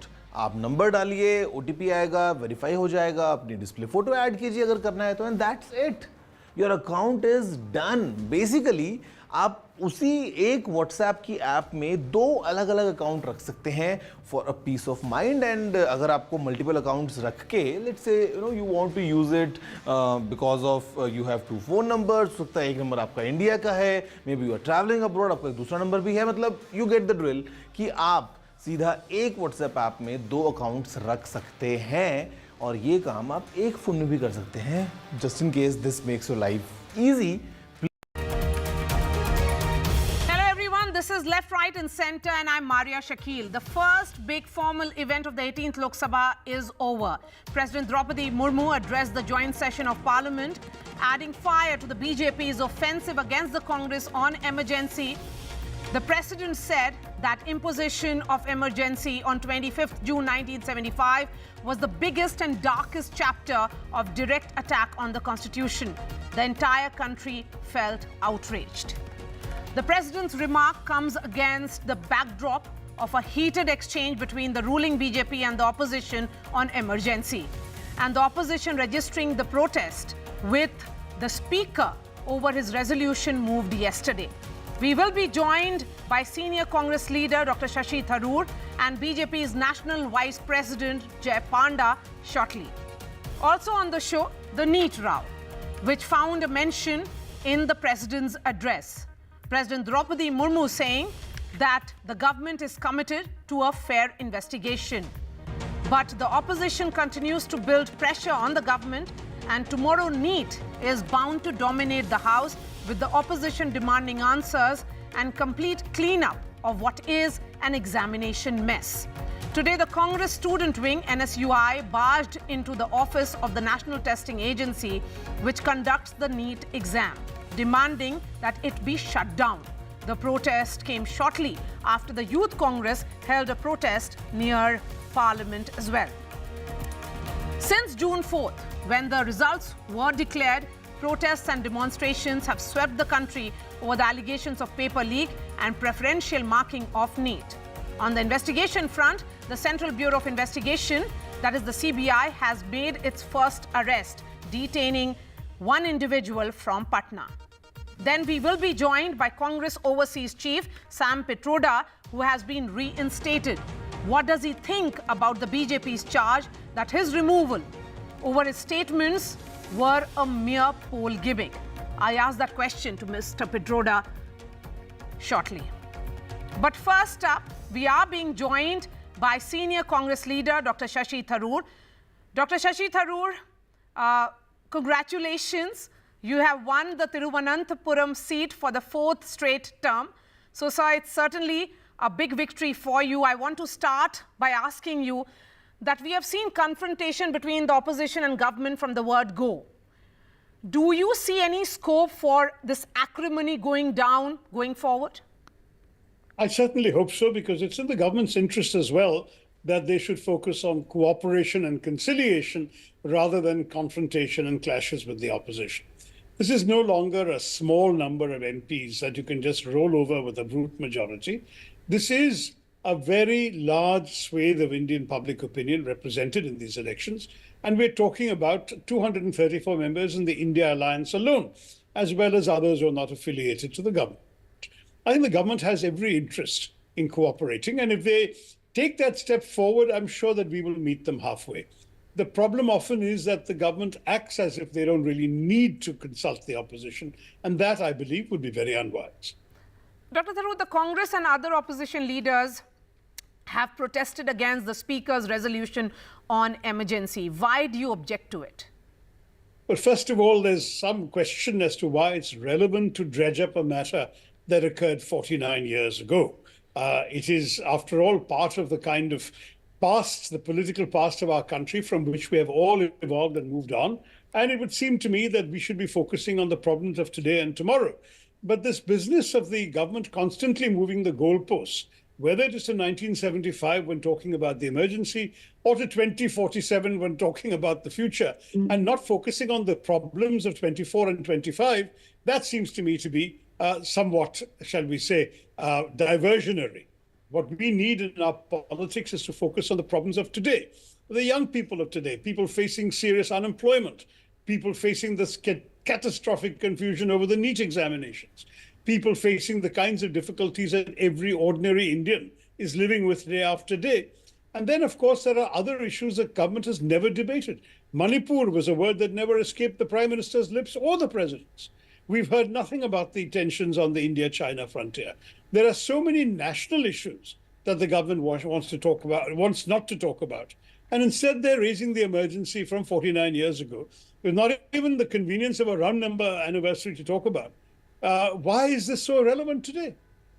But Dr. Tharoor, observers will say that BJP raking up emergency is essentially to blunt the opposition, that is the Congress's constitution attack. Isn't that just fair politics to use whatever tool you can against your opponents? The irony is that's actually one thing the BJP could not accurately say, because actually, and I'm a critic of the emergency, many of you have read my books and writings against the emergency in subsequent years, but the very fact is that the emergency may have been undemocratic, but it was not unconstitutional. It was a provision in the Constitution that permitted the imposition of an internal emergency. That provision has since been removed, but it was there at the time, and therefore what was done by the government in 1975 was strictly within the boundaries of the Constitution. So for the Rashtrapati to say it was an unconstitutional attack or an attack on the Constitution is actually inaccurate in legal terms. Now, I'm not supporting the emergency. I think arresting opposition politicians, censoring the press, a number of steps taken were undemocratic steps. But they were not, sadly, not unconstitutional steps. But suspension of constitution is what happened during those 21 months. No, ji. The constitution was very much in place. Everything was done according to the constitution. Even the notorious 42nd Amendment was passed within the provisions of the existing system. So I'm not saying that anything is something to be proud of. I don't think we should be debating the emergency and politics today when there are more important things to do. But I'm just challenging the claim that it was unconstitutional. It was not. It was completely within the Constitution. However undesirable all of us may see it as being today. Dr. Tharoor, talking of emergency, obviously it was a dark chapter in India's history. Can Congress ever escape the blame for that? Look, if the BJP government doesn't want to talk about the Gujarat killings of 2002, why is it that it's only when the Congress presides over anything wrong happening in the country that it's fair game to talk about? I think in many cases it's time we moved on from this meh to blaming of the past that takes place far too easily in our politics and focus on the real issues of the nation. Why can't we hear more about what the government is prepared to do on unemployment? The Congress party had some very specific plans, and BJP should have different plans of its own or take our plans. We don't mind, but we need action. We need to ensure that young people in this country find work to do. This is a real urgent issue. Why won't the government address it? It seems to me rather bizarre that we're sitting here today in 2024 talking about 1975 when we could be discussing the actual challenges facing the people, the voters, the young citizens of today. So is Sengol and the entire controversy erupting around it an issue which is of concern to the people of India today? You heard from Samajwadi Party MP and your own party man in party MP in Manikam Tagore backing him that Sengol should be removed. Look, I mean, this is a debate I personally don't wish to enter into because I can see the arguments on both sides. One, that it's a symbol of monarchy and we are a republic, so why do we need it? And the other saying it's a purely symbolic thing. It sort of comprises, if you like, an attribute of sovereignty and it's an Indian traditional thing from a different part of India that should be honored here in the national parliament. And I don't really want to pick and choose between these two things. I will say, however, that right now what the Congress party and the opposition are focused upon are the real issues facing people today, which certainly to my mind include NEET. As you said rightly at the beginning of your show, a large number of youth Congress activists from all over the country came to protest in Delhi and got rather badly beaten up in the course of their protests. We're concerned about that. We're concerned about the extraordinary confusion surrounding the entire NEET examination process. We're concerned about unemployment, particularly for young people. And we are concerned very, very seriously about some of the issues the government simply doesn't want to talk about, from Manipur to the India-China border. So let's talk about the real issues. Okay, Dr. Tharoor, talking about emergency, that much debated 39th Amendment that kept the election of President, Vice President, Prime Minister, Speaker outside the purview of judiciary. So doesn't the Congress Party's safe constitution pitch at the moment sound hollow? Look, I mean, we're going around the same point in circles, Maria. I will say to you quite simply that saving the constitution is a national necessity in any case. When we heard this ab ki baar 400 par over and over again, and when half a dozen BJP candidates from you and I can name actually said in speeches in their constituencies that we need such a large number in order to amend the constitution, obviously we put two and two together and began to worry, because while the constitution has been amended 100 times, it has always been amended by consensus. No government needed 400 seats in order to amend the constitution, because the constitutional amendments that came up reflected the temper of the times and usually had the agreement of the main opposition parties too. Now, when you're saying you want a number that will enable you to amend the constitution without even consulting the opposition parties, that suggests that you have some sinister plans. And that's why we all said, no, we have to protect this constitution as it is. That was the context in which this whole issue came up. Now, if the government wants to assure the nation they have no plans to amend the constitution, we can move on. Why do they want to discuss what happened in 1975? Let's talk about the practical problems they're not addressing today. That brings me to my last question. Rahul Gandhi is now the leader of opposition, the first constitutional post he has ever held. How do you see this, and what advice will you give him? Look, I think Rahul Gandhi has emerged as a considerable leader in his own right. It started off in many ways that the sort of churning or turning of the narrative began with the two Bharat Jodo Yatras, particularly the first one, which seized the imagination of the nation and of young people everywhere. Moved on from there, I think, into this very effective campaigning for the Lok Sabha elections of 24. And I think his ability to now not just frame the narrative, but to do so in a way that appeals to and attracts large numbers of people is beyond dispute.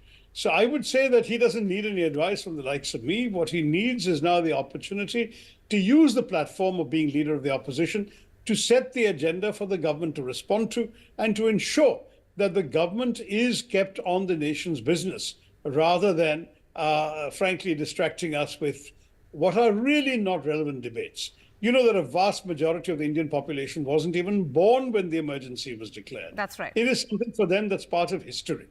Let's not go into history all the time.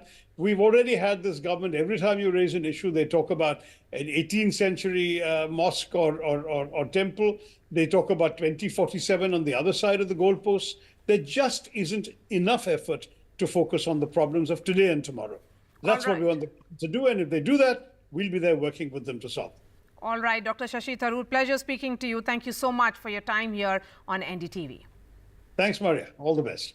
Shifting focus now to Mr. Jay Panda. Mr. Jay Panda, senior BJP leader, is joining us. Congratulations, Mr. Panda, for your victory in the Lok Sabha polls. Today was an important day for the parliament. President Draupadi Murmu addressing the joint session. Opposition says that issues of public interest, like creation of jobs, have not been addressed by the president. Well, during President Draupadi Murmu's tenure, Bharat has achieved some very important milestones. Some of the major milestones which were mentioned in the speech today was about the Indian economy going from 11th place to 5th place in the world, particularly during a time when the global economy has been very, very challenged since the pandemic. She also spelled out the roadmap of getting to the third largest position in the world's economies. And this inherently implies opportunities for not just the youth, but for the entire spectrum of Indian citizens. Now, if you look at the jobs numbers, just last week, there are reports from multilateral agencies about India beating the rest of the world in terms of job creation, in terms of opportunities being created. Now, these are facts that the opposition obviously prefers to ignore. You know, the sad thing is, just yesterday, the opposition made a solemn commitment to abide by parliamentary norms and to have productive debate and discussion. But as soon as there was a condemnation of the emergency on its 50th anniversary, they broke into their traditional disruption and sloganeering, which, I mean, they broke their promise within moments. And the fact is that this is an opposition that is not able to leave its legacy behind. Even today, even 50 years after the emergency, they are not able to not only criticize the emergency, they are not able to hear anybody else condemning the emergency. And these are the people that held up a copy of the Constitution and taking their oaths as members of Parliament. It's really very, very odd. Mr. Panda, one would say that the dark days of emergency is returning to haunt the Indian politics with repeated reminder that is coming from the government and the BJP. Today it was the president. Yesterday the speaker spoke about it. Some say that why should a bipartisan chair like the speaker move a resolution at all? I find this question itself very bizarre because during the oath taking of the new members of Parliament was when the 50th anniversary of the emergency took place. Now, if you are not able to condemn the single biggest challenge to our republic, the single biggest challenge to our democracy since the Republic of India was formed, then obviously something is very, very wrong. I don't understand what is their problem in commemorating the 50th anniversary of the emergency with the condemnation of it. They are simply unable to condemn the emergency. They are unable to accept. And why should not the head of state and why should not the head of Lok Sabha condemn emergency? Because these very institutions were compromised. These very institutions were complicit in the suppression of fundamental rights and the imprisonment of so many people, including political leaders. The sad thing is, today there are certain political leaders sitting in the opposition who were imprisoned or their fathers and predecessors were imprisoned.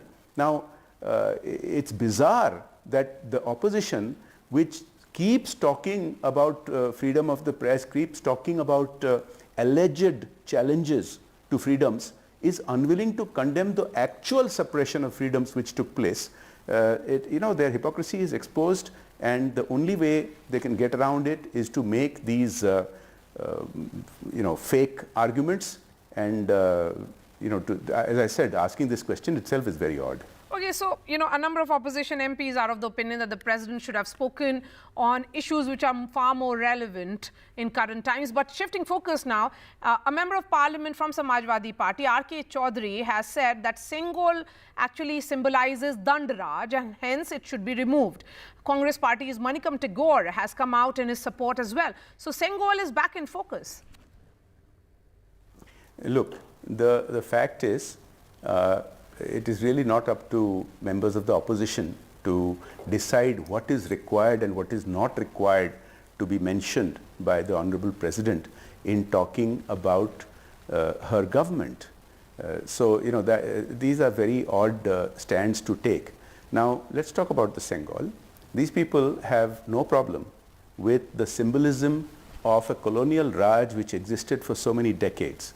You've had the symbolism of the colonial Raj in the names of our roads, such as Rajpath, Kingsway, which has been renamed as Kartavya Path. They had a problem with that.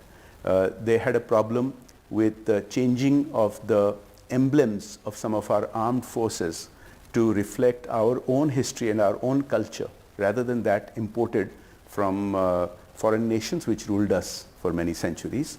The Sengol is a traditional Indian symbol of governance. There are many other such symbols. During the G20, the Prime Minister took pride in the Konark wheel, which comes from my state, which represents not just art and architecture but also science, because the wheels of the Konark temple were, they told time, and they were astronomical instruments in a way. Now, these are many different symbols of our own history, of Bharatiya history, of Indian history, that we should cherish. Now, I think some members in the opposition have been so much in thrall to the sort of continuance of the Raj, even post-independence, by a few elite families which ran the show, that they are unable to let go of that and cherish our true heritage. Mr. Panda, I'm going to shift focus back to the issue of emergency and the resolution. The Congress has called the Speaker's resolution on emergency unprecedented in the annals of the history of Parliament. And coming from a newly elected Speaker, it is of far graver proportion. Should the Speaker have used his chair for such a resolution at all, and why on the very first day? These stands taken by the opposition is entirely false. Day before yesterday was the 50th anniversary, and those 2 days, that is Monday and Tuesday, were oath-taking under the charge of the pro tem speaker. Obviously, when members were taking oath, no other issue could be taken up, and so the 50th anniversary of emergency went by. The very next day, it is 1 day after the 50th anniversary of the emergency, that emergency was raked up. And like I say, the opposition has a DNA level problem in accepting that the emergency was wrong. That's why any condemnation of the emergency provokes a reaction amongst them to oppose it. I think they are digging themselves a bigger hole. I think Indians, thinking Indians, will recognize that their fake professions of adherence to the Constitution is exposed when they are refusing to condemn the emergency. They are refusing to apologize for the emergency. And as I have said before, it is absolutely correct that the Honorable President herself should mention it, that the Honorable Speaker himself should mention it, because we as a nation should be clear about the real biggest danger that our democracy faced within these last 75 or 80 years.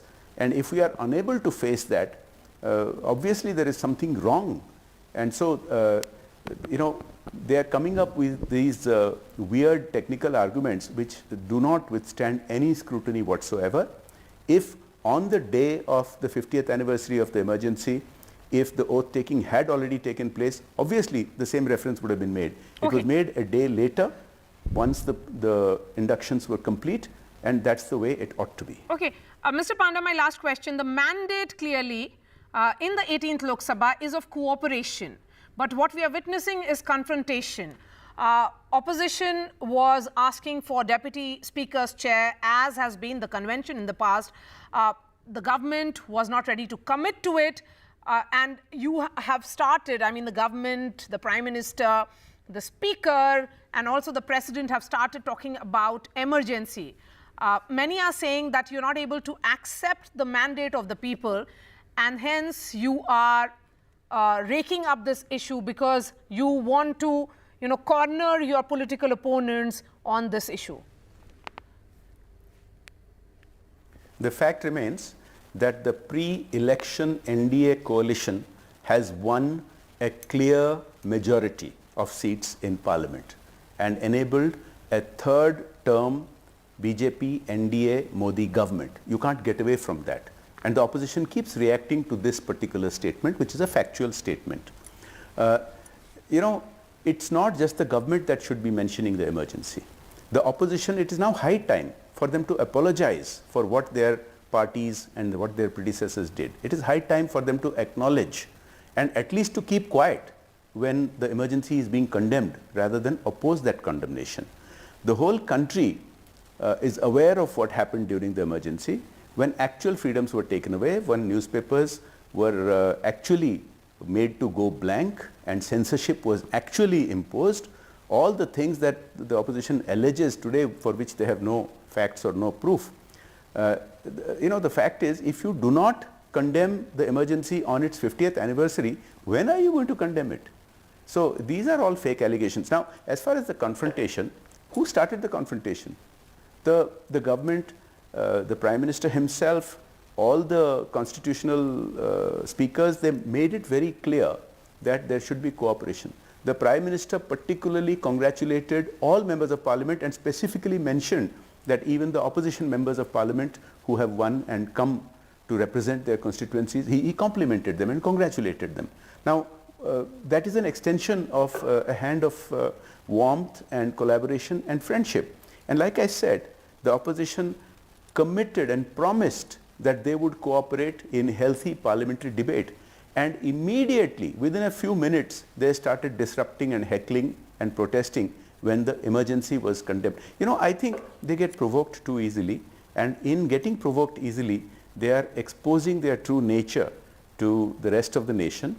If they keep this up, they will continue this track record of, the principal opposition party in the last 3 elections has got fewer seats than we have got, the BJP has got in just this election. They will continue this tradition by the way they are going in demonstrating to 1.4 billion people their true nature.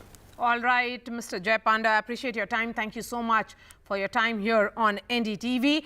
Now on the other big story of the day, from Parliament to the street, the NEET heat is rising. Congress Youth Wing today held massive protest at Jantar Mantar and also at the National Testing Agency office in the capital, where the NSUI activists stormed the testing agency's office and locked it. This on a day when CBI made its first arrests in Patna in the NEET paper leak case. The opposition is set to raise the issue in Parliament on Friday, and the government says it is ready to answer all the questions. The NEET issue also found a mention today in the President's address. Let's first listen in to what the President said and the opposition's reaction to it. परीक्षाएं किसी भी कारण से इनमें रुकावट आए ये उचित नहीं है। इनमें शुचिता और पारदर्शिता बहुत जरूरी है। हाल ही में कुछ परीक्षाओं में हुई पेपर लीक की घटनाओं की निष्पक्ष जांच और दोषियों को कड़ी से कड़ी सजा दिलवाने के लिए मेरी सरकार प्रतिबद्ध है। हमारे इससे पहले भी हमने देखा है कि कई राज्यों में पेपर लीक की घटनाएं होती रही है। इस पर दलीय राजनीति से ऊपर उठकर देशव्यापी ठोस उपाय करने की जरूरत है। संसद ने भी परीक्षा में होने वाली गड़बड़ियों के विरुद्ध एक सख्त कानून बनाया है। पण एकूणच जर बघितलं तर केंद्र आणि राज्य हे त्यांच्याच भाषेत डबल इंजिन सरकार आपण किंवा ते म्हणत असतील तर ही दोन्ही सरकारं महागळती सरकार आहेत। हे लिकेज सरकार आहे, कारण राम मंदिराच्या गाभाऱ्यात सुद्धा लिकेज झालेलं आहे, पेपर फुटी झालेली आहे, म्हणजे पेपर सुद्धा लीक होत आहेत, मंदिर सुद्धा लीक होते आणि ह्यांना लाज लज्जा शरम काही नाहीये। Dr. Pooja Tripathi, spokesperson of the Congress, is joining us. We also have Siddharth Yadav of the BJP. Sridhar Rajgopalan is the co-founder and chief learning officer of educational initiatives. Dr. Pooja Tripathi, beginning with you, protests have been going on for a few weeks now and in several parts of India. Isn't the NSUI creating a law and order situation by barging inside the NTA office? How is that really acceptable? I think, Mara, we have to understand that the accountability hasn't been fixed when it comes to NEET scam. It's the same education minister who was patting the back of NTA like a week, 8 days before, and he was saying that the examination is completely foolproof, no paper leaks. And now we see 2 persons have been nabbed in Bihar, there have been paper leaks in Godhra, some people have been nabbed in Ranchi. This is an interstate cross-border crime syndicate of paper leaks, and Dharmendra Pradhan is just doing a lip service by saying he's taking a moral accountability. When is the NTA chairman Pradeep Joshi, who has been playing Ayog since his time from MPPSC, has not been removed. NTA has not been disbanded. You have to understand that is the political protest, is the opposition protest that, you know, they were standing with the 24 lakh students who are protesting against this massive paper while leak. Standing with the students, the opposition will be taking that issue up in Parliament. There will be a discussion on NEET, and the government says that they are ready with answers as well. But why enter the NTA office, hold protest inside that, and then lock the NTA office? I mean, what gives the Congress party and its student wing that right to do so? I mean, protests can be peaceful as well. This is hardly a peaceful protest. This is an NSUI who is known for its aggressive protest, and these are students. They're standing with the 24 lakh students, and the main demand of opposition parties is first, Dharmendra Pradhan ji should take should file for his resignation. taking the moral and political accountability for the massive paper leak. Second, NTA should be abolished. NTA and NTA chairman should be thrown out of the government. When that is not happening, when you just take a press conference and say this is a scandal. So the opposition, and since the students are continuing with their protests, it's clear that all the action which has been taken by the government, be it the sacking of the Director General of NTA, even the setting up of this high-level committee with the intent of restructuring the NTA, isn't really satisfying them. Maria, first of all, what has to be understood is that how much of student representation is the NSUI doing is still a matter of question. It's a direct student wing of the Congress party, and how much of what they're doing is for politics. Everybody knows that. The kind of protest that they're trying to do using fake currencies and barging into government offices is a different case. But what has to be noted here is that the government is already proactive. Even the president of the country in the joint address today has mentioned the case. We have also taken action on the NTA. The DG of the NTA has been changed. The government has taken cognizance, and had the government not started action on it, we would not have known that who were the perpetrators, who were the real people behind, who has booked rooms for what, and who were the political leaders and political parties who have close links to the people who have been involved in this. This exactly is my limited objection, that in all the investigations which are happening in Bihar, and the CBI has taken over the investigation, there are no political linkages which have been established. So for the BJP to make those alleged links is essentially you responding it in the domain of politics. Do so, but the students demand far more answers. I think that is what is something that the BJP should answer right now. Maria, absolutely. And that is why I have not mentioned any political party, I have not named any political leader, despite the information being in public domain about room bookings and everything. But that is not my point today. My point is the government is already on the toes to solve the entire issue. It is the first time in our country we are seeing a very strict law against paper leak. We are seeing the law being notified. Sridhar Rajgopalan, are the government's actions satisfactory? So I think the important thing here is to focus on the future, because if we do not make some fairly important changes, as the technology available to those who are doing the leakage, whether it is just WhatsApp or being able to share papers quickly, keeps on increasing, we have to have some solution that's going to work in the future.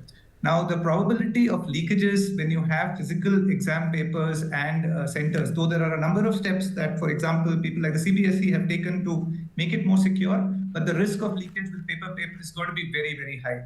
So we do have to take a number of steps. One of them is about using computer-based tests much more, like is done in the case of the JEE. And there are certain steps in terms of the design of the paper itself.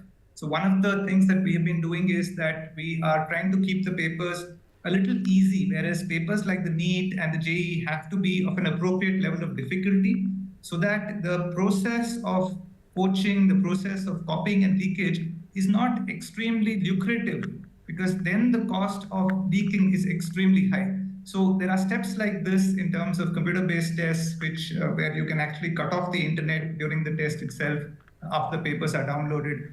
And the appropriate level of difficulty in the papers, transparency in terms of information about the test being shared after the test without any names, so that there is again pressure for openness in terms of knowing if there are questions that had issues, so that there is pressure to correct them. So there are steps on all these directions that we have to think of from a future perspective. Okay, Siddharth, talking about the politics of it.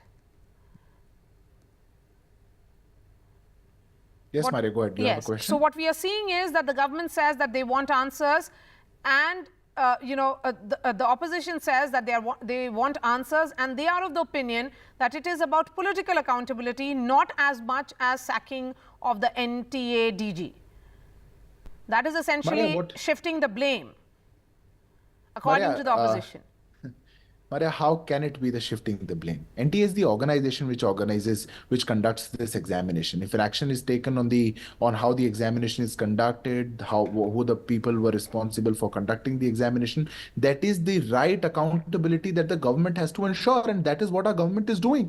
My point is, cannot the opposition also come out above partisan politics and say we stand united together for this one issue? The government is taking these things and come up also with solutions. Give me one solution that the opposition has given. But the opposition has become habitual of just citing the problems and never having any solution for anything. And it is good, fine. Tripathi, what is the solution that you are offering the government? We are there to give all solutions, but at least have the approach of solving things rather than just have you really approached the opposition in ensuring that there is some kind of, all the opposition parties who are concerned about the youth's future, they should come on one table. Has that effort been made?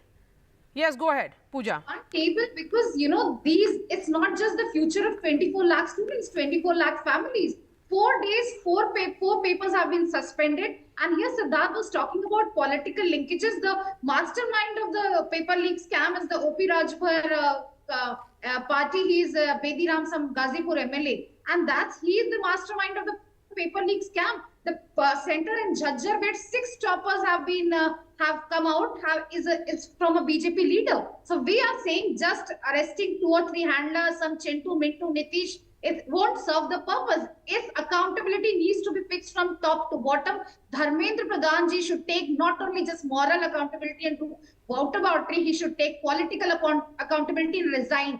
Give the ministry to somebody capable who is capable to run the ministry without any paper leaks. NTA should be abolished. If we are passing the baton on MTA... Okay, so that point of NTA should be abolished because as an institution, it has failed to do its task and its agenda has not been fulfilled. It has failed on multiple fronts. Is the message, Sridhar Rajgopalan, which has been acknowledged by the government because of the sacking of the NTA Director General and a high-level committee which is now looking at the restructuring and also holding meetings and consultations with the students. So the NTA as a body is not a functional institution anymore.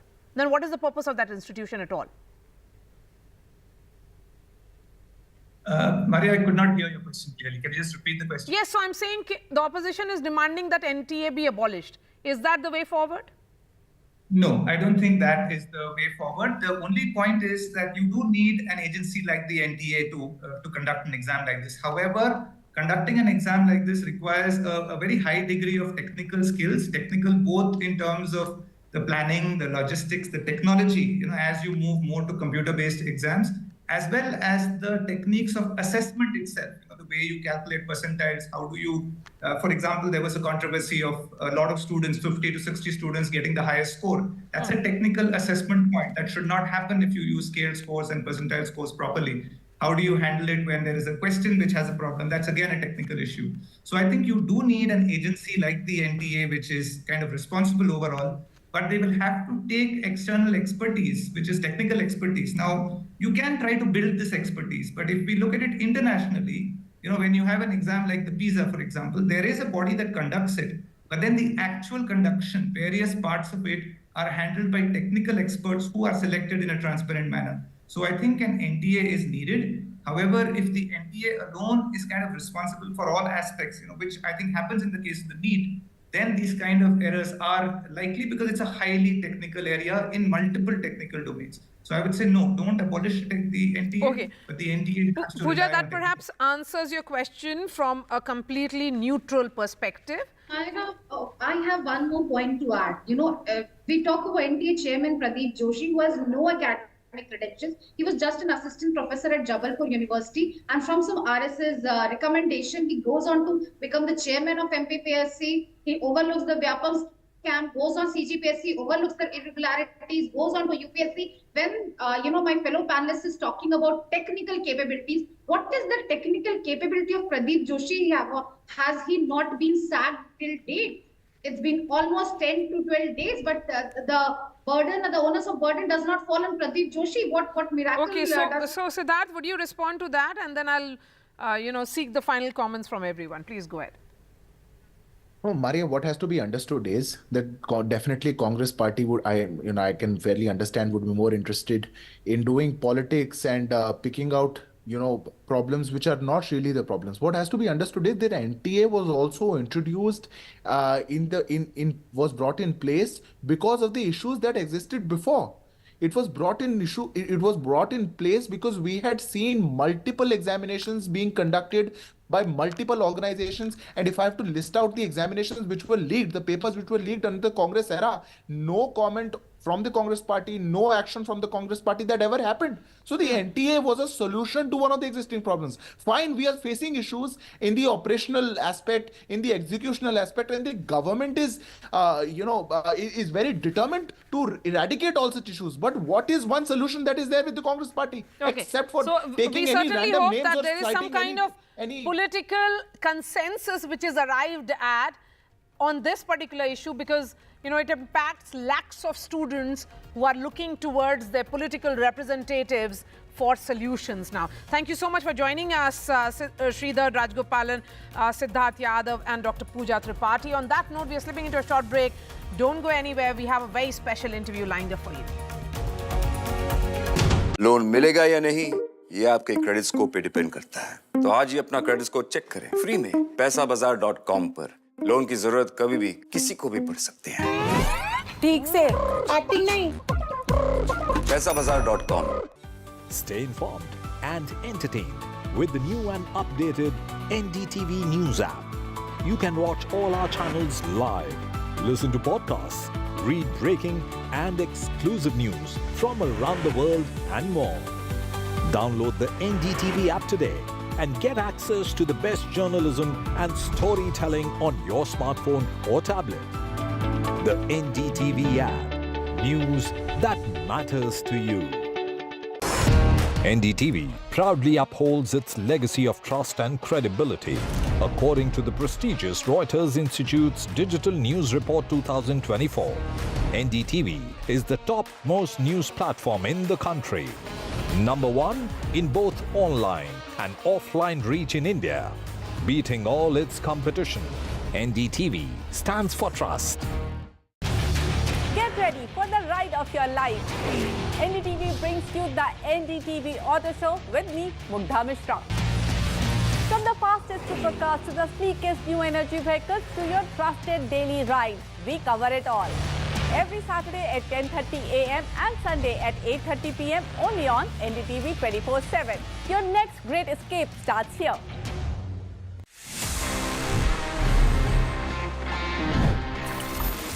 वैसे smart से याद आया, smartphones हम सभी देखते हैं. For example, this has the Qualcomm Snapdragon 8S Gen 3 which is based on 4nm. आपने सुना होगा ना अक्सर ऐसा 4nm, 5nm, 3nm. What is this nm if I were to tell you? Well, पता है क्या है? यहाँ पे nm is a nanometer. It's basically a unit of length. ये होता है 1 मीटर का 1 billionth.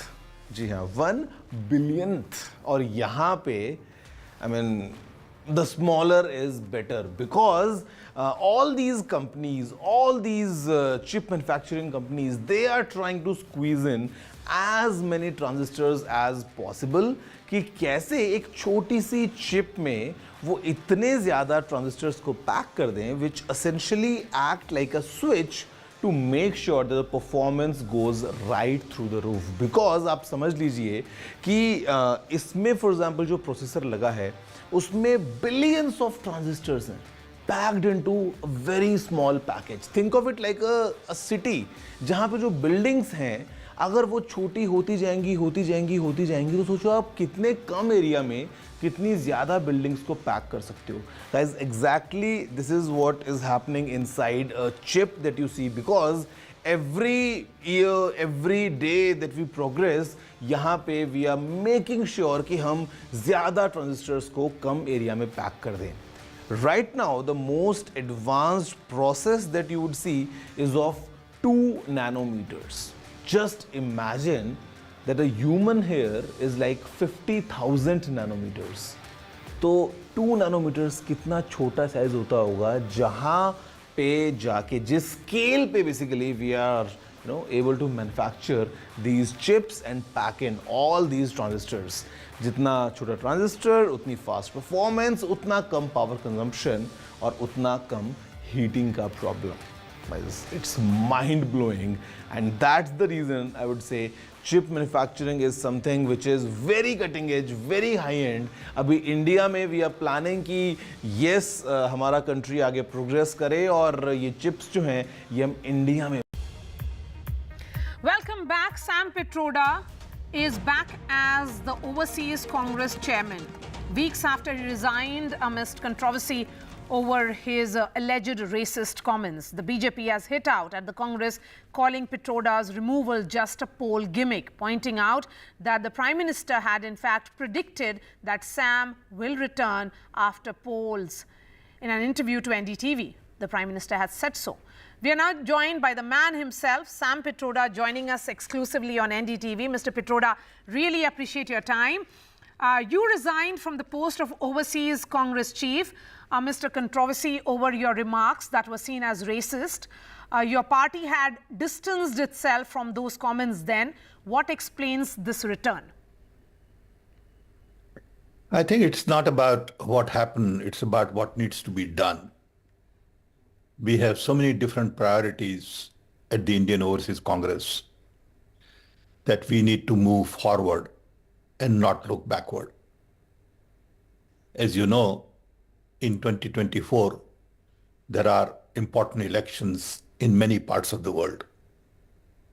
Recently, India election sent a very strong message from the people of India that we want democracy, we want our constitution to remain intact, and we really want to focus on the people's problems related to employment, related to inclusion, farmers' issues, inflation. And I think similar voices are rising and at the same time are of concern globally. Look at what happened recently in South Africa. South African people also spoke loud and clear that we would rather have a coalition government with compromises than authoritarian government. Similarly, you have elections in US, you have elections in France, Germany. So I think it is important quickly to take the message that people of India have conveyed, that democracy is important. That message has to go global. That's one major task. In addition to worrying about the state elections coming and the role Indian Overseas Congress can play, and strengthen the organization, expand our reach, and build the institution. That's the task ahead of us. Sir, the BJP is saying that your removal was just a poll gimmick, as you have made a comeback shortly after the election results. How do you look at this comment? It is not a question of poll gimmick. It's a question of I decided that I should take myself out. And our leadership agreed that if I continue to say something, it will be misrepresented. I mean, Prime Minister himself started trolling on what I said. And I don't think it is fair, but that's Honorable Prime Minister's choice. Who am I to tell him what to do? So I felt that it is better for me to be out for 3-4 weeks because this will calm things down and people will really focus on the real issues of employment, inclusion, diversity, all the issues I mentioned. What happened at that time, no matter what I said, what twisted, lied, misrepresented, by Prime Minister himself. For example, when I made a comment on inheritance tax, I did not mean that I'm proposing inheritance tax. How do you come to that conclusion? And the whole nation followed that path. No one, including NDTV, came and said, Mr. Pitroda, are you proposing inheritance tax? Or you are just saying this is an example in the US? So I think media also played a role in false narrative, misleading people. And Prime Minister went all the way to saying we will steal your necklace, Mangal Sutra. we'll take your bhaisa. I mean, that's obscene. Next time when I said something about my way of saying how diverse we are, people thought it was racial. There's nothing racial about saying we all came from Africa. It's a fact of life. And who says that being black is racist? No, I'm dark. My wife is not very dark, so what? So I think we tend to make issues out of nothing. And that's the reason I decided it is better to take myself out. If I stay in, no matter what I say, will be twisted. And it has happened many times. It has happened during Hua to Hua, which was also a completely bogus, argument they took.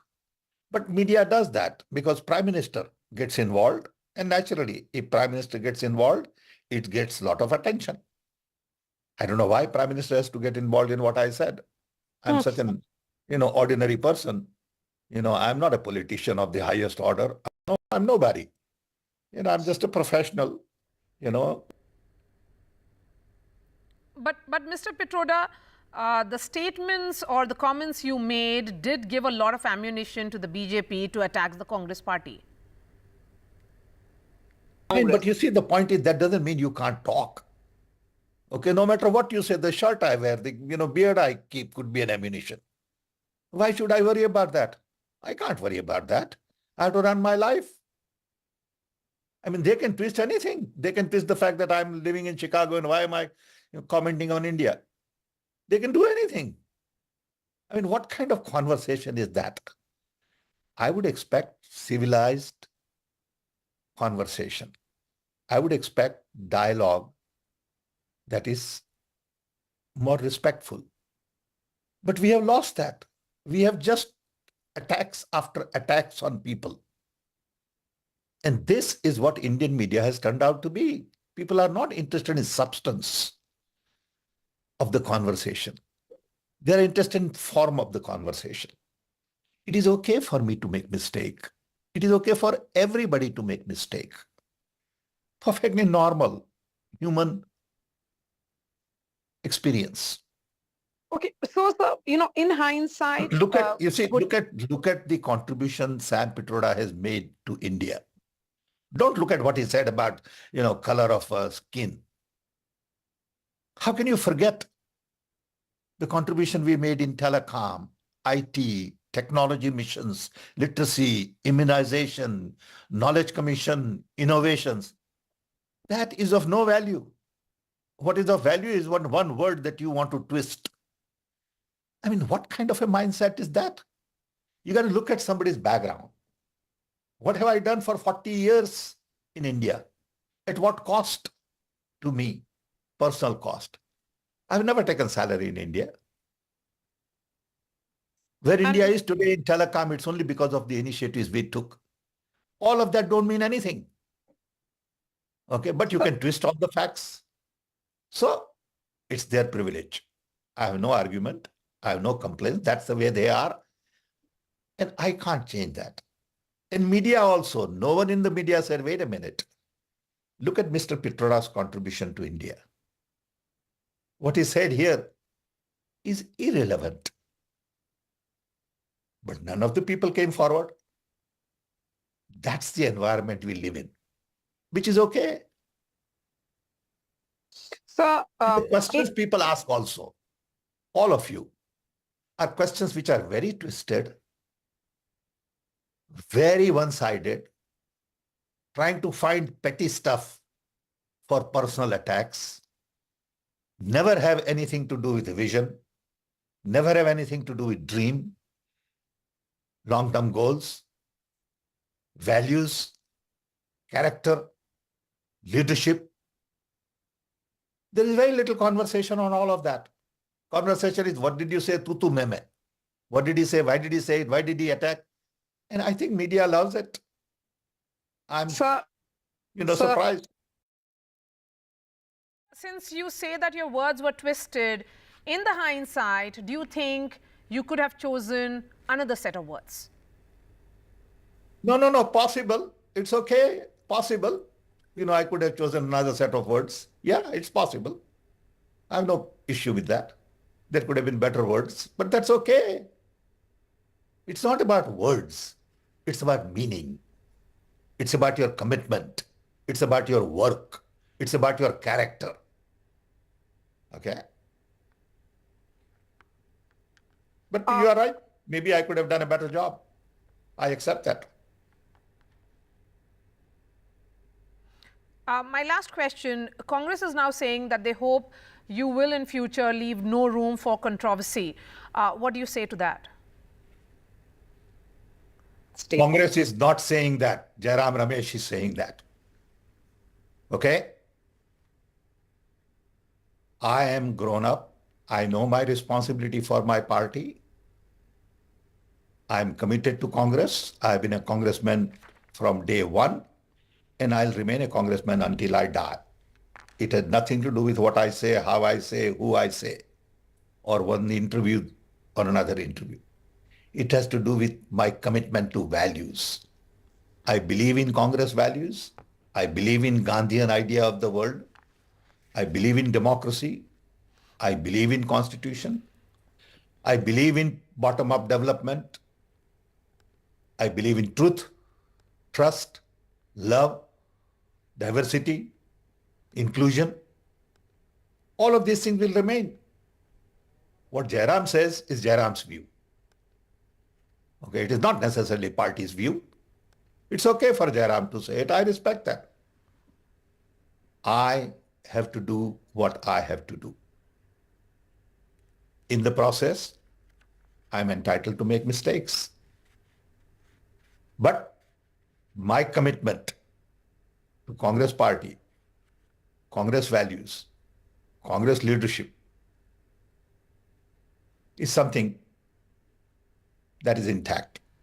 I want to thank Congress Party President and Rahul Gandhi for giving me this opportunity again. I want to thank all my Indian Overseas Congress presidents who were really very upset, very concerned about what happened. And we all have to move forward. All right, Mr. Sam Pitroda, really appreciate your time. Thank you for speaking to NDTV. We are putting out that interview on ndtv.com. That's all from me. Thanks so much for watching. Stay informed and entertained with the new and updated NDTV News app. You can watch all our channels live, listen to podcasts, read breaking and exclusive news from around the world and more. Download the NDTV app today and get access to the best journalism and storytelling on your smartphone or tablet. The NDTV app. News that matters to you. Some people say the metaverse will only be virtual. One day this lecture hall will be made of code, and driverless cars would be trapped in intersections. But even in this maze of the future, you can't wish away health. It's time to become more resilient.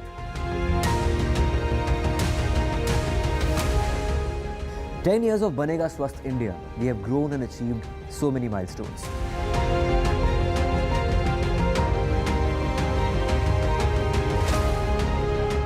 And now I have a plan to beat the urgency, to stop breathing with difficulty, to relieve getting choked with inactivity.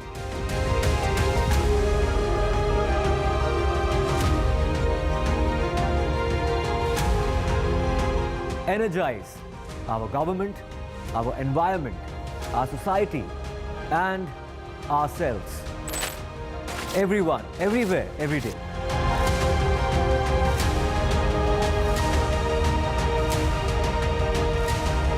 Banega Swasth India. One world hygiene.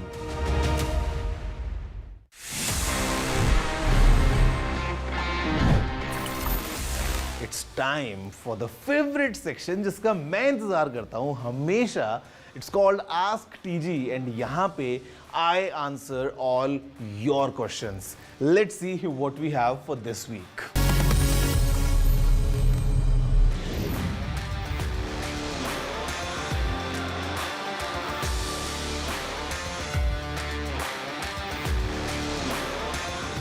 Okay, two things. One, that maybe the kind of work that you are doing on your laptop is more demanding now, जो शायद आप एक साल पहले ना करते हो. That's the reason that the system is under load and fan चल रहा है just to keep it, below a certain temperature. Second thing, because it's a sunny, day, usually that we see that the temperatures are going really high, तो हो सकता है because the ambient temperatures are hot in your surrounding, आपका laptop जो है वो काम कर रहा है just to stay cool. Third scenario, again, quite common जो हो सकता है वो ये कि maybe there's some dust inside. Maybe the system, ventilation is not proper and the vents are.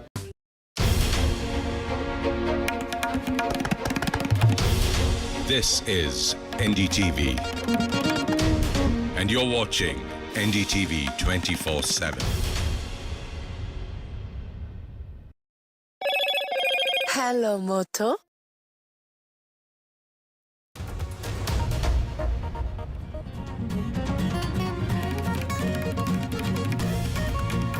Opposition India bloc plans to bring adjournment motions on the NEET controversy in both houses of parliament on Friday. The education minister may respond as NSUI protesters stormed the NTA office. CBI made its first arrest in the paper leak case in Bihar.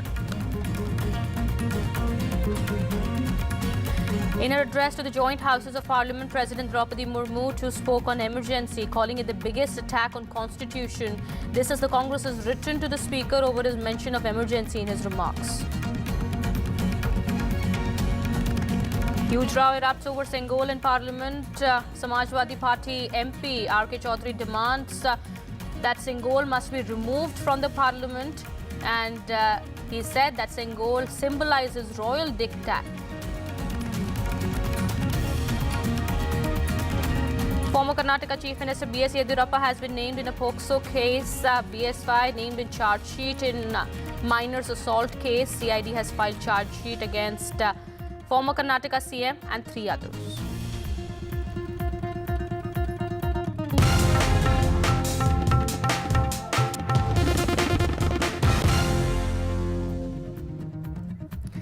Hello and welcome. You're watching NDTV 24/7. My name is Kitty Behel. We are starting with our top focus in this edition. The Opposition India bloc plans to bring adjournment motions on the NEET controversy in both houses of parliament on Friday.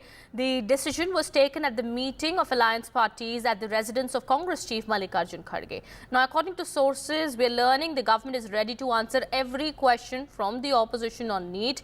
And sources also tell NDTV that the Education Minister, Dharmendra Pradhan, may intervene if it is needed. My colleague Akhilesh brings us more on that. They are saying that they have taken the necessary steps. First, the DG was sacked. All the cases pertaining to the NEET leakage, they were handed over to the CBI. And apart from that, a high-level committee under the chairmanship of former ISRO chief, Mr. Radhakrishnan, was appointed, and the committee already had a meeting, and within a fortnight they are going to consult all the students and their parents, and then they will come up with a mechanism to have robust and transparent examination system. So all the necessary steps have been taken, and the CBI is already on its work. We have seen that how across the country, various places, the CBI is conducting raids. Many people have been arrested, and the government says it has nothing to hide, so it is ready to answer all the questions which are being raised by the opposition parties. Not just that, there have been dramatic scenes at the office of the National Testing Agency as well, as members of Congress's student wing, that is the NSUI, barged inside the office raising shutdown NTA slogans. The NTA is at the center of the raging controversy over NEET and UGC NET. Well, earlier the Congress Youth Wing had protested at Jantar Mantar as well. These are the latest visuals that are coming from inside the NTA office when the protest had taken place. Meanwhile, the CBI had made its first arrest in the NEET-UG paper leak case in Bihar. 2 individuals from Patna, known as Manish Kumar and Ashutosh, were arrested. Now, according to CBI sources, Manish Kumar had facilitated the transportation of students in his car and is suspected of providing the use of an empty school where at least 24 students were given the leaked paper and memorized it, while Ashutosh provided lodging for the students at his residence. The 2 men had been called by the agency for questioning, and they were arrested after that. All right, shifting our focus now to some more news that we're tracking at the moment. President Draupadi Murmu, in her address to a joint sitting of the parliament, spoke on the NEET controversy for the first time, saying those accused will get the strictest punishment. She has also spoken about the emergency as the biggest attack on the constitution. This comes even as there is a raging controversy between the government and the opposition over the emergency issue and protecting the constitution. The Congress even wrote to the Speaker over his mention of emergency in his first address after being re-elected.